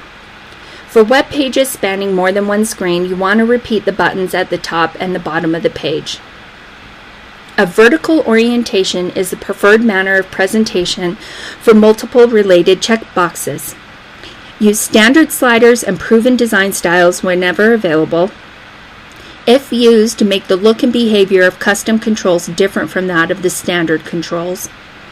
Always assume that people are not familiar with all types of controls. Display tooltips after a short timeout. For familiar, meaningful data, choose the control technique that in theory requires the fewest number of keystrokes to complete. A checkbox may be displayed singly or alone. Aided entry, also known as auto-completion, is preferred over unaided entry methods, and it's always faster. Scrolling and retreating lists of choices slow the user down. And if the data or information is unfamiliar, a selection control is always the best choice. Buttons cause something to happen immediately. Display another window, display a menu of options, or set a mode or property value. Whereas text entry, read-only, contains text free-form in nature that's exclusively entered or modified using the keyboard, or it contains text or values being presented for reading or display purposes only. The selection control presents on the screen all the possible alternatives, conditions, or choices that may exist for an entity, property, or value. The combination entry selection control allows information to either be keyed into the field or selected and placed within it. The presentation control is purely informational, providing details about other screen elements or controls, or assisting in giving the screen structure and its group box. The specialized operable are sliders and tabs. The combination entry selection is a spin box. Selection is a list box and used for data unfamiliar or prone to typing errors. If buttons are for exiting a dialog, then position the centered and aligned horizontally at the bottom.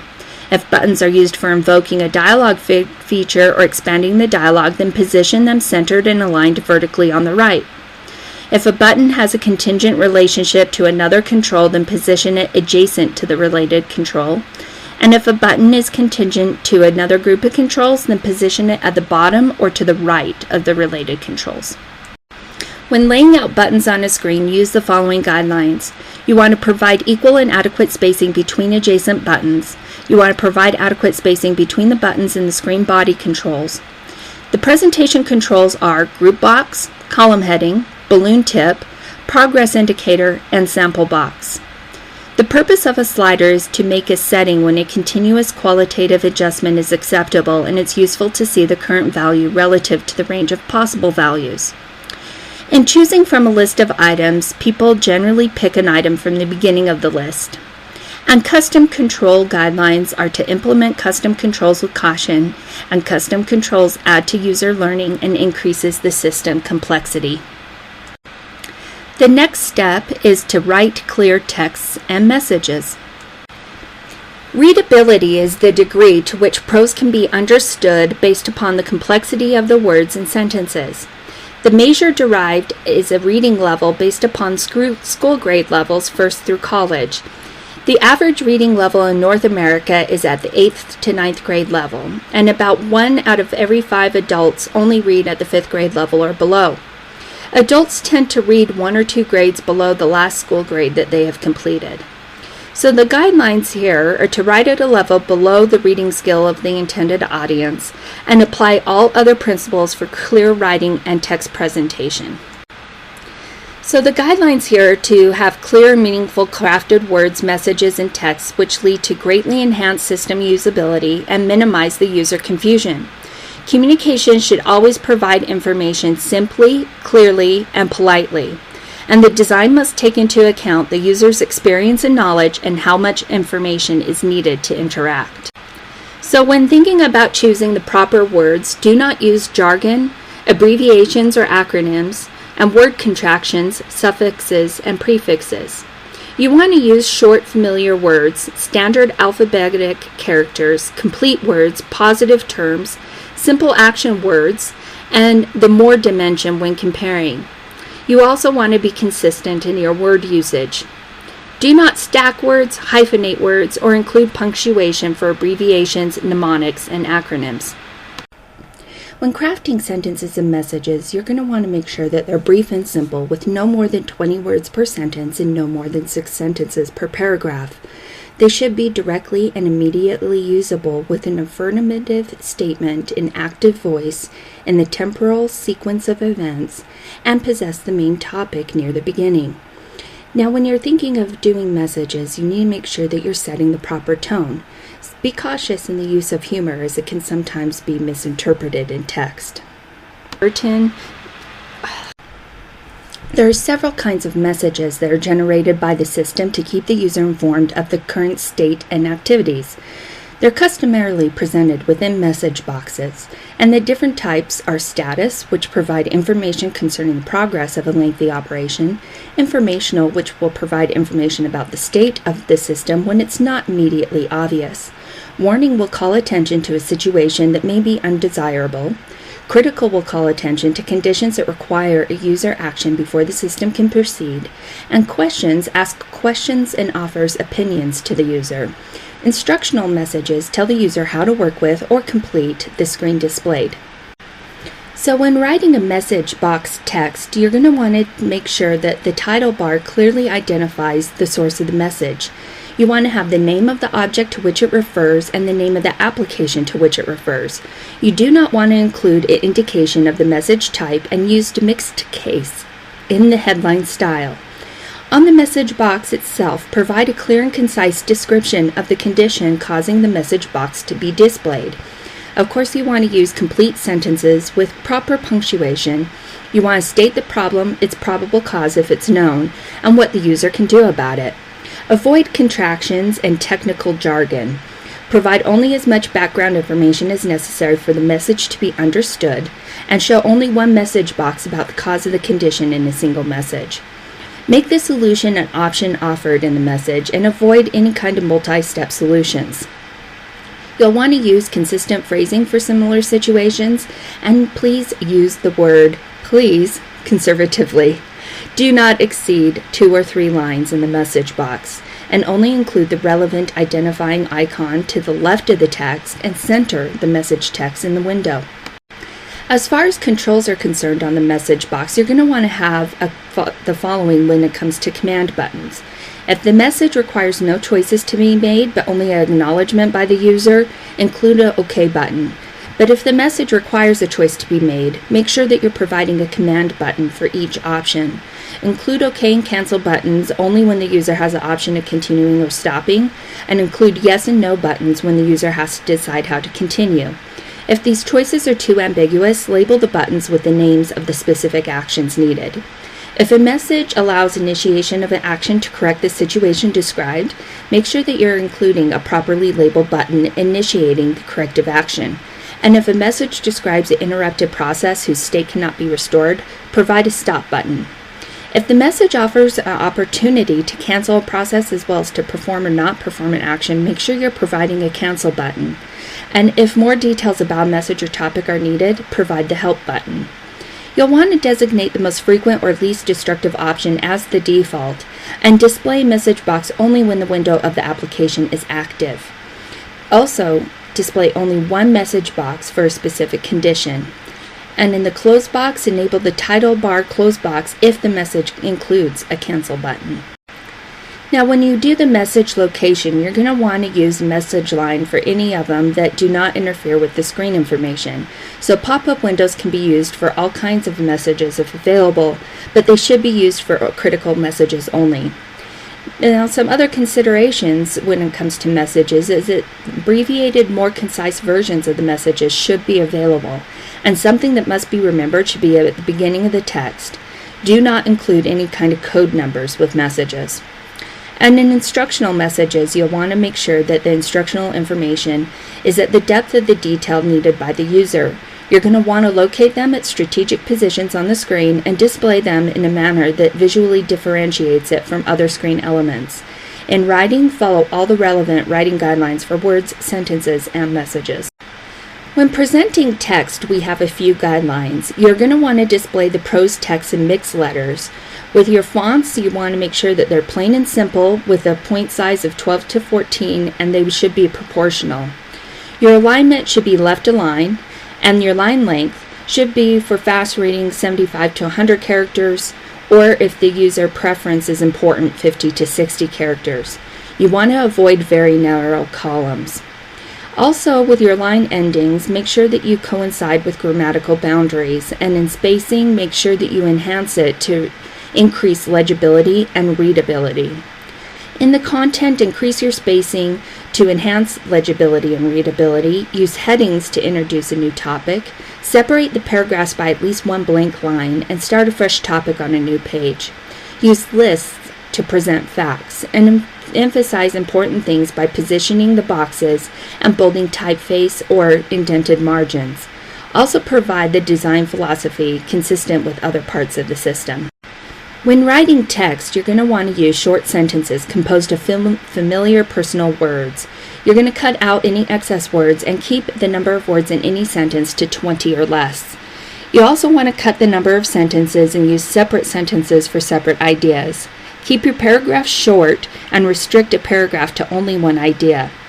When you're doing this style, you want to use an active form of writing style and the personal writing style if it's appropriate. You write like you talk and use subjective opinion, specific examples, and then read it out loud before you post it. Now in the window titles, all windows have to have a title located in the centered position at the top. The only exception to this is windows containing messages, as we spoke about before. Now clearly and concisely describe the purpose of the window, spell out fully using uppercase or mixed case font, and if you have to truncate, make sure that you do it from right to left. If presented above a menu bar, display a background that will contrast with that bar. When it comes to text, you want to make sure that you're establishing conventions for referring to any individual keyboard keys, keys that need to be pressed at the same time, field captions, names supplied by users or defined by the system, commands, and actions. Now, when you're doing the sequence control, the guidance here is to consider providing a guidance message telling how to continue at points in the dialogue when either a decision must be made or a response needs to be made to continue. Consider indicating what control options exist at points in the dialogue where several alternatives can be available, and permit these prompts to be turned off by the user. When looking at web content and text, you want to minimize the words calling attention to web and provide text that contrasts highly with the background. Again, you're going to want to follow the same writing styles as we've covered before in messages. And with links, you want to minimize any within text links as they're hard to find. Place them at the beginning or the end of paragraphs or sections of text. With scanning, you want to make it scannable by using bulleted listings, tables, headings, and subheadings, highlighted and emphasize the important issues and use short paragraphs. Now also consider, if you're going for an international audience, what those needs may be there, and test for legibility and readability. When writing link labels, you want to make sure that you're creating meaningful labels that are descriptive, predictive, and you want to put keywords at the beginning. Make sure that they're concise and they clearly indicate the destination or action, and the names should match the destination pages. If you're integrating embedded links, you want to do that smoothly and ensure that the embedded links are descriptive. You only want a few words to the active link, and you don't want to spread it over 2 lines. Any standalone link should not exceed 1 sentence in length, and provide glosses or labels for understanding. Now, the link titles need to describe either the name of the site the link will lead to if external, or the subsection the link will lead to if it's internal. The kind of information to be found at the destination, how the linked information relates to the anchor link or the current page, and how large the link information is, or any possible warnings of problems that could be encountered at the other end. Restrict it to no more than 60 characters. As far as your page titles, you want to make sure that they possess meaningful keywords, whose first word is the most important in the descriptor, that make sense when viewed completely out of context, and that are different from other page titles. It should be written in mixed case using the headline style, and do not highlight keywords. With headings, you want to create meaningful headings and headlines that quickly communicate the content of what follows, and make the first word an important information-carrying one. Skip any kind of leading articles, and create meaningful subheadings that break up large blocks of text. When doing instructions, do not use paraphrasing that indicates a certain page order or flow. Explain where up leads to, phrase in a browser-independent manner, and minimize the click here instructions. Say, select this link instead. With error messages, you want to provide helpful and precise error messages for incomplete or incorrectly keyed, enter, or selected data, or requests for documents that do not exist or cannot be found. You will redisplay a message on the page to which it relates and present it in a visually distinctive and noticeable manner. Step 9 is about providing effective feedback and guidance and assistance to our users. Let's get started now. When providing feedback, response time is especially important. You want to make sure that the system responsiveness matches the speed and flow of the human thought processes. The following are the guidelines here. Constant and preferable to variable delays, the response time studies conclude that the optimum is dependent upon the task. Satisfaction is a function of the expectations. Dissatisfaction is a function of one's uncertainty about the delay, and people will change work habits to conform to response time. Constant delays are preferable to variable delays, and more experienced people prefer shorter response times, whereas very fast or slow response times can lead to symptoms of stress. When looking at web response times, the perceived delays in presentation can cause sites to be evaluated as less interesting, possessing lower quality content, interfering with the continuity and flow, and less renewable and secure. So exceedingly slow sites can lead people to believe that they made an error. And in general, the studies seem to indicate that the same factors affecting optimum computer response time in general also operates on the web. Longer downloading times can be more readily accepted due to the graphical nature of the web's content, but other factors will have influences as well, such as the user age, the page content quality, the success and task performance, and differing user expectations. So the conclusion here is that longer delay times will be tolerated by novice and older users, people not experienced with high-speed connections, new visitors to a site, people performing important or successful tasks, and better content. So we have several different guidelines for dealing with time delays. The bottom line here is that you want to choose the appropriate guideline for the time delay that you're dealing with. You should always have a progress indicator that helps the user understand how long it's going to take to load. This can be done with % complete messages or an elapsed time message. And page downloading should be no longer than 10 seconds.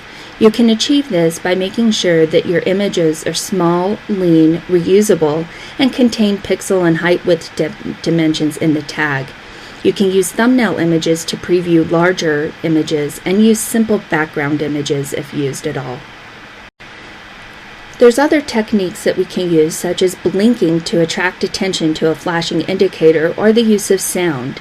Now, when you're using any kind of flashing or blinking, you want to make sure that if it's in a window, it's in the title bar, and if minimized, you want to flash the icon. You can give an auditory signal of 1 or 2 beeps if the window icon is hidden or the user's attention is frequently directed away from the screen. And you can display this message when the application is activated or when requested by the user. Now, if you use sound, it always needs to be used in conjunction with a visual indication with no more than 6 tones. Don't use jingles or tunes or loud signals, and use them consistently.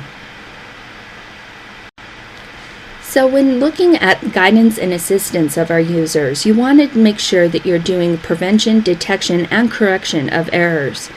So the problem management sequence is listed here.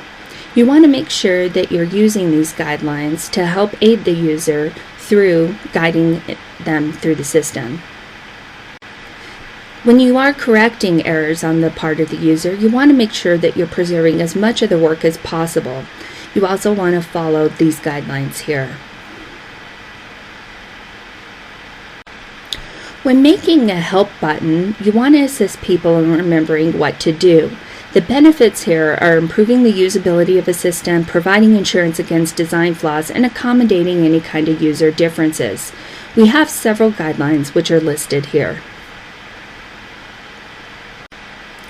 When using contextual help, you're going to want to make sure that this is done through a command button to provide an overview or summary assistance for explaining information about the purpose or contents of the window being displayed.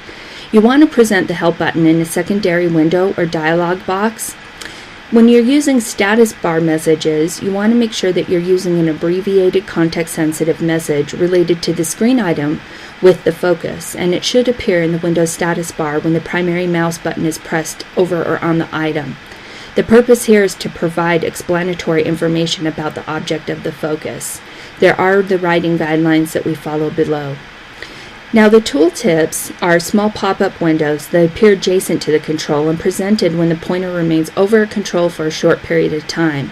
The purpose here is to display the name of a control when the control has no text label, following the application-specific tooltips consistent with system-supplied tooltips.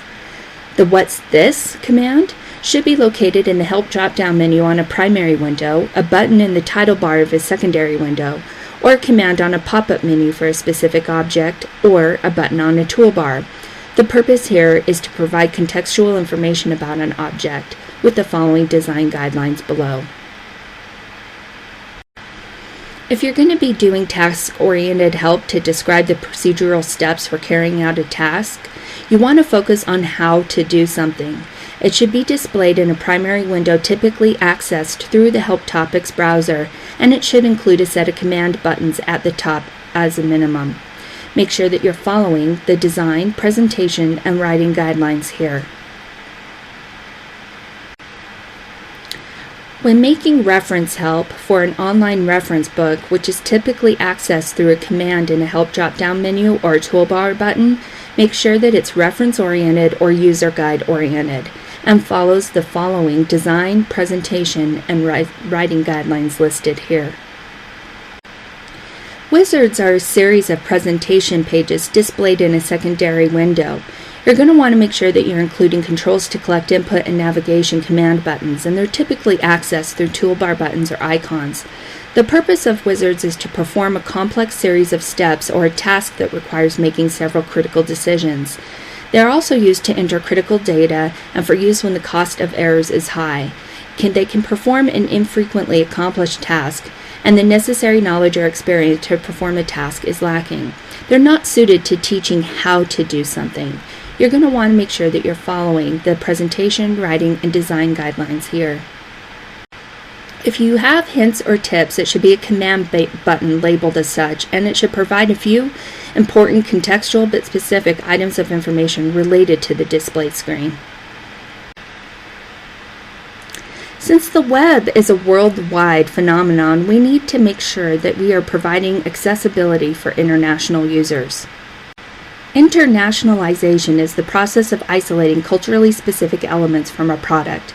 Localization is the process of infusing a specific cultural context into previously internationalized products. We want to use localization when the market includes few or no English speakers, when translation is required by law or custom, and when it's the widest possible market is desired. You don't want to do this if the audience already reads English or the cost of retrofitting or rewriting the software is prohibitive. There are various cultural dimensions that we have to consider, such as power distance, individualism, masculinity, uncertainty avoidance, and long-term orientation.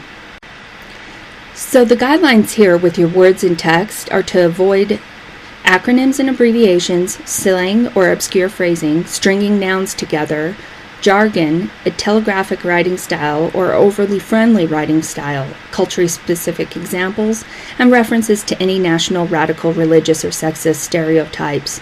You want to use simple English and develop a restrictive vocabulary. Restrict the sentence structure to using noun, verb, object. When you're working with images and symbols, you want to adhere to local cultural and social norms. You want to use internationally accepted symbols and develop generic images, and be careful with any images that may be misunderstood. Review proposed graphic images early in the design cycle, and adhere to local color connotations and conventions, and provide the proper information sequentially, functionally, and remove all references to features that will not be supported. In the determinations and testing, you want to establish an international requirement at the beginning of the product development and establish a relationship with the target culture. Test the product as if it was new. Accessibility is a critical part of web design, and it means providing easy access to a system for people with disabilities. The objective is to minimize all barriers that can make a system difficult to use. So when we're doing accessibility design, you want to consider accessibility issues during the system planning, design, and testing, provide compatibility with installed accessibility utilities, provide a customizable interface, follow standard Windows conventions, use standard controls, and assure online forms can be easily completed. When designing for visual disabilities, you want to ensure compatibility with screen review and screen enlargement utilities. The screen component should be meaningful and scalable, and provide a complete keyboard interface and a logical order of screen navigation. When using color, make sure that it's an enhancing design characteristic, following the guidelines here. With hearing disabilities, you want to provide captions or an option to display visual cue for any kind of audio alert. You also want to use audio as an enhancing design characteristic.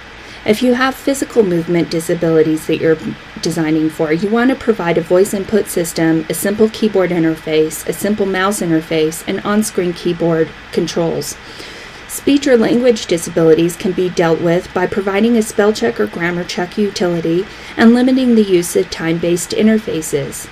Cognitive disabilities can be designed for by permitting modification and simplification of the interface and limiting the use of time-based interfaces. Seizure disorders also need to be taken into consideration by not using elements that blink or flicker at rates between these frequency ranges and minimizing the area of the screen that has to flash. When designing the web page for accessibility, you want to provide a simple and consistent layout with the important information at the top. You want to use simple backgrounds that contrast well with the text and provide a skip to main content link at the top of each page. Structure the articles with 2 or 3 levels and end sentences, headings, and list items with punctuation. Provide frame titles, provide user-adjustable font sizes, styles, colors, graphical attributes, and volume, and avoid any blinking or constantly changing elements. You want to provide large buttons for your controls, and you want to provide fully descriptive headings with your links. If you use tables, frames, or columns, do it sparingly and provide alternate ways to access those items. You also want to make sure that you're following the guidelines for images, audio, video, image maps, animation, and plugins. Accessibility also accounts for senior citizens and people with lower literacy. A lot of the same guidelines apply here, such as providing large targets, reducing the number of clicks, concentrating the information important at the top, and avoiding the need to scroll. Here are some guidelines that you would want to follow for the senior citizens. Now, if you're doing lower literacy, you want to prioritize your information, avoid moving or changing text, streamline your page design, simplify the navigation, and optimize your search. Step 11 is about creating meaningful graphics, icons, and images. So let's define the kinds of icons. There's an icon, which is something that looks like what it means. An index, which is a sign that was caused by the thing to which it refers. A symbol, which is a sign that is completely arbitrary in appearance. Resemblance is an image that looks like what it means. Symbolic means an abstract image representing something. Exemplar is an image illustrating the example or characteristic of something. Arbitrary is a completely arbitrary in appearance image that the meaning must be learned. An analogy is an image physically or semantically associated with something. So icons have the following characteristics. Syntax is its physical nature, such as square, round, red, green, big, small. Semantics is the icon's meaning, or what it refers to. And pragmatics is how the icon is physically produced, and can it be illustrated clearly. Provide icons that are familiar, clear and legible, simple, consistent, direct, efficient, and discriminable. Also consider the context in which the icon is used, the expectancies of the users, and the complexity of the task. A successful icon will look different from all other icons, and it will be obvious to what it represents. It is recognizable when no larger than 16 pixels squared is used, and it should look as good in black and white as it does in color. When choosing images, you want to use existing images when available, and use images for nouns, not verbs. You want to make sure that they're traditional and consider user cultural and social norms. When creating images, you want to create familiar and concrete shapes, use visually, conceptually distinct shapes, clearly reflect the objects represented, avoiding detail, and create as a set, communicating relationships to one another through common shapes. You want to provide consistency in the icon type and create shapes of the proper emotional tone. If you draw images, provide consistency in the shape over varying sizes. Don't use triangular arrows in design to avoid confusion with other system symbols. When icons are used to reflect varying attributes, express them as meaningfully as possible and provide the right scale and orientation. Use perspective and dimension when possible and accompany icons with labels to ensure their intended meaning. With screen presentation, you want to follow all relevant guidelines for screen design. Those guidelines are listed here. In the design process, you want to define the icon's purpose and use, collect, evaluate, and sketch ideas, draw it in black and white, and then using an icon editing utility or drawing package, test it for user expectations, recognition, and learning.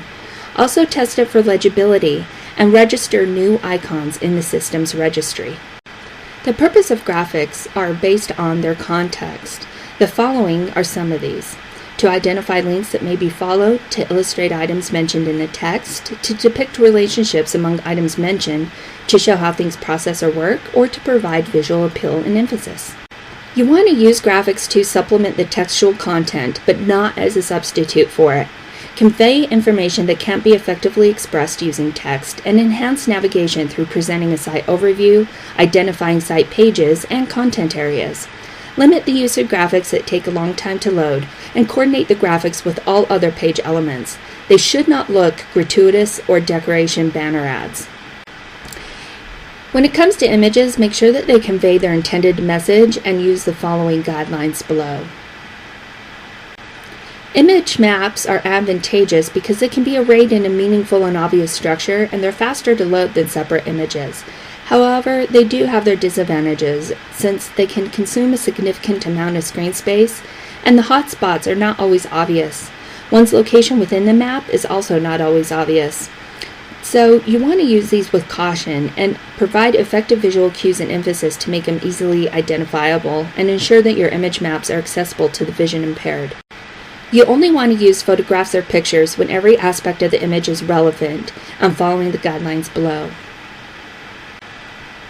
Video can be used to show things that move or change, or the proper way to perform a task, or events that cannot be seen directly. They convey human behavior and emotions, provide a personal message, and grab attention. However, they do have disadvantages, so make sure that you follow the guidelines below. Diagrams can be used to show the structure, relationship, or flow of objects. You want to reveal a temporal or spatial order, and there's several different kinds.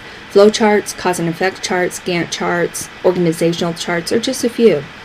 Some of the parts are shapes, labels, and lines, but you want to always provide simple diagrams and cutaway diagrams or exploded views to illustrate any key points. Drawings need to be used when some parts need emphasis or representation. The guidelines here are to make sure that they're simple, showing minimum detail and a link to the complete drawing. If you're using animation, you only want to use it if it's an integral part of the content. You want to introduce the animation and create short segments, providing a freeze frame and a stop mode, and avoid anything that's distracting. The use of Audition is to supplement text and graphics, establish an atmosphere, create a sense of place, to teach, and to sample. It's used for users with disabilities, in eye-busy and hand-busy situations, or without access to a keyboard and/or monitor. The advantage is that it won't obscure information, and there's shorter downloading time than video. But there are some disadvantages since it can be annoying to many people in the vicinity, and it can be easily overused and ignored. It's also not reliable. So we have the following guidelines that should be followed if you are using Audition. When combining mediums, you want to make sure that the visual and auditorial textual narrative is presented simultaneously, or that the visuals precede the narrative by no more than 7 seconds. You want to control the attention and reveal them systematically and show action initiation as well as the results. Avoid any distractions from other more important information. Also consider your download times when choosing media and test them thoroughly. When combining the mediums, you want to make sure that you use sensory combinations that work best together. And you also want to closely integrate the screen text with graphics. Make sure that both the visual and auditory information is relevant to the task being performed. Step 12 is about how we organize and lay out our windows and pages. Color is a very important part of web design, and it results from the stimulation of the proper receptor in the eye by a received light wave. A color name is a learned phenomenon based upon previous experiences and associations. The visual spectrum of wavelengths to which the eye is sensitive ranges from about 400 to 700 millimicrons.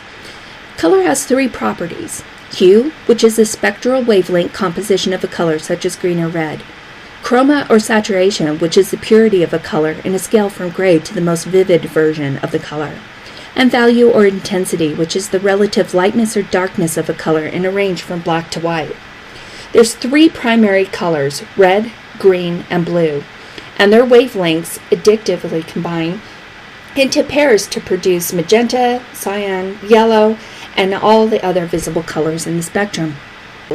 You want to use color to assist in formatting a screen by relating or typing elements into groupings, breaking apart separate groupings of information, associating information that is widely separated, or highlighting or calling attention to important information by setting it off from other information. You can use color as a visual code to identify components, logical structures, or sources or statuses of information. You can use color to realistically portray natural objects and increase your screen appeal. There are possible color problems such as its high attention getting capacity, which can distract the user, or interference with the use of other screens, since all screens don't present color the same way.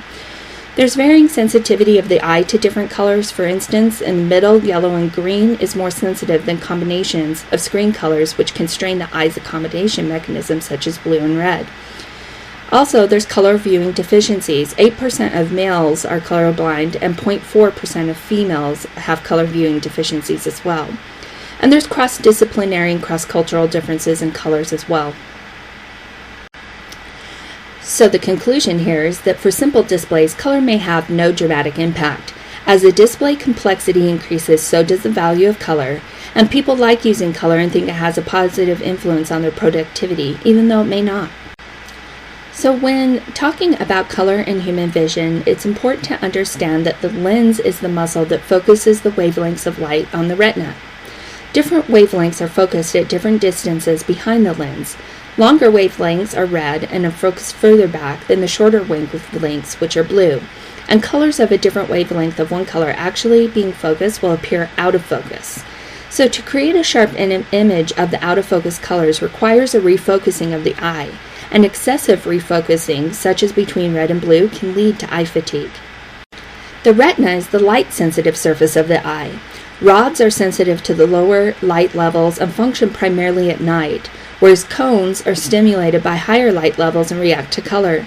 Different cones possess maximum sensitivity to different wavelengths of light. 2/3 or 64% maximally sensitive to longer light wavelengths, such as red. However, peak sensitivity is actually in the yellow portion of the visual spectrum, whereas 1/3 or 32% maximally sensitive to the medium wavelengths, referred to as the green sensitive cones. 2% react to the short wavelengths such as blue. So when we're choosing colors for categories of information, we want to require a clear understanding of how the information is going to be used. There's some examples listed here, and you only want to use color as redundant code.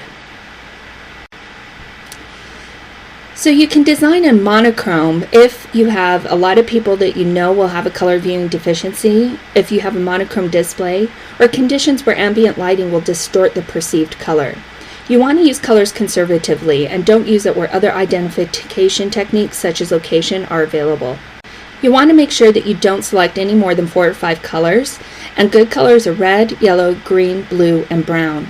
For the most comparative discrimination, select no more than 6 or 7 colors to be widely spaced on the color spectrum, such as orange, yellow, green, violet, magenta. You also want to choose harmonious colors. 1 color will put 2 colors either side its complement, and 3 colors will be equidistant points around the color circle. For extending the viewing of older viewers, use brighter colors. So in context, what you can do is use colors to draw attention to or emphasize elements by using bright or highlighted colors. If you want to de-emphasize the element, you're going to use less bright colors. The perceived brightness of colors from the most to least is white, yellow, green, blue, and then red. To emphasize separation, use contrasting colors such as red and green or blue and yellow.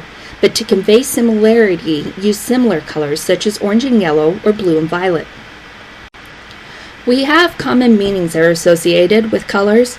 To indicate that action is necessary, you want to use warm colors. Those are defined as red, orange, and yellow. To provide status or background information, you're going to want to use cool colors, which is green, blue, violet, and purple, to conform to human expectations in the job and in the world at large. In the center of the visual field, you're going to want to use red and green. For peripheral viewing, use blue, yellow, black, and white, and use adjacent colors that differ by hue, value, or lightness. Order colors by their spectral position, being red, orange, yellow, green, blue, indigo, and then violet. On foregrounds, use colors that highly contrast with the background color, and for text or data, use black, desaturated or spectrum center colors such as white, yellow, or green, or warmer and more active colors. Use colors that possess the same saturation and lightness, and to emphasize the element, highlight it in a light value of the foreground color, pure white or yellow. and to de-emphasize an element, low-light it in a dark value of the foreground color. On backgrounds, you want to organize a group of elements into a unified whole, so you want to use colors that don't compete with the foreground. Use light-colored backgrounds of low intensity like off-white or light gray, any desaturated colors, or cool dark colors such as blue or black, and colors in the spectral extremes. You can get a three-dimensional look by using 5 colors or color values. Now, the background is a control itself and the window on which it appears, and the foreground is captions and lines for buttons, icons, and other objects, usually black or white. The selected mode is color is used if the item is selected, and top shadow is bezel on the top and left of the control. A bottom shadow is bottom bezel on the bottom and right of the control. So when looking at the color palette, defaults, and customization, you want to permit users to customize their colors, but you also want to provide a default set of colors for all screen components.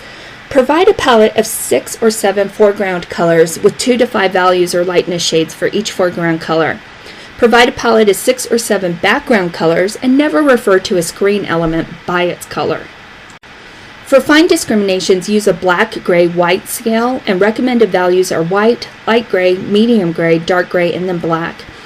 When switching text from black to color, make sure that you're doubling the width of the lines using bold or larger type, and check the legibility by squinting at the text and making sure you can still read it. If you're designing a monochromatic screen, the standard viewing distance, white, orange, or green are all acceptable colors. As far viewing distance, white is the best choice, but for overall viewing distances, from near to far, white is always the best choice. You want to make sure that you're very consistent when you're using color, and you also want to design for people with color viewing deficiencies, such as color combinations that can be discriminated, ensure lightness contrast between foreground and background, increase the contrast between colors on either end of the spectrum, avoid combining light colors from either end of the spectrum with dark colors from the middle, and use tools to see what screens and pages will look like to color deficient viewers. Also make sure that you're considering the impact of color on various cultures, disciplines, and users relying on accessibility utilities. Effective foreground and background combinations are going to be possessed by bright or high intensity color as the foreground, and the majority of poor combinations are those with low contrast. However, the best overall color is black, and the poorest overall color is brown.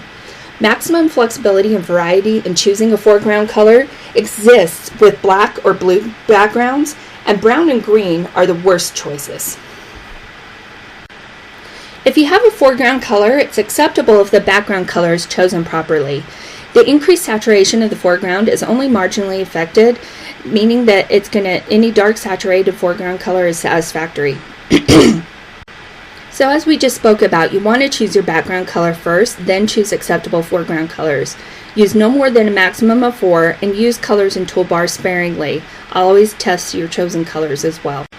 Overall, you want to emphasize the graphics data, and you don't want to use any more than 6 colors at any one time, and use 1 color of 5 values or lightness. With backgrounds, you want to surround your images in a neutral color or a color complementary to the main image. When considering size, make sure that you're providing images of adequate size for the task, and if it changes, use colors that exhibit a minimum shift in hue or lightness.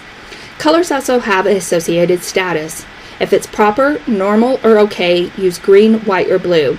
Caution is yellow or gold, and emergency or abnormal is red. When making statistical graphics, make sure that you're choosing colors that display the measurements in the following.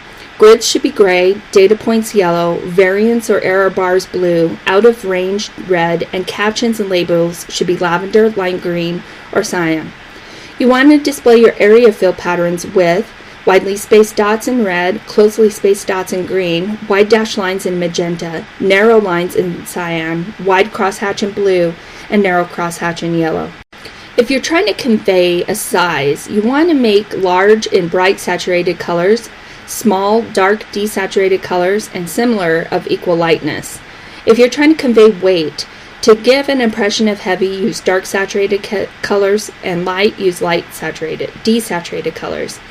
To convey distance, you want to use saturated, bright, long wavelength red colors for close, and saturated dark, short wavelength blue colors for far. To convey a sense of height, use desaturated light colors. To convey a sense of depth, use saturated dark colors.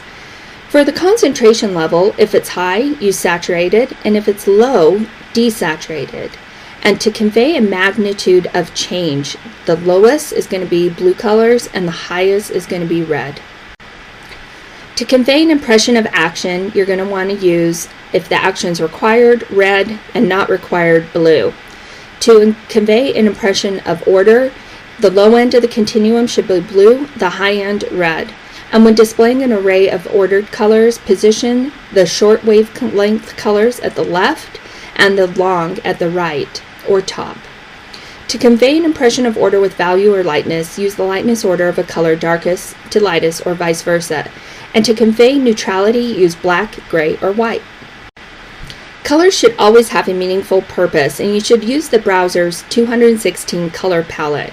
Minimize the number of presented colors and consider color in context. Use similar or the same color schemes throughout, and for foregrounds use black or strong colors for text and headings, and for backgrounds use weaker contrasting colors such as off-white or gray.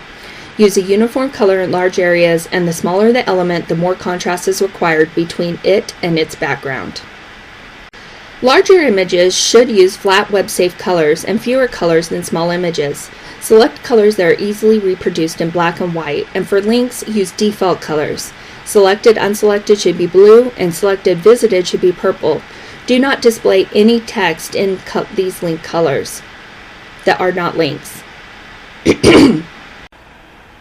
There are a few uses of colors which should be avoided. Relying exclusively on color or too many colors at one time. Also, don't use extreme colors together such as red and blue and yellow and purple. Don't use low brightness colors for extended viewing or older viewers. And don't use colors of equal brightness. Colors lacking contrast such as yellow and white, black and brown, red, blues, and browns against a light background are often difficult to see. Fully saturated colors for text and other frequently read screen components. Pure blue for text, thin lines, and small shapes. Colors in small areas, fine details, and non-opponent colors. Red and green in the periphery of large-scale displays. Adjacent colors that differ only in the amount of blue that they possess. Single color distinctions for color-deficient users, and using colors in unexpected ways. Using color to improve the legibility of densely packed text is the last thing that should be avoided. Now we'll talk about organizing and laying out windows and pages. There are several guidelines given in Step 13: organization and flow, placement, navigation, the amount of information, aesthetics, avoiding visual clutter, and providing visual emphasis, as well as providing consistency. Make sure that you review all of these guidelines and understand. When looking at the organization and layout, you should create groupings that are in associated elements of a radio button or checkbox, and two or more related fields or controls should also be grouped. You can create groupings of 5 degrees of visual angle. Use white space to provide adequate separation of groupings through the liberal use of it. Leave adequate space around groups of related controls and between groupings and window borders. The space between groupings should be greater than the space between the fields within a grouping. With your headings, you want to provide groupings that are meaningful and concisely describe the nature of the group. Borders should enhance groups through the incorporation of them around elements of a single control or groups of related controls or fields. Individual control borders should be visually differentiable from the borders delineating groups. So provide a border consisting of a thin line around single controls, and provide a border consisting of slightly thicker lines around groups of fields or controls. Do not place individual borders around single entry fields, list boxes, combination boxes, spin boxes, or sliders, and don't place borders around command buttons. Control borders incorporate a thin single-line border around the elements of a selection control. With selection borders, you should incorporate a thicker single-line border around groups of related entry or selection controls. Dependent controls should be positioned with conditional controller control to the right of the control in which it relates, and you can alternatively position below the control to which it relates. Either display these controls in a subdued or grayed out manner. When a control is relevant, then return it to normal intensity.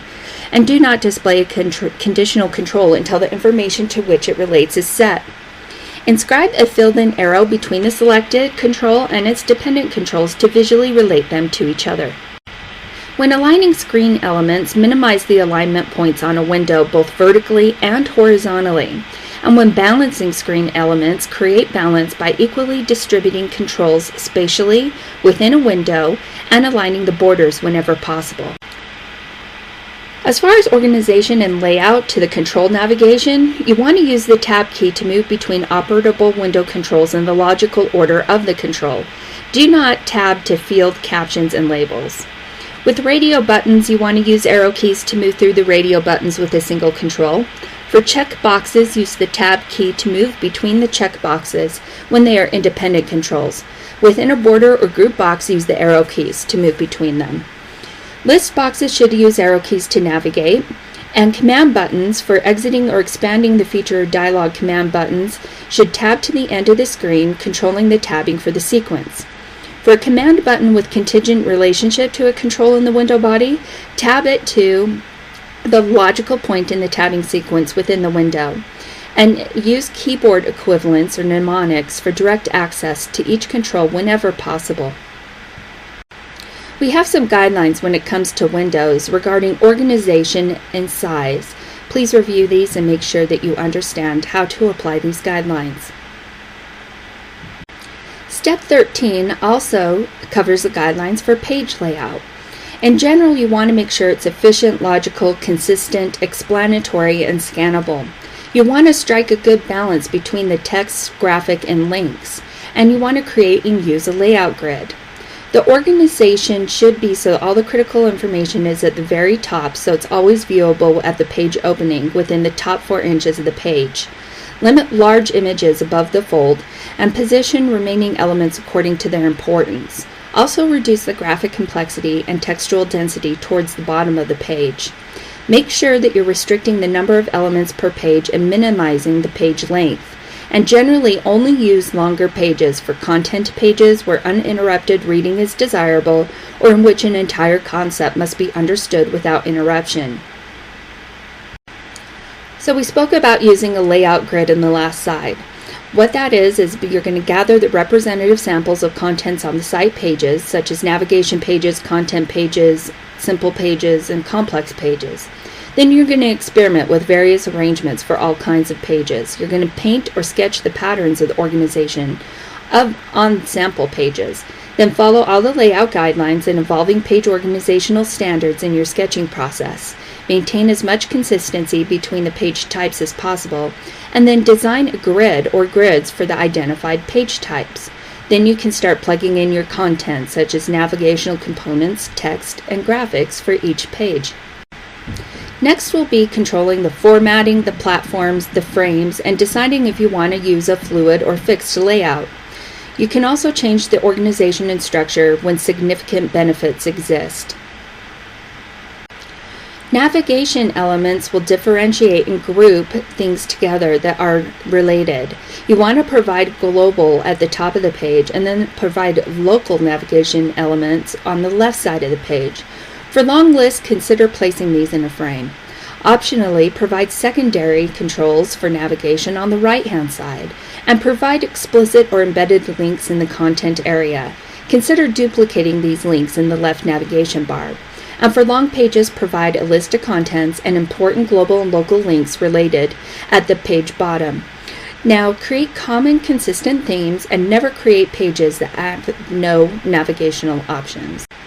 The home page should be limited to one screen and clearly identify the website's content and purpose. Here are some elements to include. The last step in this process is to test, and retest. Usability testing is a very critical component in this process. The purpose of usability testing is to establish a communication bridge between the developers and users, and also to evaluate a product.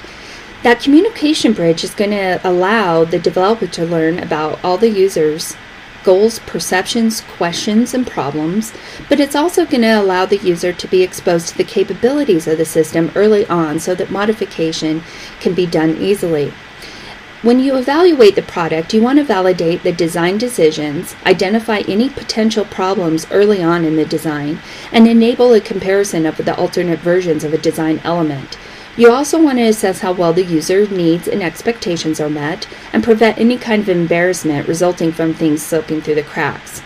The dimensions of usability testing are effective, efficient, engaging, error-tolerant, and easy to learn. The importance of usability testing cannot be overstated. Developers and users possess different models, and the developer's intuitions are not always correct. There is also no such thing as an average user, and it's impossible to predict usability just from the appearance of the system. Design standards and guidelines are good, but not sufficient without usability testing, and informal feedback is inadequate. Products built in pieces almost always have system-level inconsistencies, and if you find them too late, they're going to be difficult and expensive to fix. Problems fixed during the development mean reduce the support costs later, and advantages over a competitive product can be achieved. There are several types of tests that we will be covering in this step. There's exploratory evaluations, assessment evaluations, comparative evaluations, and validation evaluations. Prototypes are a vehicle for exploration, communication, and evaluation. The purpose is to obtain user input in design and provide feedback to the designers. There's hand sketches and scenarios, interactive paper prototypes, program facades, and prototype-oriented languages. Hand sketches and scenarios are created by hand, and the focus is on design, not interface mechanics. It is a low-fidelity prototype. It has advantages because it can be used very early on in the development process, and it's suited for use by the entire design team.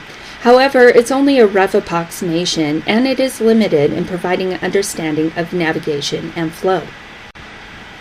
To create a hand sketch, the storyboard will be determined using the source of the screen's information, the content and structure of the individual screens, and the overall order of the screens and windows. You usually use an erasable medium, and you sketch the screens needed to complete each task. Then you try the selected metaphors and changes necessary, and you storyboard the frequent scenarios first. You don't get too detailed here, it's just an overall order and flow. You sketch the storyboard as a team, including at least one user, and then you develop the online prototypes when everyone agrees that a complete set has been satisfactorily sketched. We also have interactive paper prototypes, which have interface components such as menus, windows, and screens constructed of common paper technologies like post-it notes or transparencies. The components are manually manipulated to reflect the dynamics of the software, and this is also a low-fidelity prototype. The advantage here is that it's more illustrative of the program dynamics than sketches, and it can be used to demonstrate the interactions. The disadvantage is that it's still only a rough approximation, and it's a demonstration, not an exercise, driven by the facilitator. Programmed facades are examples of finished dialogues and screens for some important aspects of the system, and it's created by prototyping tools. This is considered a medium to high fidelity prototype, and the advantage here is that it can provide detailed specification for writing code and is a vehicle for data collection. The disadvantage is that it can solidify the design too soon, and it creates false expectations that the real thing is only a short time away. They're expensive to develop and time-consuming to create. With prototype-oriented languages, the finished dialogues and screens for some important aspects of the system are exemplified. It's created through programming languages that support the actual programming process, and it's considered a high-fidelity prototype. The advantages is that it may include the final code and otherwise generally the same as those of the others. The disadvantages is generally the same for program facades. Prototype fidelity seems to have no impact on the identification of usability problems, and combinations of these prototypes should be used together throughout the entire system development cycle. Tests are a tool to measure something, including conformance with a requirement or guideline, identification of problems, ease of learning, retention, speed of task completion and need fulfillment, error rates, or subjective user satisfaction. We have several different kinds of tests, such as guidelines and standard reviews, which is a review of the interface in terms of the organization's standards and design guidelines. Heuristic evaluation, which is an evaluation of the system by interface design specialists to identify problems. Cognitive walkthroughs review the interface in the context of tasks users perform. Think aloud evaluations is users performing specific tasks while thinking aloud. Usability tests are an interface evaluation under real-world conditions. And then we have classic experiments, which is an objective comparison of two or more prototypes identical in all aspects except for one design issue. Focus groups are a discussion with users about interface design, prototypes, or tasks. In heuristic evaluation, you're going to use 3 to 5 expert evaluators that have knowledge with either product situation or have a long-term relationship with the organization. In preparing this session, you're going to select the evaluators and prepare to assemble the project overview and a checklist. Provide briefing to the evaluators to review the purpose, the evaluation process, and present the project overview and heuristics. You want to answer any questions they may have and provide any evaluator training that may be necessary. Now, when you're conducting the session, you want to have each evaluator review the system alone, and they should establish their own process or method of review. Then you'll compare the findings with usability principles and identify any other relevant problems or issues. You want to make at least 2 passes through the system here.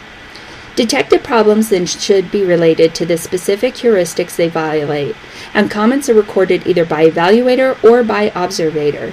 You want to restrict the length of the session to no more than 2 hours.